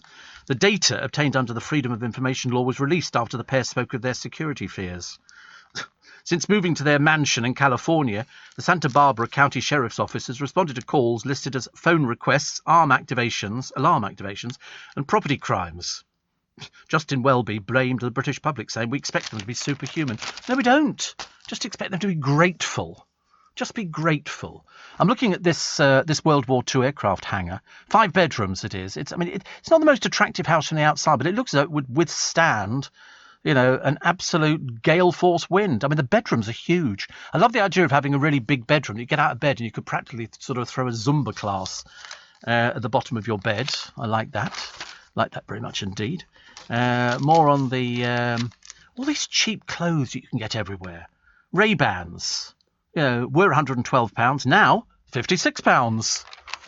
If only Victoria Beckham does have a discount, doesn't she? She has a little sale that goes on every so often, but it's not kind of working as much. Demi Rose, she's apparently a model, and from Brummie, was draped in a Pretty Little Things designed gaping silk skirt. And fans said, you look so beautiful, a goddess and a beauty. No, just looks like somebody who showed you her boobs. That's about all it is, I'm afraid. Nasty carer has been jailed. He stole nearly $10,000 from his terminally ill partner. He's now been jailed for 16 months. Sean Lister took the cash to fund his gambling addiction and bought himself gifts after being trusted with the victim's bank card. Leeds Crown Court heard his partner of 9 years felt humiliated by his actions and was left homeless due to her financial situation. Isn't that dreadful that people do? But the trouble is, if you've got an addiction, that's what people do nowadays. They're more than happy to steal from you because they couldn't care less. Could not care less. I quite fancy the horse called Hogan's Height. I don't know why. It just leapt itself out the page at me. Oh, they're nice. Geranium Summer Twists. Clusters of flowers in a red combination of red and white. Only $12.99 for 12 plugs. Because you order this, I said to you, don't buy from the garden centres. It's way too early. This stuff will sort of come out later. I like the look of this. Geranium's very hardy. Very good for you. Very, very good for you. Also, this is one here, which is a picture of Mel Giedroyc. Don't know why, actually. And Louise Minchin's like of sausages with marmalade sandwiches. When my late dad, mother and uncle were all in service to the late racehorse trainer Noel Merlis, my uncle, who was an ex-Savoy chef, used to prepare breakfast for the jockeys. And they had bacon sandwiches smeared with marmalade. Oh, no. Bacon and marmalade doesn't go well at all, does it? You're listening to a podcast from LBC. Morning, everybody. Welcome to Friday, 9th of April. It's Steve Allen's Early Breakfast. I trust we find you well and looking forward to a freezing cold weekend. But at least you've got Monday to look forward to, and it's still going to be freezing cold. But at least you can go to the pub, provided you book. If you don't book, You won't get in. So we think that they will all be queuing. You've got the Grand National on Saturday, but there's no betting shops open. You thought they'd have thought about that and perhaps moved it to Monday or something like that, just so we could get out there and go to... Because not everybody's got a computer, and they might fancy a little flutter. Steve, can you put a saucer of water out for hedgehogs and some dog or cat food, not milk or bread, because hedgehogs are waking up. They're very hungry. Also, make a little hole in your fence. Oh, so they can travel between gardens. I think they actually know how to get between gardens. They've always been quite good at doing things like that. We don't have hedgehogs where we are. Well, I mean, obviously not 80 foot up in the air. That would be a bit ridiculous unless they've learned how to use the lift, which I think is very, very embarrassing. Roger says, must be so hard for Cheryl Baker, knowing somebody like the GC is around 3 million. Yeah, she's still got broke companies, though, hasn't she, the GC? She's not the big clever person they think she is. It was that comment the other day. I think they must sort of come up with something particularly stupid, just to sort of wind people up. It doesn't wind anybody. Actually, no, it doesn't wind people up. It's just a case of why anybody want to go to a Gemma Collins museum. Must be very. Perhaps you could just keep it in a shoebox. That'd be good. So Morrison, Britain. We're also a nation of takeaway people. We never used to be. Although I thought that, Deliveroo went on strike the other day. And I thought, well, I mean, lukewarm food arriving at your door. Why can't we just go out there? I mean, surely if we want to get exercise, then go out there. Most high streets have got takeaways there, Chinese or, pizzas or baked potatoes or something like that. I'd love a baked potato. We used to have a baked potato place years ago called Spudger-like, or as Victoria Wood used to say, Spadulike. And that was always very popular because you could go out and get a baked potato with beans and cheese on the top. That was delicious, and you could eat all it was all very healthy for you. I don't think the beans and the cheese was very healthy, but the baked potato is the skin of the baked potato is very healthy, very, very healthy. And if we had one of those on the high street, perhaps we could educate people into eating some healthier food as opposed to all the stuff that's out there at the moment. It's a shame, isn't it, really? Because the government are always saying, oh, we've got to cut down on the obesity, and yet what do they open? We've just got another chicken shop going to open up in Twickenham, like we need it. I don't know why they're doing it. We've got a KFC, which is perfectly good, and it's established. This will be one of those sort of, I don't know what they call them now. It's not a KFC. It's another sort of chicken place. So there you go. Nick says, would it be appropriate for Andy Peters to be selling gym equipment? They don't do gym equipment on QVC, as far as I know. Rather than pies. But actually, look how fit he is. Nick. You can't knock him. He's an absolute classic example of somebody who eats a pie and does his exercise at the same time. It's only if you're weak you have to go, oh, we must get some gym equipment. It's like looking at them all on Ideal World. They've been selling the same gym equipment for years and they've still got overweight presenters. So obviously not as workable as you think it is. And they immediately put people in sort of black items so it makes them look a bit thinner. No, it doesn't. Not on my television. You lie underneath the television, you can see how fat they are. It's terrible, but they've always got these things, haven't they? You've got to get this thing, and this is very good for you. It's like every time I turn on, not QVC, the Ideal World, they're selling watches, and they go, it's like when you turn on Gemporia. That's a classic one. I love it. This is the rarest gem in the world, $29.99. And you think, yeah, really rare. Oh, how many have we got of those? Oh, 300? Yeah, 300. And I think, how can it be rare? Unless they're appealing to people who believe that sort of stuff. But no, I don't think QVC do gym equipment. They might do a couple of little bits and pieces. But they've got people that do that, people who sort of sell it from the companies. But no, definitely flogging pie is much better, Nick. Much better. Given the choice of a beefsteak pie or some pastry and some pie would be quite nice now. It might even beat lemon barley water, which we never got anyway. We just ended up with some elderflower, which is it's very nice. Don't get me wrong, it is very nice indeed. It's just not the same as the one we want. Oh, look at that pub style heritage breed steak and ale pie. Oh God, you could eat a whole. I could eat a whole one of those, not with peas, just mashed potato. Oh God, that looks delicious with mashed potato. That would be excellent, wouldn't it? With what, mashed potato and chips? Can't have both.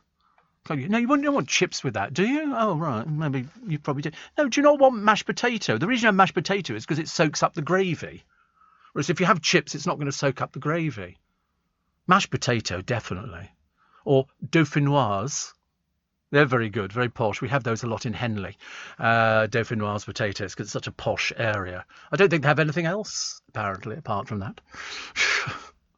That's after the producer said that Henley is very posh, isn't it? I thought you've obviously never been there.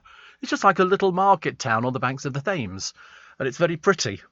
And they have a regatta there. But they have a crime rate.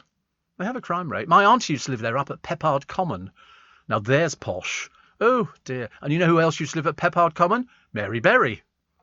She used to live up there, that neck of the woods. That's where they used to make, in Penn, in Buckinghamshire, they used to make chairs. It was a forest and they made chairs. They had a very big chair industry. I don't know why I'm telling you that this morning. It doesn't make any difference to you, does it really? Unless you're going to go and get Jimmy Quick. But some of those pies, I love the glazing on a pie. They look delicious. Then you open it up and it's all just delicious. And the meat just melts. If, of course, you're vegetarian, I do apologise, because you're not going to be enjoying this conversation as much as other people. Other stories which are in the papers for today. The Daily Express, police called to their mansion 9. Oh, this is Harry and Meghan, the shy couple. And he's going to be doing a programme on the Invicta Games. What they're going to do after that, I've got no idea. I don't think he knows about anything else, does he? And Steve, I can't believe anybody buys that rubbish off the TV, says Niall. I love it. Don't you like it? Gosh, I'm really cock-a-hoop. I love stuff like that. I absolutely adore it. I really do. I'm always fascinated as to who buys it. So when you sort of look at them and they sort of say, "Oh, this is very rare," and they go into raptures over it, and the ones on Gemporia really are a peculiar bunch. There's no two ways. They go into raptures over the naffest piece of thing. Paul says, every Friday I have KFC delivered. My treat. Classic bucket for one. Yummy, yummy, yummy, yummy. Steve, I think you said you do your lottery online. They have all your details. So what's the difference? Well, because that's the lottery. I kind of trust the lottery a bit more, actually. So I don't do anything. And also, I don't like loads of things online. I'm a little bit funny about that. I probably shouldn't be, actually, because it's as dangerous to do anything else. I could be as hacked as the next person. Bit of a pain. Also, they're doing this story about the hotel tycoon Sir Richard, murdered at his mansion, one of Britain's richest men. He was found by the police stabbed to death. His wife suffered knife injuries and was taken to hospital, and a man has been arrested already. Why would that be? Why would that be? We don't know. But the estate is called Moorhill. Moorhill. Adam Rickett. You remember Adam Rickett? Do you like Adam Rickett and his wife, Katie Fawcett? And his bar welcomes back customers on Monday. He played Nick Tilsley, also starred in Hollyoaks. He and his wife, Katie Fawcett, who apparently is a presenter on Good Morning Britain. I've never even heard of her. Why is it they put these things down? I always get a bit confused by this sort of stuff. But he said his mental health has been boosted by carrying on with his rounds, because Adam's got a spine disease. And he said, we've ticked over with takeaway deliveries and we've been out there supporting the customers. Well, good for him. Good for him. That's what we like to see, actually. And Debenhams, all the papers are doing, their one last time, which is very sad, very sad. Last chance for customers in England and Wales to visit their local Debenhams before the stores close for good. If you visit debenhamsstoreclosures.com, you can find out which ones are open for business and which ones aren't open for business, because they're not all open. Some have already closed, actually. Nicola Sturgeon has vowed not to speak to Alex Salmond as she trashed his blueprint to break up Britain. Honestly, they argue all the time, these people, don't they? And some thief in Kent has been sent to jail for breaking into a garage and stealing a Ford Anglia car, kitted out like the Weasleys' flying motor in the Harry Potter films.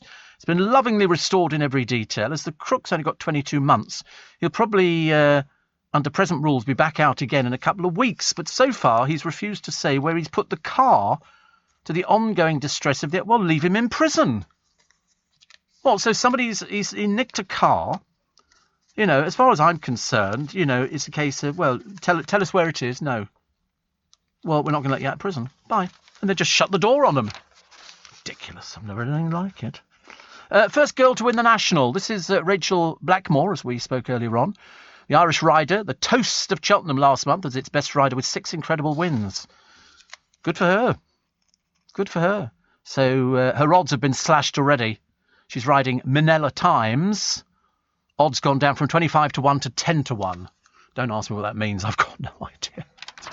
I just guess the same as anybody else. The store cutting the plastic bags, that's still very good. And William tells the top bankers to invest in greener future. It's all right for him because he can afford to invest in a greener future. Many people can't afford to invest in it. They don't have the money to start buying electric cars. He can do it because they've got loads and loads of money. You know, he can afford to go out and buy a £12 million house without batting an eyelid. Goodness sake. Do you use a slow cooker? Absolutely not. Absolutely not. No. Don't use any cookers at the moment, which is much safer. You're listening to a podcast from LBC. Julian says, Steve, air fryers are the best and healthiest way to cook, quicker too. I know. I've just gone off food at the moment. I mean, I see pictures of it and I go, oh, that looks quite nice, but I know damn well I take a mouthful and I have to stop eating it. What do you have to do in this country to be sent to prison? What do you have to do? I have to try and control my temper, actually. I don't get very angry about these sort of things, but I just feel annoyed in the same way that, people who mistreat animals. When it's somebody who mistreats another human being in a care home, I get very, very cross. And here is an evil care home worker who struck and taunted a dementia sufferer has escaped a jail sentence. Unbelievable. Shocking videos by a whistleblower showed a giggling Valentina Bagu striking and swearing at Elizabeth Ann Murdoch, 83. Bagu, 23, ignored her victim's pleas to leave her alone and threatened her with a clenched fist. She even struck the pensioner's legs with a broom as she hissed, she said rude words, "You old bat, and hell will become of you. I'll sweep you up, you're going to get it." But the pregnant mother of one was spared jail after admitting ill-treating or willfully neglecting a person lacking capacity. It happened at the Birch Tree Manor Care Home in Port Sunlight on Merseyside between May and November 2019. Former social worker Mrs. Murdoch died that November, and the following month an employee sent 2 videos to Wirral Adult Social Care Services. Bagu, formerly of Tranmere, made her cruel remarks in Romanian, but they were translated into English. On one occasion, she told the OAP, "Watch out, you'll see what a good plucking you're going to be getting." The recorder gave her a 6-month suspended jail sentence, 75 hours of unpaid work, and made her undergo rehabilitation. Mrs. Murdoch's daughter, Sarah Thomas, told the court her mother complained weeks before she died of people hitting, pushing and shouting at her on multiple occasions. But after talking to staff, Mrs. Thomas said it was probably just in her head. And then to find out what happened was true makes it really incredibly upsetting. It begs the question, if I had believed her at the time, would she still be here today? Birch Tree Manor said, "We're saddened and disappointed that these incidents occurred in our home and worked with the relevant authorities throughout to bring this prosecution." The Antonia Law campaign, backed by the Express, has received strong cross-party support. Tony Stowell wants relatives to be able to put CCTV in care home bedrooms. How can somebody ever do that to another human being? Somebody who's suffering from dementia. And they didn't send her to prison. I mean, that's what amazes me, isn't it? You have people now who literally wasn't there that sad story, but it had a happy ending. It was somebody who took a dog and they threw it in a river, a fast-moving river, with rocks round its neck so that it would drown. Luckily, somebody got it out, and it's now having a much better life. Why would people do that? I told you it was that case which I remember seeing on YouTube some years ago, and it was of somebody driving along, and they were pictured on a motorway. And they pull the car in by the side of the motorway, open up the back door, shove a dog outside, and then drive off. They leave a dog by the side of the motorway. I've never seen anything like it before. These people should be prosecuted. Perhaps we need to build more prisons and admit that we've got a serious problem, a really serious problem. Steve, the buyers of electric cars are all in for a shock when the discounts come, says John. It's never appealed to me in the slightest. I know loads of people have them, and I sometimes have cars in the morning. In fact, actually, quite a lot of the time, I have cars in the morning which are part electric, part thing. And it's when they stop at traffic lights, you could just go to sleep. If somebody put a pillow for me in the back of one of my cars in the morning, I would be out for the count. Definitely. Which is what I'm going to be doing today. I'm going to get home. I'm going to be like the producer boys, because they sort of work overnights. So they'll actually be going home today and then climbing into bed after having a piece of toast or something, probably a piece. No, do you have something to eat or not? Yes. Sometimes a sandwich on the way home. Ooh, lovely. What do you have, Luke? Obviously quite a lot. Vegan sausage roll, lovely. And then you get in and then you just climb into bed. Yeah. I always watch a bit of television, and then I like to sort of lie down on the settee, and I've got this comfy bit on the settee. You know where you sort of get, you think, this is the perfect bit. You know, my neck's fine, I'm all rested, and then you just move your legs up onto the, and that's it. I have been known to fall asleep sitting down. I can be a sitting down sleeping person, and I fell asleep the other day. It was lovely. It was. In fact, I got out of bed this morning, having sort of gone to bed because I was in so much pain from the thing the other day, which actually went away. The pain has sort of subsided, even though I'm not on painkillers. He said he didn't want to put me on painkillers. I did ask. I thought I'll get as many tablets out as I can, and he said I don't want to put you because it'll give you a false sense. So let's see how we do with this. But as I say, we seem to be doing okay, as they say. Peanut butter is gorgeous, Steve. Yes, I agree. The care home worker says, no, I should have got 20 years minimum. I just don't understand how anybody could ever do that to somebody. That could have been your mother, your auntie, your uncle. It could be all sorts of people. We hear it happening all the time. Is it just sick people who just want to cause other people damage? Steve, our closed Debenhams in Folkestone is now a mass vaccination centre. I don't know what else you do with all these shops. As I say, the one in Richmond's going to be a sort of rented office suites, which is okay, isn't it, I suppose? You know, at least it's doing something. But I'd have preferred it to stay. When I look at the high street in Richmond, Nick Ferrari mentioned it the other day, it looks awful. There's loads of empty places. The only places you've got, coffee shops, McDonald's, estate agents, and my favourite shop, Robert Dyer's. Because you can always find something to buy in Robert Dyer's. It's just they don't open as early as you want them to. But I love that. I mean, get anything. Knives, forks, spoons, cutlery. All sorts of things, you know. And what was the other thing I bought the other day? Frying pans, saucepans. Brilliant. Green light for holidays abroad, say the Express. I think they're jumping the gun a little bit. A little bit. I think we've got to wait until we find out exactly what we're going to be offered. And even then, I know that they're offering all sorts of special deals at the moment, which is specifically designed to safeguard you from if the whole thing goes pear-shaped. Because you don't want that, do you? You want to go on holiday. You want to be able to go on a beach. You don't have to sit on a beach with a mask on. Although, actually, you might be doing that in Spain. You might be doing that in Spain. Steak and ale pie with English mustard. Oh, no, we're French mustard. French mustard. Do you like French mustard? Have you had French mustard? No, French mustard's quite mild. Yeah, English mustard's strong. French mustard is lovely. Coleman's do a French mustard. It's a different... You like whole grain, do you? You're so rich. Honestly. Well, you've got 2 tables in the pub, I mean, for goodness sake. All you need now is a quick drive with Corey to Henley to sort of visit your relatives, and you should be okay. But no, French mustard's gorgeous. It's sort of, it's very nice. Different colour. And, you like it, actually. Yeah. Oh, essential Waitrose. See, I don't like the word essential. It makes it sound cheap. Do you know what I mean? I've seen, you know, mustard, French mustard, and then they've got essential Waitrose, like this is the cheaper version for you people that can't afford to buy it properly.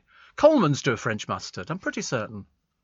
I just suppose Waitrose is about the only shop that does all of the mustards and all of the pickled onions. I had a pickled onion the other day. That was delicious. That was very nice. I was very happy with that. Very, very happy. What have we got here? Sunak pushed Treasury team to help Cameron and Green Sill. More on that rich man who was knifed to death. I don't know in his house. I don't know anything about it, actually. His wife's fighting in hospital at the moment. But the good news on The Sun, and I'm surprised actually not everybody else has covered it, is that he's out of hospital.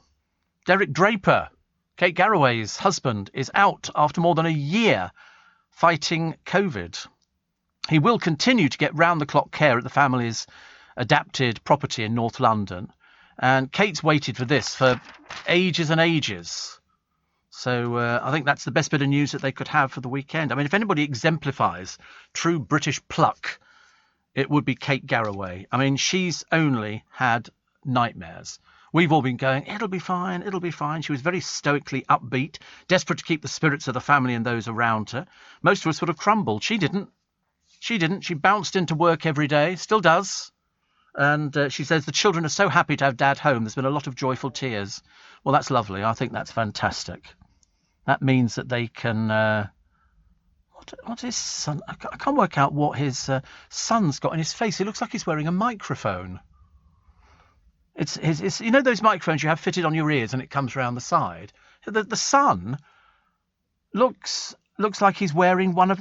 Well, in fact, they all look like they're wearing one. What would they be wearing one of these from? How bizarre. Very old. Perhaps they were out somewhere and they decided to wear it. I'll have to show it to the producer later. Of course, he won't actually know. What about Dijon mustard, Steve? Says Mark. Yeah, I quite like that, but not as good as French mustard. I might go and get French mustard and sausages. French mustard and... Oh, yum, yum, yum. But at least the family will now have him back in the house so they can go upstairs and see Daddy, which is very nice, which is very good. So we're very pleased about that. That's about some of the best bits of news I've ever read. Sir Richard Lexington Sutton owned a huge swathe of land across the country as well as Hotel Empire. They boasted more than 7,000 acres, more than double that owned by the Ministry of Defence. And the Range Rover, which was tracked across 5 counties before the armed officers dramatically halted it in West London. Good Lord above. So the man was arrested. So 7:30 p.m, Sir Richard Lexington Sutton was stabbed to death. His wife Anne critically injured. That was on 10:30. That was 7:30 p.m. on Wednesday. 10:30 p.m. on Wednesday, a man was arrested on suspicion of murder 100 miles away. It didn't take him very long, did it? That was very, very good. Here in the UK, we sell amazing products and services the whole world wants. At the Black Farmer in Devon, our produce is enjoyed on both sides of the Atlantic. We're McKinnon and Saunders from Manchester, and our puppets are watched on 6 continents. So whether you're new to exporting or experienced, explore global growth for your business with free support from the UK government. Access information, training, events and expert advice to help you find new customers overseas. Visit great.gov.uk to get started. You're listening to a podcast from LBC. Morning, Wimpy apparently, says Robbie, had pots of French mustard in the 70s when they cooked the burgers in front of you. Did they? And we just used to have it at home. French mustard. I never liked English mustard. My mother used to make it. So you buy the powder, you get a tin of Coleman's mustard. You'll all remember this, it's bright yellow. And you'd mix it in we used to have a little mustard pot with a little bit of water. My father was the only one who ate it. Nobody else. And then sometimes it just shows how funny it was. In those days, you'd leave it and then a skin would grow over the top of it and then you just mix it all up in it again next time you wanted. But he used to have it with his Sunday lunch. But I didn't. The French mustard, yes. And I've had, what else have I had? I had American mustard. Well, that's like, so you've been dropped into a silo of phosphorescent things. That was a little bit too much, actually. Steve, Captain of the Groovy Gang, the original Spikers group. I hope your procedure went well yesterday. Yes, it did, Tom. It did go well. Not necessarily to my benefit at all. So we're on more medication. We had to have the procedure. I keep calling it procedure, actually, because everybody knows what it is. And then afterwards, he said, I want you to go and get the tablets. To go to the hospital to go and get the tablets, of which mine they'd run out of. They had a lesser one. She said, I'll order you the 500-gram tablet. So I'm doubling up at the moment. I'm doing 4 a day, whereas the other one I'll be doing 2 a day. And then there's another tablet I'm taking as well, which is very good. And then I went to go and sit in a little room and then go and wait to get called for a blood test. So I had the blood test. They always say the same thing, little scratch. You go, huh. When I had the procedure, that was practically like crawling through the wall, I have to tell you. Not as easy as I thought it was going to be. I mean, I did it, but I just sort of thought, oh, please not. And then when he started telling me, Steve, German Senf and Bratwurst or English mustard on a pork pie, says Jay. Oh, I love it. I've got Senf. I bought it on Amazon some time ago. And actually, I only threw it out the other day because I'd had it about 2 years. I've never used the blooming thing. Senf, I used to get, it's like a sweet mustard.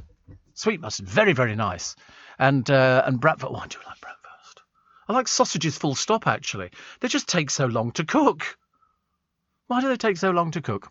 Thank you for your offers of the horses announced for the Grand National. These are the rude ones, which I can't tell you about. Far too rude. And Jackie says, I bought a periodic table from the Elements, Steve. Interesting and a very nice ornament. Thank you. Steve, hot dog, English mustard. Could eat one right now, says Will in Stockton. You and all of us together. That would be absolutely the best thing. Chris says maybe they should bring back the stocks. Oh, is this for people who abuse other people? I think it needs something stronger. I reckon it's only because she's pregnant they haven't bothered putting her in prison. But it's so annoying, isn't it, that you can abuse somebody. Chicken Kievs are nice. You had chicken Kievs? You had those boys? You like chicken Kievs? They're nice, aren't they? Oh, I got you some chicken Kievs. Very delicious. You get those a lot in Henley. A lot of the places do them down there. Very classy sort of food. Best peanut butter ever, Steve. Good Lord.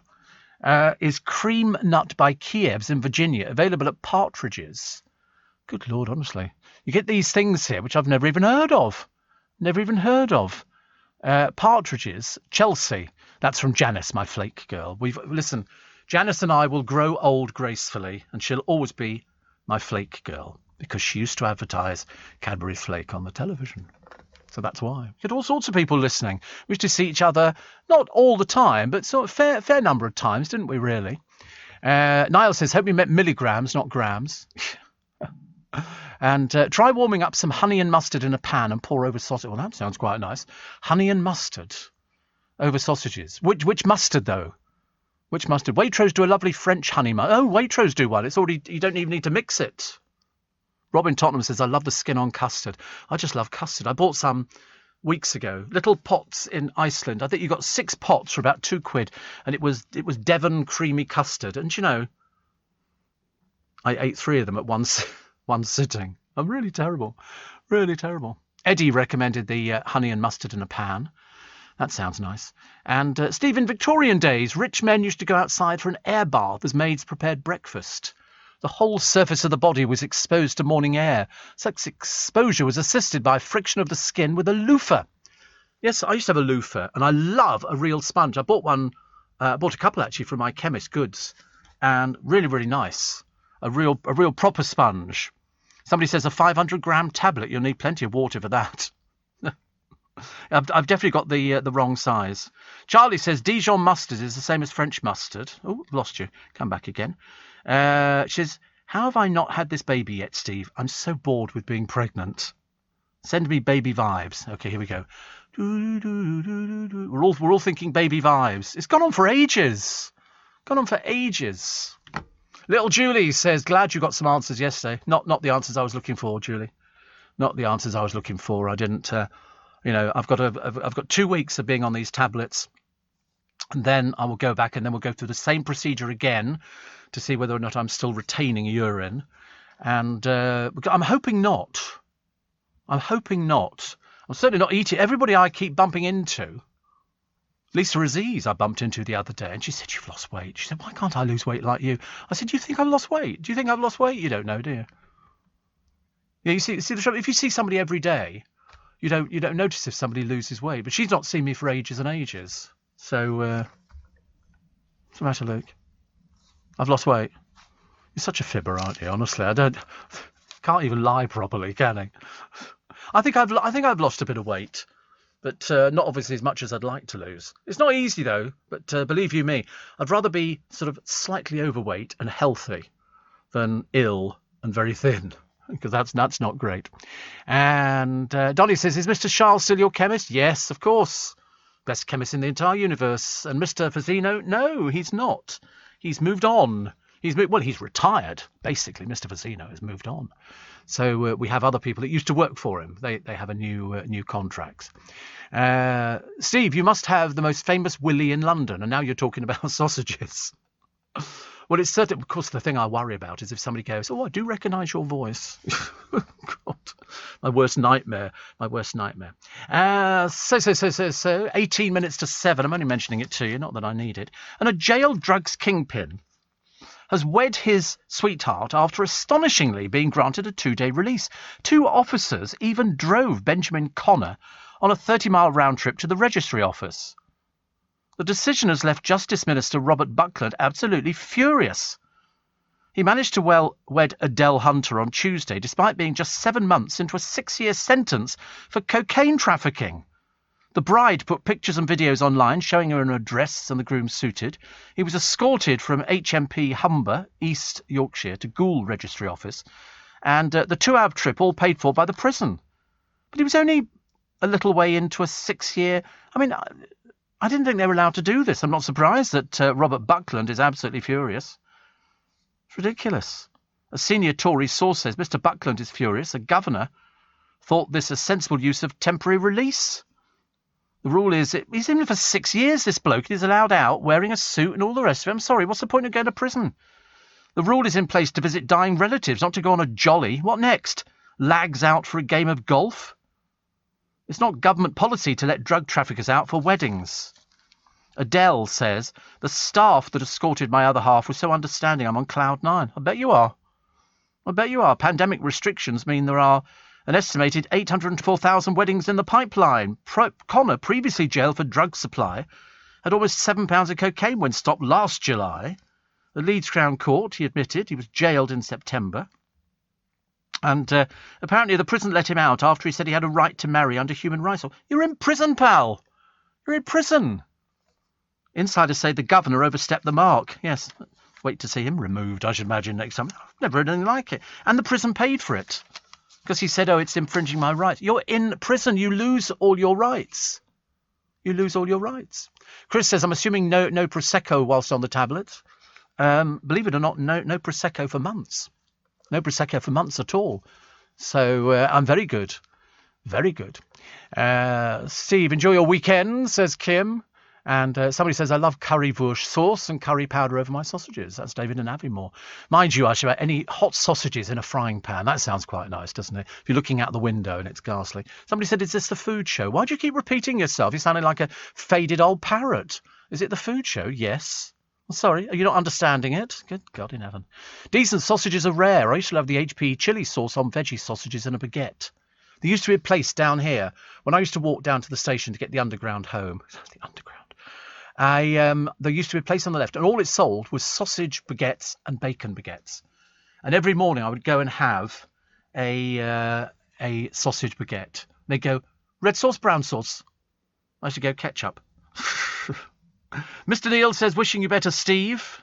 Thank you. The pains of getting older. Stay positive. Message to the man on crutches who stole my camouflage jacket. You can hide, but you can't run. Honestly. I tell you, I've never been so ill, Neil, in my entire life. Seriously, yesterday. I thought yesterday was going to be one of my days where it was just absolutely ghastly. Absolutely ghastly. Mark. Oh, sorry, I've done Mark the producer, didn't I? My former producer. 500-gram tablet. Listen, what do I know? I know nothing. Nothing at all. And also, Steve, hearing you say you're looking forward to going gracefully. I rather imagined you, O'Grady and Biggins, growing old very disgracefully. If I had the energy, I would grow old disgracefully. You're listening to a podcast from LBC. We only just discovered, actually, that prisoners can't even vote. Well, I've said that'd be a bit pointless, wouldn't it, really? But the prison governor's not very happy at all. Well, the prison minister, definitely not. Steve, since 3 p.m. yesterday, my girlfriend's not been allowed to eat. She's going to hospital this afternoon for a minor op. All this talk of food isn't going down too well. Ha, ha, ha, ha, ha. There must be thousands of people who are going to hospital and have to fast. Listen, I've been fasting and I still talk about food. It doesn't make any difference. Like saying, because you're going in for... They always say to you, if you're going to hospital and you're going to have an operation, well, then you need to sort of stop eating or... I had to... What did I have the other day? Oh, that's right, yeah. Can you make sure you turn up with a full bladder? I thought... Every danger there of that happening, seeing as I never managed to empty it. So it doesn't make any difference, really. Steve, in prison, you can't say anything against the Krays. Well, blimey, they've been dead for so long now. The trouble is, they were, as I've said to you before, you only have to read all the documented stuff. They just weren't the brightest. They only ruled by fear and intimidation. There was nothing else that they had go. They didn't understand gambling. They didn't understand anything else. So, and then they died, even though they were only in prison supposedly for like 30 years. But I remember seeing an interview actually with Reggie, I think, in his bed. He died in a motel or something like that. But he sort of gave an interview, which was sort of interesting. But they just look as though they're from a different era. It's a long time ago. Good Lord God. The whole criminal, movement has changed beyond a shadow of a doubt. It's completely different now. People are listen, why would you bother going around intimidating somebody when you can do an internet scam which can net you millions? That's what they do now. How many scams have you heard of that we've talked about on LBC? Loads and loads of them. Loads and loads of them. Steve. Sitting in a friend's garden last weekend, showing me his new house. Apparently your mate in the greengrocers lives next door. He's a lovely fellow, he said. Well, it depends which one it is. I have a few mates. In fact, could be 2 or 3 people. Could be 2 or 3 people out there. So I don't know where you are, actually. Nick in Kent says you're a trooper. Thank you. I'm not sure about that, actually, but it's good. And Maggie says, hubby retuned the radio yesterday. And this morning I thought you were not on air. I've now found you. Should I divorce him? Absolutely. Absolutely. Oh, that's absolutely shameful that he would actually retune your radio from LBC. No. Even when we're ill, we still come in. We don't not come in. It's only when we're really, really not very well. But so retune the radio. What a cheeky devil, honestly. As if there is anything else to listen to on the radio. I don't think there is, actually. I think once people have discovered LBC, you're kind of stuck with it for the rest of your life. You get withdrawal symptoms. I've met no end of people over the years. Like there was a lady earlier on talking to Darren, and she said that I sort of she had to thank me because she gets headaches and all sorts of things. So Darren said, I'm sure he'll be listening. I was. Because people rely on it. I am like, I'm your sort of little bit out of the NHS. Believe you me, if you'd sat there, I was sort of sitting there in the corridor yesterday waiting because they said, don't turn up too early for your appointment. 11:50, and they didn't see me till 1:45, which it seems ages when you're just sitting on a very hard chair in a little room, and it's all different bits, you've got the bloods there, and you've got this, and everything's different. And I was thinking, if there was a bed here now, I could lie down in it, and they could just wake me up when they need me. Just as well they did. Jackie says, didn't they give you an anaesthetic? Local anaesthetic. And but if we go for the catheter, it'll be general anaesthetic. So I'm praying we don't go for the general. Mr. Cray died in a small hotel in Norwich, says Patrick. Yeah, I remember seeing the interview with him in his bed there. I can't remember who died first. Well, the mother died first, didn't she? I can't remember whether Ronnie died or Reggie died. Perhaps it was Ronnie, the first one. Who was the gay one? Ronnie. I have to keep remembering all these things because the sort of the myths surrounding the Crays sort of kept changing. Nobody ever wanted to say anything to Ronnie Cray. Everybody knew what he was, but nobody said anything to him. In fact, the only person who did lost their life, unfortunately. But it was different times. We still like the folklore. And yet when you think about it, it wasn't that much folklore-y. And Richard in the Wirral says, I'm just checking. I'm listening to LBC, not the BBC local radio. What all this talk of favourite mustard and sausages? Oh, no, that was 10 minutes ago, Richard. You're obviously a regular to the BBC. They like people of your age. Much better. Steve, my 7-year-old daughter got scammed for the first time on one particular site. They're learning young, says Steve. Yeah, listen, why would you bother doing anything else now? Hardly worth even doing robberies. The only people doing robberies now are sort of the old school. All the other ones are doing all the internet scams. Hello, you owe money to the Inland Revenue, and we're here to collect the money now. And so it goes on, and people fall for it. Believe it or not, they fall for it. If you're a stamp collector, here you are. Here's your Frankenstein stamps. It's a picture. It's all to do with, the Royal Mail's latest set of stamps. 6 classic sci-fi novels by British writers. So you've got Doris Lessing, H.G. Wells, John Wyndham, Mary Shelley, Arthur C. Clarke, and Aldous Huxley. So they're all out. They will be out on April the 15th. And if you collect stamps, my neighbour Lynn collects. She loves stamps.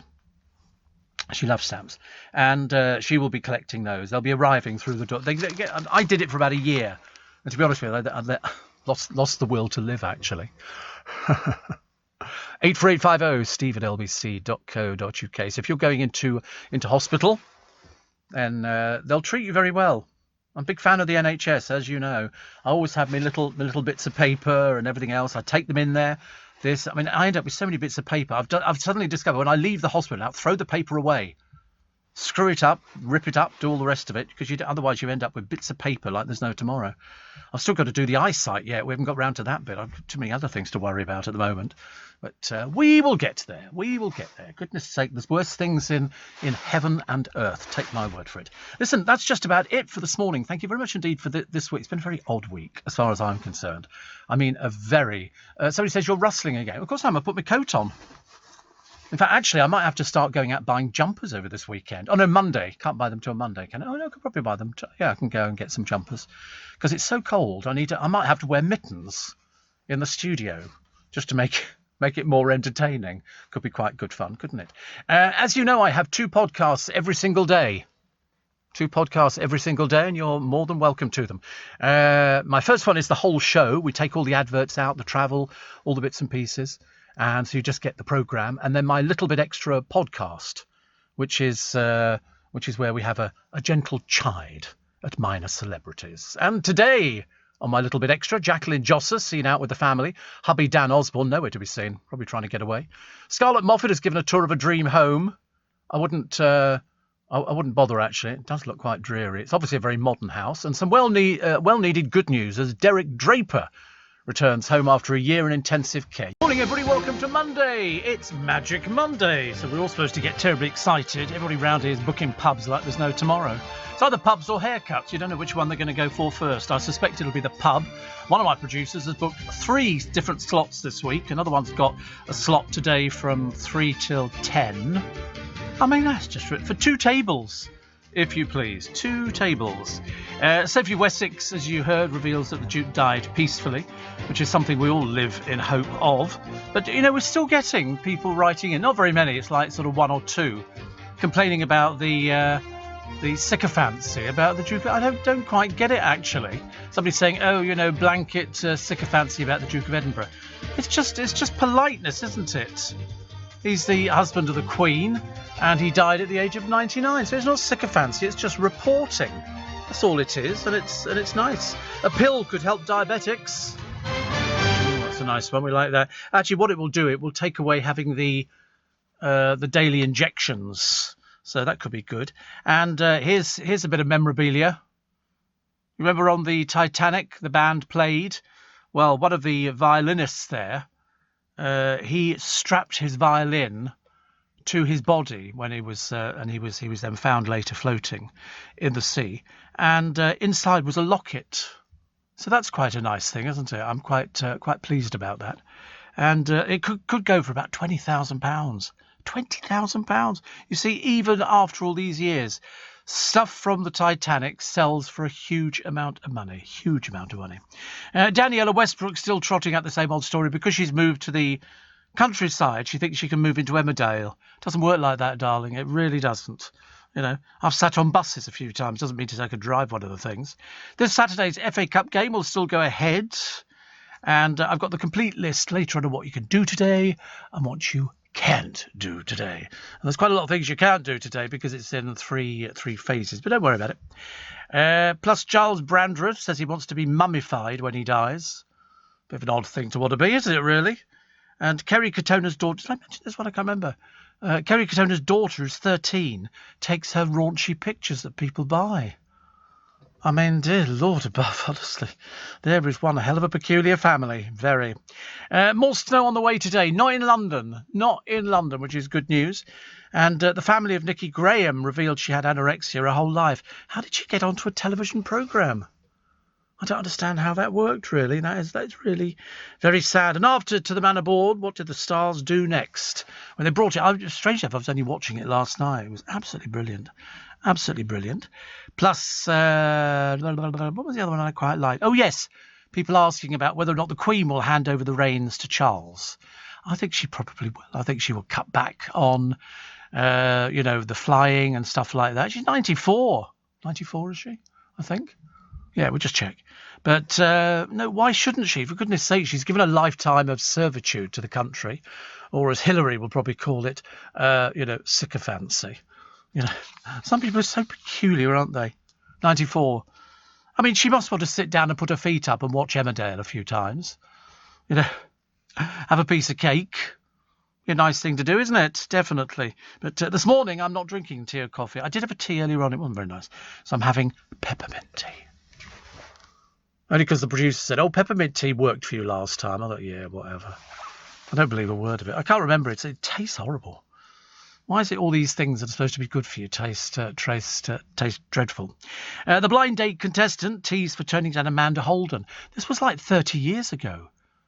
And people have said, you turned down Amanda Holden. And I remember thinking, well, loads of people must have turned down Amanda Holden. What was the other one that I quite liked? Banning sunbeds could save lives. Do we still use sunbeds? Do we still use them? You never use one? Yeah, I've used sunbeds before. Yeah, I used to use them on a regular basis, actually. I'm not sure about the fake tan. They all smell a bit funny, fake tans. But no, I've had no problem with using sunbeds. I've had standing up sunbeds, turning sunbeds, sunbeds where you lie down and turn over yourself. And it's this never-ending quest to make ourselves look bronzed and gorgeous. Although, to be honest with you, I never did. I just looked blotchy. 50 years since the two Ronnies, and still the gags stand up. They were doing a programme on the telly the other day, which I was watching. And they were still doing the handles for forks. And the bloke who wrote the sketch, and I didn't know this, although it kind of rang a bell, they were saying, oh, the person who wrote the fork handles, who do you think it was? It was Ronnie Corbett. Yeah, Ronnie Corbett wrote that. He just turned his letters around and came up with a name. And he then admitted. And in fact, the script came up a while ago and it sold for £46,000. Just that thing about, fork handles. No, handles for forks. And so it went on. It was all very good indeed. But written by Ronnie. And they were good. They were so good. NASA's first flight on another planet, we'll tell you about later. And I think they have to, for Prince Philip, they have to move his money so they don't pay inheritance tax. I wonder how much he left.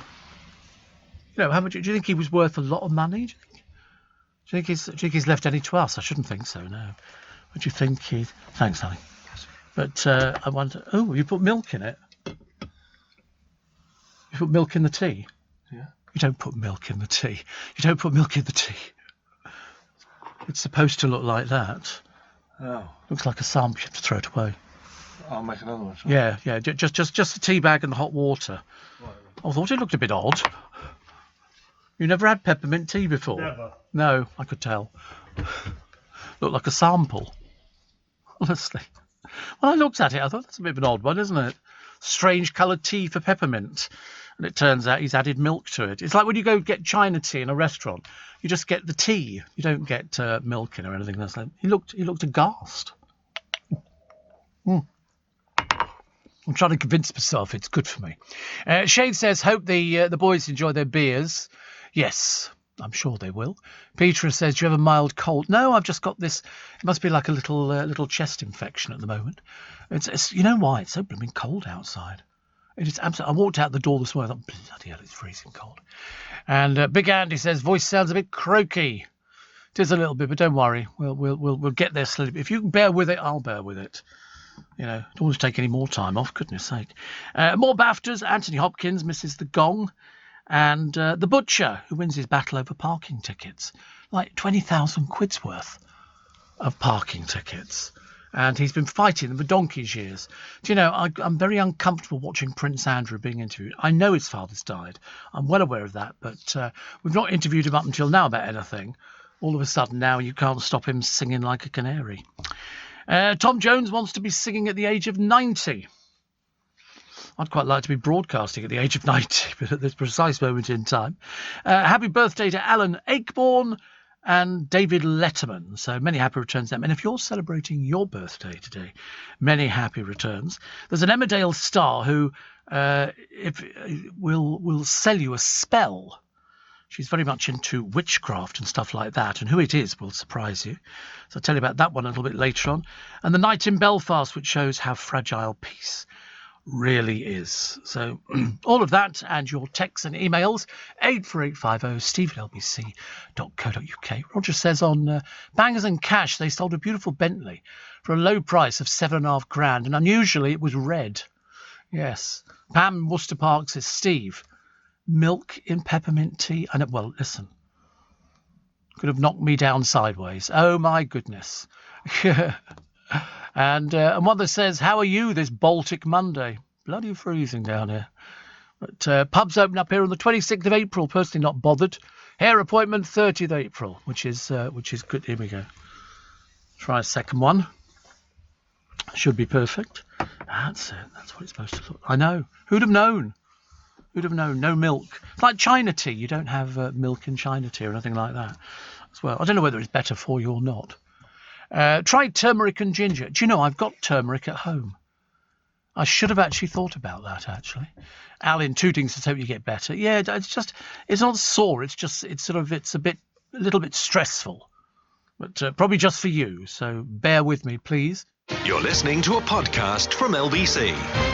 Morning, nice to have your company. This morning it's Steve Allen's Early Breakfast on LBC. It's the 12th of April. Can't believe it. But it's Magic Monday, which is good news. Harry's flown into Britain, which is what we told you yesterday. And now what's going to happen, I've got no idea. The rumour was that the Queen will be having words with him to say this is how you should behave. It's the first time he's been in the UK since Megxit. Where he's staying, I've got no idea. Whether he's staying at Windsor Castle or he's staying at Frogmore, I've got no idea. The focus, they say, will be on the passing of the Duke of Edinburgh and nothing else. Well, yeah, unfortunately, the papers might see it differently. Steve, honey and lemon in tea, says Jean. No milk. Yeah, milk. Somebody told me about it. You might be absolutely right, actually, Joe. Milk, not good for you. Very good for the heart and stomach, says Norman. 2 green cardamom pods, turmeric, and a stick of cinnamon. And another one here. Andrew's lost his father. Of course he'll be asked to comment. Well, it's a shame he didn't think about that before all this shenanigans, Jason. And Harry flew in today. I'm surprised you haven't simpered on about that. No, we knew he was coming back in. We told you yesterday. You know, if only you were up to date with things, it might be a lot easier for you. But you're obviously not. We don't need to simper on about him coming back in again. Last thing I do is simper over Harry, if you've heard this programme, on more than one occasion. So he jetted in. We think we've got the list of 30 people who will be going to the funeral. Bearing in mind the 30 does not include the people who are going to be officiating at the service. No hymns, nothing like that. And no Meghan. No Sarah Ferguson either.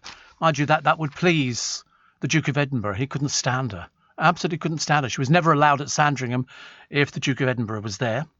The Queen spent her first Sunday since losing Philip with a private church service before walking her corgi puppies. But she's got the family. What amazed me was the fact that the family turned up and they all sort of stayed for about an hour and then they all disappeared again. But she has got close friends. Don't worry about things like that. I always thought, says David in Leeds, that Ronnie Barker wrote the 4 Candles under an alias. He did. I can't remember what the alias was. 4 Candles sketch, but I heard it on a programme about them the other day where they were looking at all the great double acts and all the people, which is good. Lots of well-wishers turning up at Windsor. Lots of lilies, daffodils, and roses. They removed them the night before. They moved them inside the castle. And wait a minute. Oh, it's gone. Wait a minute. I had written by Ronnie Barker under the pseudonym, that's right, of Gerald Wiley. Very clever, because they kept it quiet for years and years, but it was certainly very, very enduring. Very, very enduring. I love it. So Prince Philip will be buried at St George's Chapel in Windsor, and his coffin will remain downstairs in the royal crypt. And then when the Queen dies, she'll be down there with him. What happens after that, I've got no idea. I can only tell you that they've got a lift that takes somebody down, which is good. Steve, I can't wait to get to Primark today. Is it open? Is Primark, is that one of those shops that's open? Oh, right, we think so, yes. Do you know, up north, they're queuing for the pubs. Already, they're I don't know how they've managed that. But Prince Charles set to succeed Prince Philip as the spirit god of a tribe on a South Pacific island. I told you that yesterday. because they didn't know about it. They don't have any communication with the outside world. This is the villagers on Tanna in Vanuatu, the archipelago. They're going to raise a Union flag for Philip, who they've worshipped since the 1960s. And all the pubs called the Duke of Edinburgh will be raising a glass. Sorry, you're going to say something. I thought you were going to... Oh, the pub where you're going, that's Duke of Edinburgh as well. Is it? Oh, right. Oh, right. Is it named after him, do you think? Or is it? It is. Oh, right. The producer lives next door to a pub.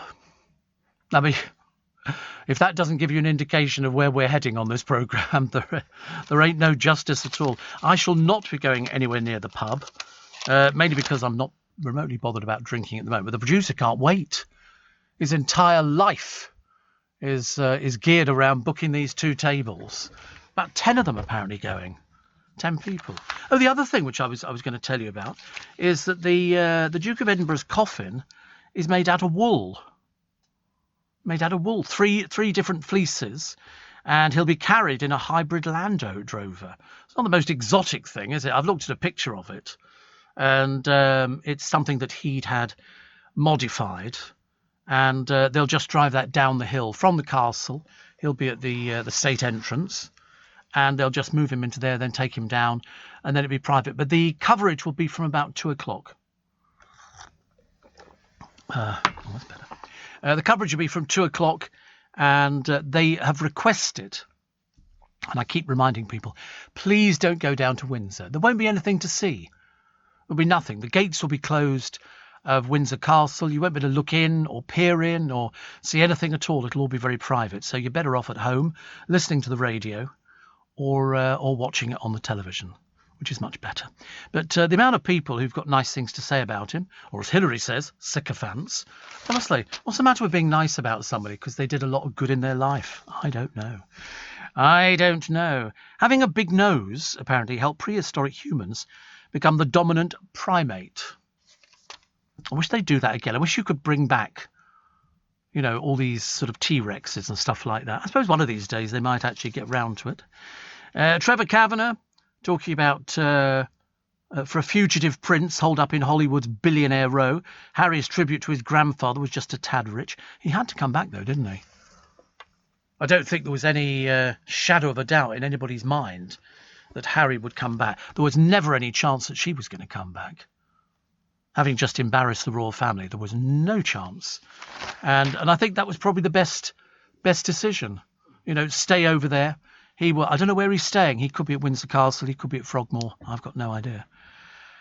So, unlock and awe. Bristol Zoo will be able to see visitors. That'll be a bit of a shock for them, won't it? Also, the Clapham Leisure Centre, open. Hairdressers, open. Shops, open. It's the little shops that need to open. I mean, the coffee shops, they don't mind about that. 84850. Steve, ask your colleagues. You said Ronnie Barker wrote forecast. Oh, Jason, honestly, you are a pedant, aren't you? It's not your fault, I realise. It's not your fault. I mean, they gave you the name Jason. You have to kind of live with it. But queuing up for shops today. Jason will be queuing for Primark. You'll love it. You'll love it. And 4 Leicester City stars at a COVID-flouting house party were busted by their manager and then hid before the police arrived. It's not very clever, is it? So they will be fined, I'm assuming that's how it works. But the snow coming back again. I mean, surely not. Not as we head towards the middle to the end of April. I love it. And also historic, and it is historic, Rachel Blackmore, the Grand National winner, spent the night of her victory in a budget quarantine hotel in Liverpool. They said that she stands to win, I think, probably about £15 million in endorsements and all the other little bits and pieces. That's brilliant, isn't it? 15 million. Well done to her. Well done to her. First woman to ever win the Aintree race on Saturday. And we mentioned her a few days ago. Dermot O'Dreary and Edith Bowman. But making an interesting ceremony out of films from the past year was an impossible task. They're not the most glittering presenters, or anything really. Bucks Fizz and might be making I think they need to do a tour. They definitely need to do a tour, I think. And they've got all these other people. Simon Boyle's Bizarre at the BAFTAs. They were all there. All the good and the great. Leanne Payne was there, plus Clara Amfo. I don't know why, actually. Nobody ever mentions what a DJ she is. They just go, oh, here's Clara Amfo again. And Tom Jones wanting to belt out his hits for the foreseeable future. Although, strangely enough, I think you will find that the Duke of Edinburgh was not a fan of Tom Jones. He didn't like the songs. He really didn't like them. But he's hoping to be performing in 2031. He sold 100 million records. To be honest with you, I think he'll do it, don't you?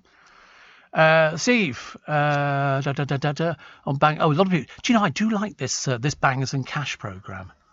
They do come up with the most amazing cars, and some of them, they look beautiful. The people up north, and they do it down here as well, who can put cars back together again, I think is possibly nothing short of stunning. And they respray, they literally strip them back to nothing. Which is the most expensive car to repair? It costs an average of 3,540 quid to repair. You'll be surprised to know it's the Subaru. The Subaru is the most expensive, the BMW second at about a third of that price, and the Land Rover at 980. Cheapest car to get back on the road was the Suzuki at an average of 110 quid, while is it called the Dacia? I think DACIA was in second at £130. Wow. 951 Japanese Subaru cars were sold here in 2020. The boss, John Hurtick, said it was a horrible year for car sales. Well, people lost their jobs. They couldn't afford to do anything. Not very good at all, actually. Not very good at all. And what's this a picture of? Oh, sheepdog Peggy, abandoned when she went deaf, has been taught to work flogs again via sign language. They're very good. Lots of tributes today to Nikki Graham in the papers, which I'm very pleased about. Very pleased about, you know. And the rant that made her name. And she was very funny. And she was a listener. And I was very sorry to hear of her passing. I mean, she was on television 15 years ago. 15 years ago. During lockdown, people used to share her rants and all the rest of it. I mean, you couldn't believe them. She went out, I think, with Pete Bennett, the one with Tourette's, on the programme. And he was very sad yesterday, as indeed were all the people. She was the one, though, who, you know, her family was sort of saying, we thought we could save her, but it's okay, she's not suffering anymore. And so that's the best. I thought she was going to pull through. They raised, I think, about £65,000 to help her. And people have been sharing all sorts of clips with her. When she had the diary room rant in 2006, the entire nation fell apart. I mean, she headed to the door, let me out. I'm too angry to talk. I'm going to smash somebody's head in. And, you know, so she went on. But at the same time, it was terribly, terribly funny. And she was what they call a character, which is what the whole programme was all about. Do you think Prince Philip left a will? Oh, good God, yes. Oh, absolutely, yeah, of course. Of course, everything is... put it this way, they'd have organised the funeral years ago. It was going to be for 800, but they had to cut that back, didn't they? So there will be a will. There will be. I mean, though, to be honest with you, I mean, what beneficiaries he has, I don't know. Might have left something to his sister. Could have been all sorts of family members, close friends he might have left things for. How much he would leave, I don't know. I've really got no idea. I mean, I should imagine he wasn't exactly short for pennies, but did he get paid for anything? You know, very interesting. Very interesting.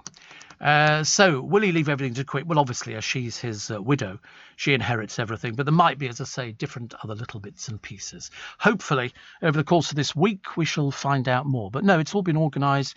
Listen, it's the royal family. They're very, very up with this kind of thing. Very up with it. Here in the UK, we sell amazing products and services the whole world wants. At the Black Farmer in Devon, our produce is enjoyed on both sides of the Atlantic. We're McKinnon and Saunders from Manchester, and our puppets are watched on 6 continents. So whether you're new to exporting or experienced, explore global growth for your business with free support from the UK government. Access information, training, events and expert advice to help you find new customers overseas. Visit great.gov.uk to get started. You're listening to a podcast from LBC. I just want to keep singing that song, Just Another Magic Monday, although it's actually not going to affect me in the slightest. Roger says, on the Bangers and Cash, it must have been filmed recently as they all wore masks and it was filmed outside. Yes. I mean, they spend a lot of time outside on that programme. I'd love to know what the turnover of that company is. Quite something. We've got a lovely story of Steve Wheeler, who's 72. He is a collector of... I'll tell you later. But in fact, he spent a lot of time during lockdown cleaning them. He's got 23,000 of these things. You wait. I mean, everybody's got to have a hobby. This is just one of the bizarre ones. On LBC last night, Rachel Johnson, on her programme, spoke to a clinical psychiatrist, Dr. Mike Isaac. Rachel asked whether today's easing of the restrictions signals a light at the end of the tunnel.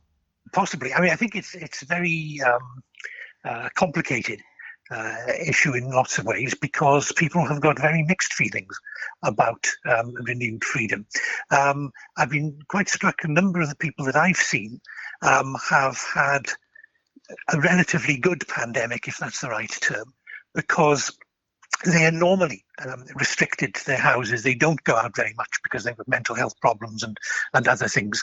And so for them, they felt much less cut off from society because everybody's been in the same boat, having to be stuck at home and not able to do many things. And so they've got very mixed feelings when they look at the great escape because they can't escape. So they're going back to square one. But I think overall, for most people, the big thing that they will find that they've missed is the everyday interactions that we all take for granted. And you talked about going to Next in your lunch break and going to the sandwich bar and so on. The point is that when you can't do any of that, when you cannot do all the spontaneous, simple interactions that we all live by as social animals, that can be very corrosive to the mental health. Now, all the things you've said about reconnecting with nature and so on, absolutely right, but not everybody can do that. And I think that if people have been able to take advantage of the lockdown and simplify their lives in different ways, good luck to them. And that's an improvement on their mental health. And if they can keep that going, then marvellous, we'll all benefit. How difficult do you think it's going to be for people who've been told for a year, and the government advertising and messaging has been very frightening? Stay home, don't kill granny, protect the NHS, save lives. How difficult is it going to be to have a pivot to go out and not eat out to help out, but spend out to help out? Yeah. And do you think it's just too much for people to process? I think it's a lot for people to process. I think it's a lot for systems to process because, if you're just talking about saving the NHS, well, the NHS has to repivot. You mentioned that you're going to talk about the backlog in cancer screening and non-COVID treatments, and that's absolutely true. These are big issues. So all of that is going to be tough to process. I don't think overall it's going to be as tough as one might think, because I think we will soon get back into normal habits, but hopefully not in the same crazy busy way that we were doing. Maybe the pandemic will have taught us that, but I'm not so sure. Clinical psychiatrist Dr. Mike Isaac talking to Rachel Johnson the other day. It's amazing, actually, though, what has been open. You can go and get sandwiches. You can go and get your cup of coffee. You can go and get your... I keep trying to force myself to get a cup of hot chocolate. I've got this obsession. Yeah, only takeaway. You can't sit in and take it. So effectively, your life hasn't changed that much, has it? The papers called it Magic Monday the other day. I'm sorry that you weren't up to speed with me. They called it Magic Monday because it was, all the magical things were actually happening, which was good news. Steve, I sense a tea ceremony thing entering into your show. How about Turkish mint tea? Turkish mint tea? I've never heard of Turkish mint tea. Do you think they do something like, I don't know, actually. I mean, I'm quite happy with sort of just this. It's a bit dull peppermint tea. I'm trying to pretend I'm enjoying it, but I'm not too excited about the whole thing. And Stephen in Brisbane. So from what you were saying, it would seem that Bucks Fizz are still making their mind up about touring. They are. Well, I think they'd love to go touring. Definitely. Because, people are missing money left, right and centre. Here's Steve Wheeler in the papers today. He's what's commonly known as a page filler. He has a collection of 23,000... what? Milk bottles. He collects milk bottles. I mean, to be honest with you, they all look the same to me. He's amassed them from round the world over 40 years. He spent 5 weeks scrubbing his pinters, rinsing an average of 657 per day at the rate of 82 an hour in an 8-hour shift. I mean, the collection weighs 16 tons. Who'd be interested in buying it? I can't imagine. He said they're all sparkling now. He's a member of the Dull Men's Club. There are 5,000 members, including a drain spotter, a brick collector and a telegraph pole enthusiast. So I suppose his actually is quite exciting. But imagine collecting milk bottles. What do you do to them? What do you do to them? I've got no idea. He just cleans them. But now he's cleaned them, what can he do with them? I suppose you could who'd buy them? Even if you were interested in milk bottles, and we all like a milk bottle, although actually we don't have many milk bottles in this country. Kevin's got them, Kevin the milkman. But the majority of people, it's plastic, isn't it? You go to all the supermarkets, it's plastic. Even the sort of pint and a half things, all plastic. But actually, the funny thing is, you know what he doesn't like? Milk. He hates drinking milk. He says the thought of drinking it is abhorrent. I've been going through that as well at the moment, which is interesting. And what have we got here? A 100-year-old great-gran says her secret to staying young at heart is smiling at David Beckham every morning. Oh, we found them today, haven't we? Rosina Garner has a calendar of the ex-Man United ace on her bedroom wall. She's in a care home, and she says her love of golden balls keeps her sprightly. Well, good for her. I mean, she's 100. She doesn't look it. She's got more than 100 birthday cards in Bamber Bridge in Lancashire. And they made every effort to make her birthday as special as you could do. She just likes... Well, I mean, there's loads of pictures. You probably got the picture the other day, Rosina, of Dave and his all the boys in the family shirtless. That's enough to get the old thing going, isn't it, really? When you start looking at... Although, actually, we've all seen loads of sort of pictures of David Beckham with his shirt off and his tattoos, and now we've got the picture of the whole boys because they like. We don't know what they do for a living, but it's very exciting. So we're trying to work out what Brooklyn Beckham does. Plus, what was this other one? Oh, new Celebrity Juice regular Maya Jama should be able to handle Keith Lemon after fending off creepy musicians on social media. They've got Emily Atack, Laura Whitmore. She's taking over from Stacey Dooley as the host of the makeup thing Glow Up. It's just, you have sort of makeup. I watched the sewing program. Did you see the sewing program? It's the most bizarre program I've ever seen. Seriously, I've never seen a program like it. I was sort of watching it, and I was sort of thinking, my God, does the program get any more boring? The answer is no. Doesn't get any more boring than that. People seem to like those sort of things. And Coronation Street bosses have cast Soap Royalty as their latest villain. Paul Opiacy, I think, best known for playing Kim Tate's husband in Emmerdale, so you've seen him before, has signed up as a thug called Corey Brent to rich businessman father Stefan. It's going to be disasters for Tanisha. And as I say, they get worse and worse, these programmes. They have all these thugs going in there and people not very happy about stuff. Here's Jack Whitehall and Freddie Flintoff. This is for a league of their own, the latest road trip. They've got Jamie Redknapp, Ramesh Ranganatham, and Andy Murray and his mum, Judy. I still haven't worked out the other programme with Tess Daly and her husband. I'll have to watch that a couple of times just to make sure that I can get into it. Here we go. Good Lord, look at this. They're booking now for a Christmas party. And, you'll love this one. From 309 quid. And it's a bringing on back the 60s and 70s. Noreen will love this. 60s and 70s big Christmas party. Isle of Wight, 3 nights, 3rd of December. Free bar. Oh, my God. 6 p.m. to midnight every night, including selected beers and spirits, soft drinks, mixes. Full programme of live entertainment. I'll tell you what it is in a second. 3 nights, standard ensuite chalet, upgrades available. 3 breakfasts and 3 dinners, car ferry and parking. And who have they got? Steve Ellis with Vanity Fair. The Dreamers, Dave Berry and the Cruisers, Spencer James, Story of the Searchers, Queen of Soul, who is Sherry Jade, Chris Knott, Stars in Their Eyes, David Essex, and comedian Tank Sherman. What, the David Essex? Blimey, it's good. I mean, it's worth it for the price of the ticket alone, isn't it? Definitely. Kim says, I had a wee upper respiratory tract infection going on the other day. I found gargling with warm salt water soothing. She says, I've been walking about singing that Manic Monday song. I know, or as we call it on this programme, Magic Monday. Because it's a miracle today because, as I say, the producer very happy that the pub opening. He's going to be, he'll probably take his own sort of crisps and everything else like that. Have you got your money taken out of the bank? You've got it already. £3 coins. How much do you think you'll spend in the course of a 7-hour session in a pub? That would be £40 or £50. Wow.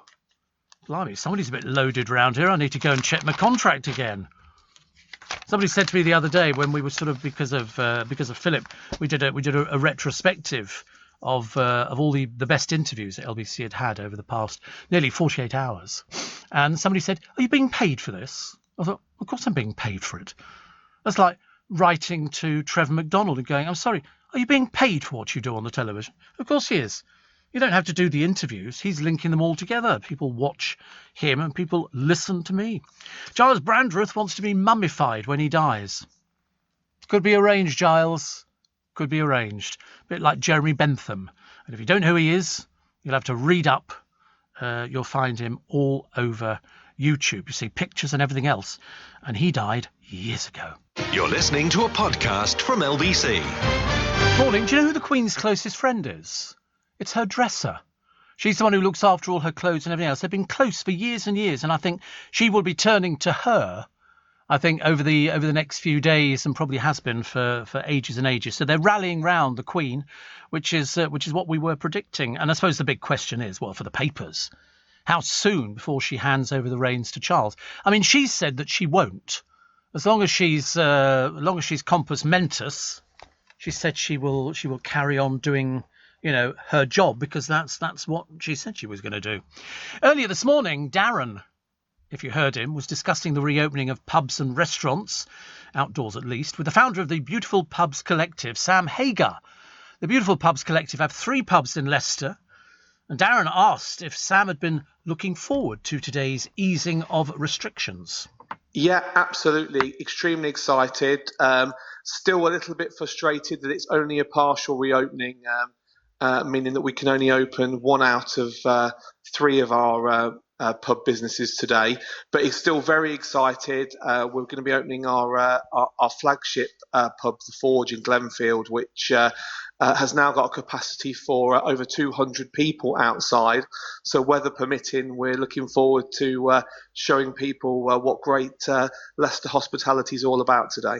Well, you will be across this, so by all means answer on behalf of the entire trade, if you will. If somebody wants to go to the pub anywhere in England today, an outside pub, how do they do that? What do they have to bring? Do they have to register in advance? What's the process?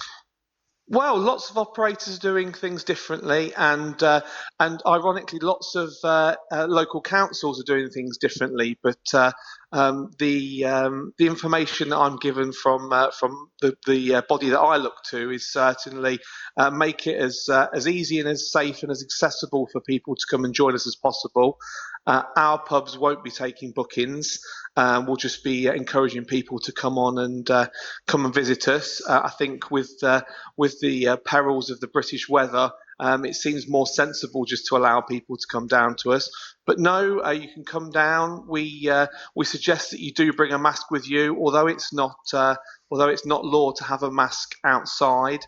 We'll certainly encourage it for moving around, just to help ease any anxiety that the more cautious guests have. And of course, if you do want to go inside, whilst you're at the pub to use the bathroom, the facilities, you will need to wear a mask there. But no, just turn up. You'll need to check in as it is, either with the NHS track and trace system on your smart device, or for people that don't carry phones with them, public houses across the country will be taking their details and keeping them safe for 30 days should they be called upon. And that's important for anyone who does not have a smartphone, for anyone who thinks, well, that's it, I'm now being excluded from the pub because I don't have an iPhone or whatever. That is not the case. Pens and bits of paper will be used as well. Absolutely, and we'll be taking the data and basically just logging their details, how long roughly we think they're going to stay with us for, just in case anything was reported. But to be honest with you, in the last reopening, we had thousands and thousands of people visit our 3 pubs across Leicester, and we didn't have one reported case of transmission or guests or in our team. So, I'd like to think that despite the caution, hospitality really is one of the safest places you can go and enjoy yourselves over the coming days and weeks. And again, I don't want to put you in the position necessarily of speaking for the entire industry, but you might be able to put some minds at rest on this. The data that you collect, those names, addresses, email addresses, phone numbers, whatever it is, that's not a data harvesting exercise for you or anyone else, is it? That is information that's kept only in case it's needed for track and trace. Absolutely, and we'll keep the data as secure as possible, a bit like we would do when you pay with your card and we produce a merchant slip. We'll store the information safely in the pub office, out of the way of prying eyes, and at the end of 30 days, we'll simply destroy it. It's purely there just in case there is a reason for the NHS to want to contact you. We'll never use it to contact you. The next stage after today of England's lockdown lifting, of course, and you'll have an eye on this one, the 17th of May, that is the date, no earlier than at least, the date on which indoor pubs and restaurants can reopen. So that would be for the other 2 pubs that you have in Leicester, and all 3 will be open at that point. You pretty confident that target's going to be hit firstly? Well, yes, I certainly hope so. I like to think that the vaccination is starting to show its merits now, and as we move into warmer weather, if we follow the pattern from last year, we should certainly hope so. We are really, really excited to see all 3 pubs trade, and ultimately to bring all of our team back to work, because the past 13 months. Being so far removed from them has not been without its challenges.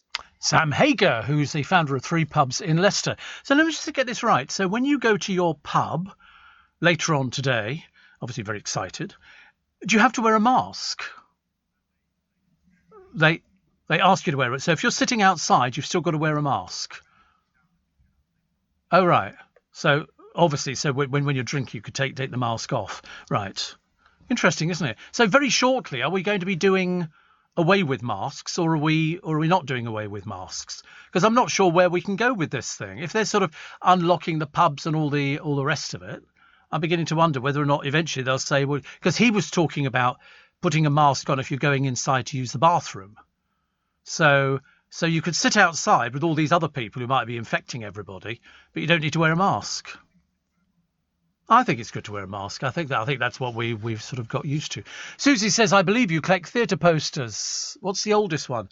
I've got a series of posters from the London Palladium from the 1950s, which are really lovely. I bought them, donkeys years ago. I've got about 10 of them, and they're in absolutely perfect condition. I've had them all framed. It's just I've got so many theatre posters, I've got nowhere to put them at the moment. Be better off hanging them outside the bedroom window. Steve, 84850, steve@lbc.co.uk. Waj is locked into the spike, which is very nice. But today, moving into my new house. God, there's a stressful moment. There is a stressful moment of moving in. More snow on the way today. Not down here. Not down here. It's all the way. It's going to be up north, which is what we predicted before. Let's have a quick look at the mirror. Have a look at the mirror, shall we? They've got a picture of Philip, his final moments. The Royals revealing his final moments. It was like somebody just took him by the hand and then off he went, which is lovely. And here's a picture of Sophie Wessex, used to work for LBC, of course. And their daughter, and they listen. Everybody kind of knew it was going to happen. It was just a case of you don't really expect it. Princess Anne talking about it, and all the families paying respects at Windsor Castle. Flags on Sydney Harbour Bridge, lowered to half-mast. And I think you'll find on Saturday there's going to be a minute's silence. A minute's silence. The ex-PM, John Major, urges William and Harry to unite in grieving. Yes, he was charged with sort of looking after them, really. So let's wait and see. I mean, as I say, I'm reliably informed that the Queen will be having words with him, so he knows how to behave. We don't want any shenanigans, thank you very much indeed. But shared emotional grief is an opportunity to end the friction, yes. Still no Sarah Ferguson, though, I've noticed, and a few other people. But all the people you've heard of on the list, they're all senior members of the royal family. Harry will not be wearing a uniform. I think he'll just be in a dark suit. And Meghan, not here, which is what we actually predicted. 84850 steve@lbc.co.uk. Beer gardens, non-essential shops can open. I'll run through it a bit later for you. Everything that can open, where you can go, where you can't go. It's the gyms, which is going to be interesting, isn't it? A lot of people go, because I mean, the trouble, you don't need to go to a gym. You really don't. You can go out there, you can walk up and down the road, you can run, you can do all sorts of little bits and pieces. Local firms backing the Mirror's call to shop for Britain, because if you don't go out, you're going to lose all these shops on the high street. There's all sorts of little shops, your corner shops and things like that, who've been the mainstay while we've been going through this pandemic. Roger says, imagine surviving a plane crash. Took rescuers 5 days to locate the wreckage. Everybody survived by eating chocolate. Yes, well, better than that thing they had years ago, wasn't it? The plane that crashed in the Alps. They survived by eating each other. The people who actually died, they made a film about it, I think with Sylvester Stallone in. Also, fans of fungi in Finn spirits after a sighting. This is Fungi the dolphin. We keep getting these. I'm totally convinced they're in tune with us, actually. Also, avoiding tax if passed down the line of succession. The Duke of Edinburgh's estate and eventually the Queen's private wealth, when inherited by charge, will be for the royal few, not the many by escaping Jews levied on normal families. So they'll be doing okay. But they've got bills to pay. They actually generate more than we actually give them, which is good news. But how much he leaves, I don't know. If you look at what William has got and what Harry's got, I should imagine that they'll be fine. They don't need to worry. They'll be, this thing, and of course everybody that they marry, they don't inherit any money. It's all tied up in trust funds and everything else. So there you go. Listen, they've worked this out over hundreds of years. Not going to be messy at all. I got a lovely feature a little bit later on To the Manor Born, Audrey Forbes Hamilton and the gang, and also 50 years since TV's The Two Ronnies. Always a good night from him and him as well. First airing 1971, and the Mastermind sketch. That's where the twist is that they have to give an answer for the previous question. Do you remember that one? That was very popular. And I've got some of their best news punchlines, including the dreadful, the toilets at the local police station have been stolen. Police say they've got nothing to go on. All of that and more coming up very, very shortly. It's LBC. It's a throaty Monday morning, but as I say, it's freezing cold outside. I'll be glad. I thought we were only having this for about another few weeks. And then we were getting rid of it, and then we were going to be having some sunshine. Please God, soon. You're listening to a podcast from LBC. Who'd have thought you'd have heard that in April? Wintry showers. You're going, oh yeah, fantastic actually. It's coming up 4 minutes past 5. It's Steve Allen's Early Break. A bit throaty this morning, but we're getting there slowly but surely. Thank you very much indeed. So we'll have little clips that we can run in, which sort of rests my throat. So now I wonder why they're doing this actually. So 50 years probably since the Two Ronnies. And morning, nice to be company. It's Friday. We love Friday because this is the Friday that will lead into the Monday, and the Monday is the bit that you're looking forward to. The thing that was the turning point for the Two Ronnies. You can queue up. You can Eddie Brain. You can go get your nails done. You can get your hair cut. He would go in. Hairdressers everywhere, breathing a sigh of relief. Monday, typewriter, blank seriously, paper, breathing a sigh of relief. They need the money. How they're surviving these places. Admittedly, the overheads are not so great. So my friend, he doesn't need to worry about. This is the one where Barclay owns the freehold. Corbett is sitting in the famous black chair. The twist is that each time Corbett gives an answer, they'd be it's the previous question.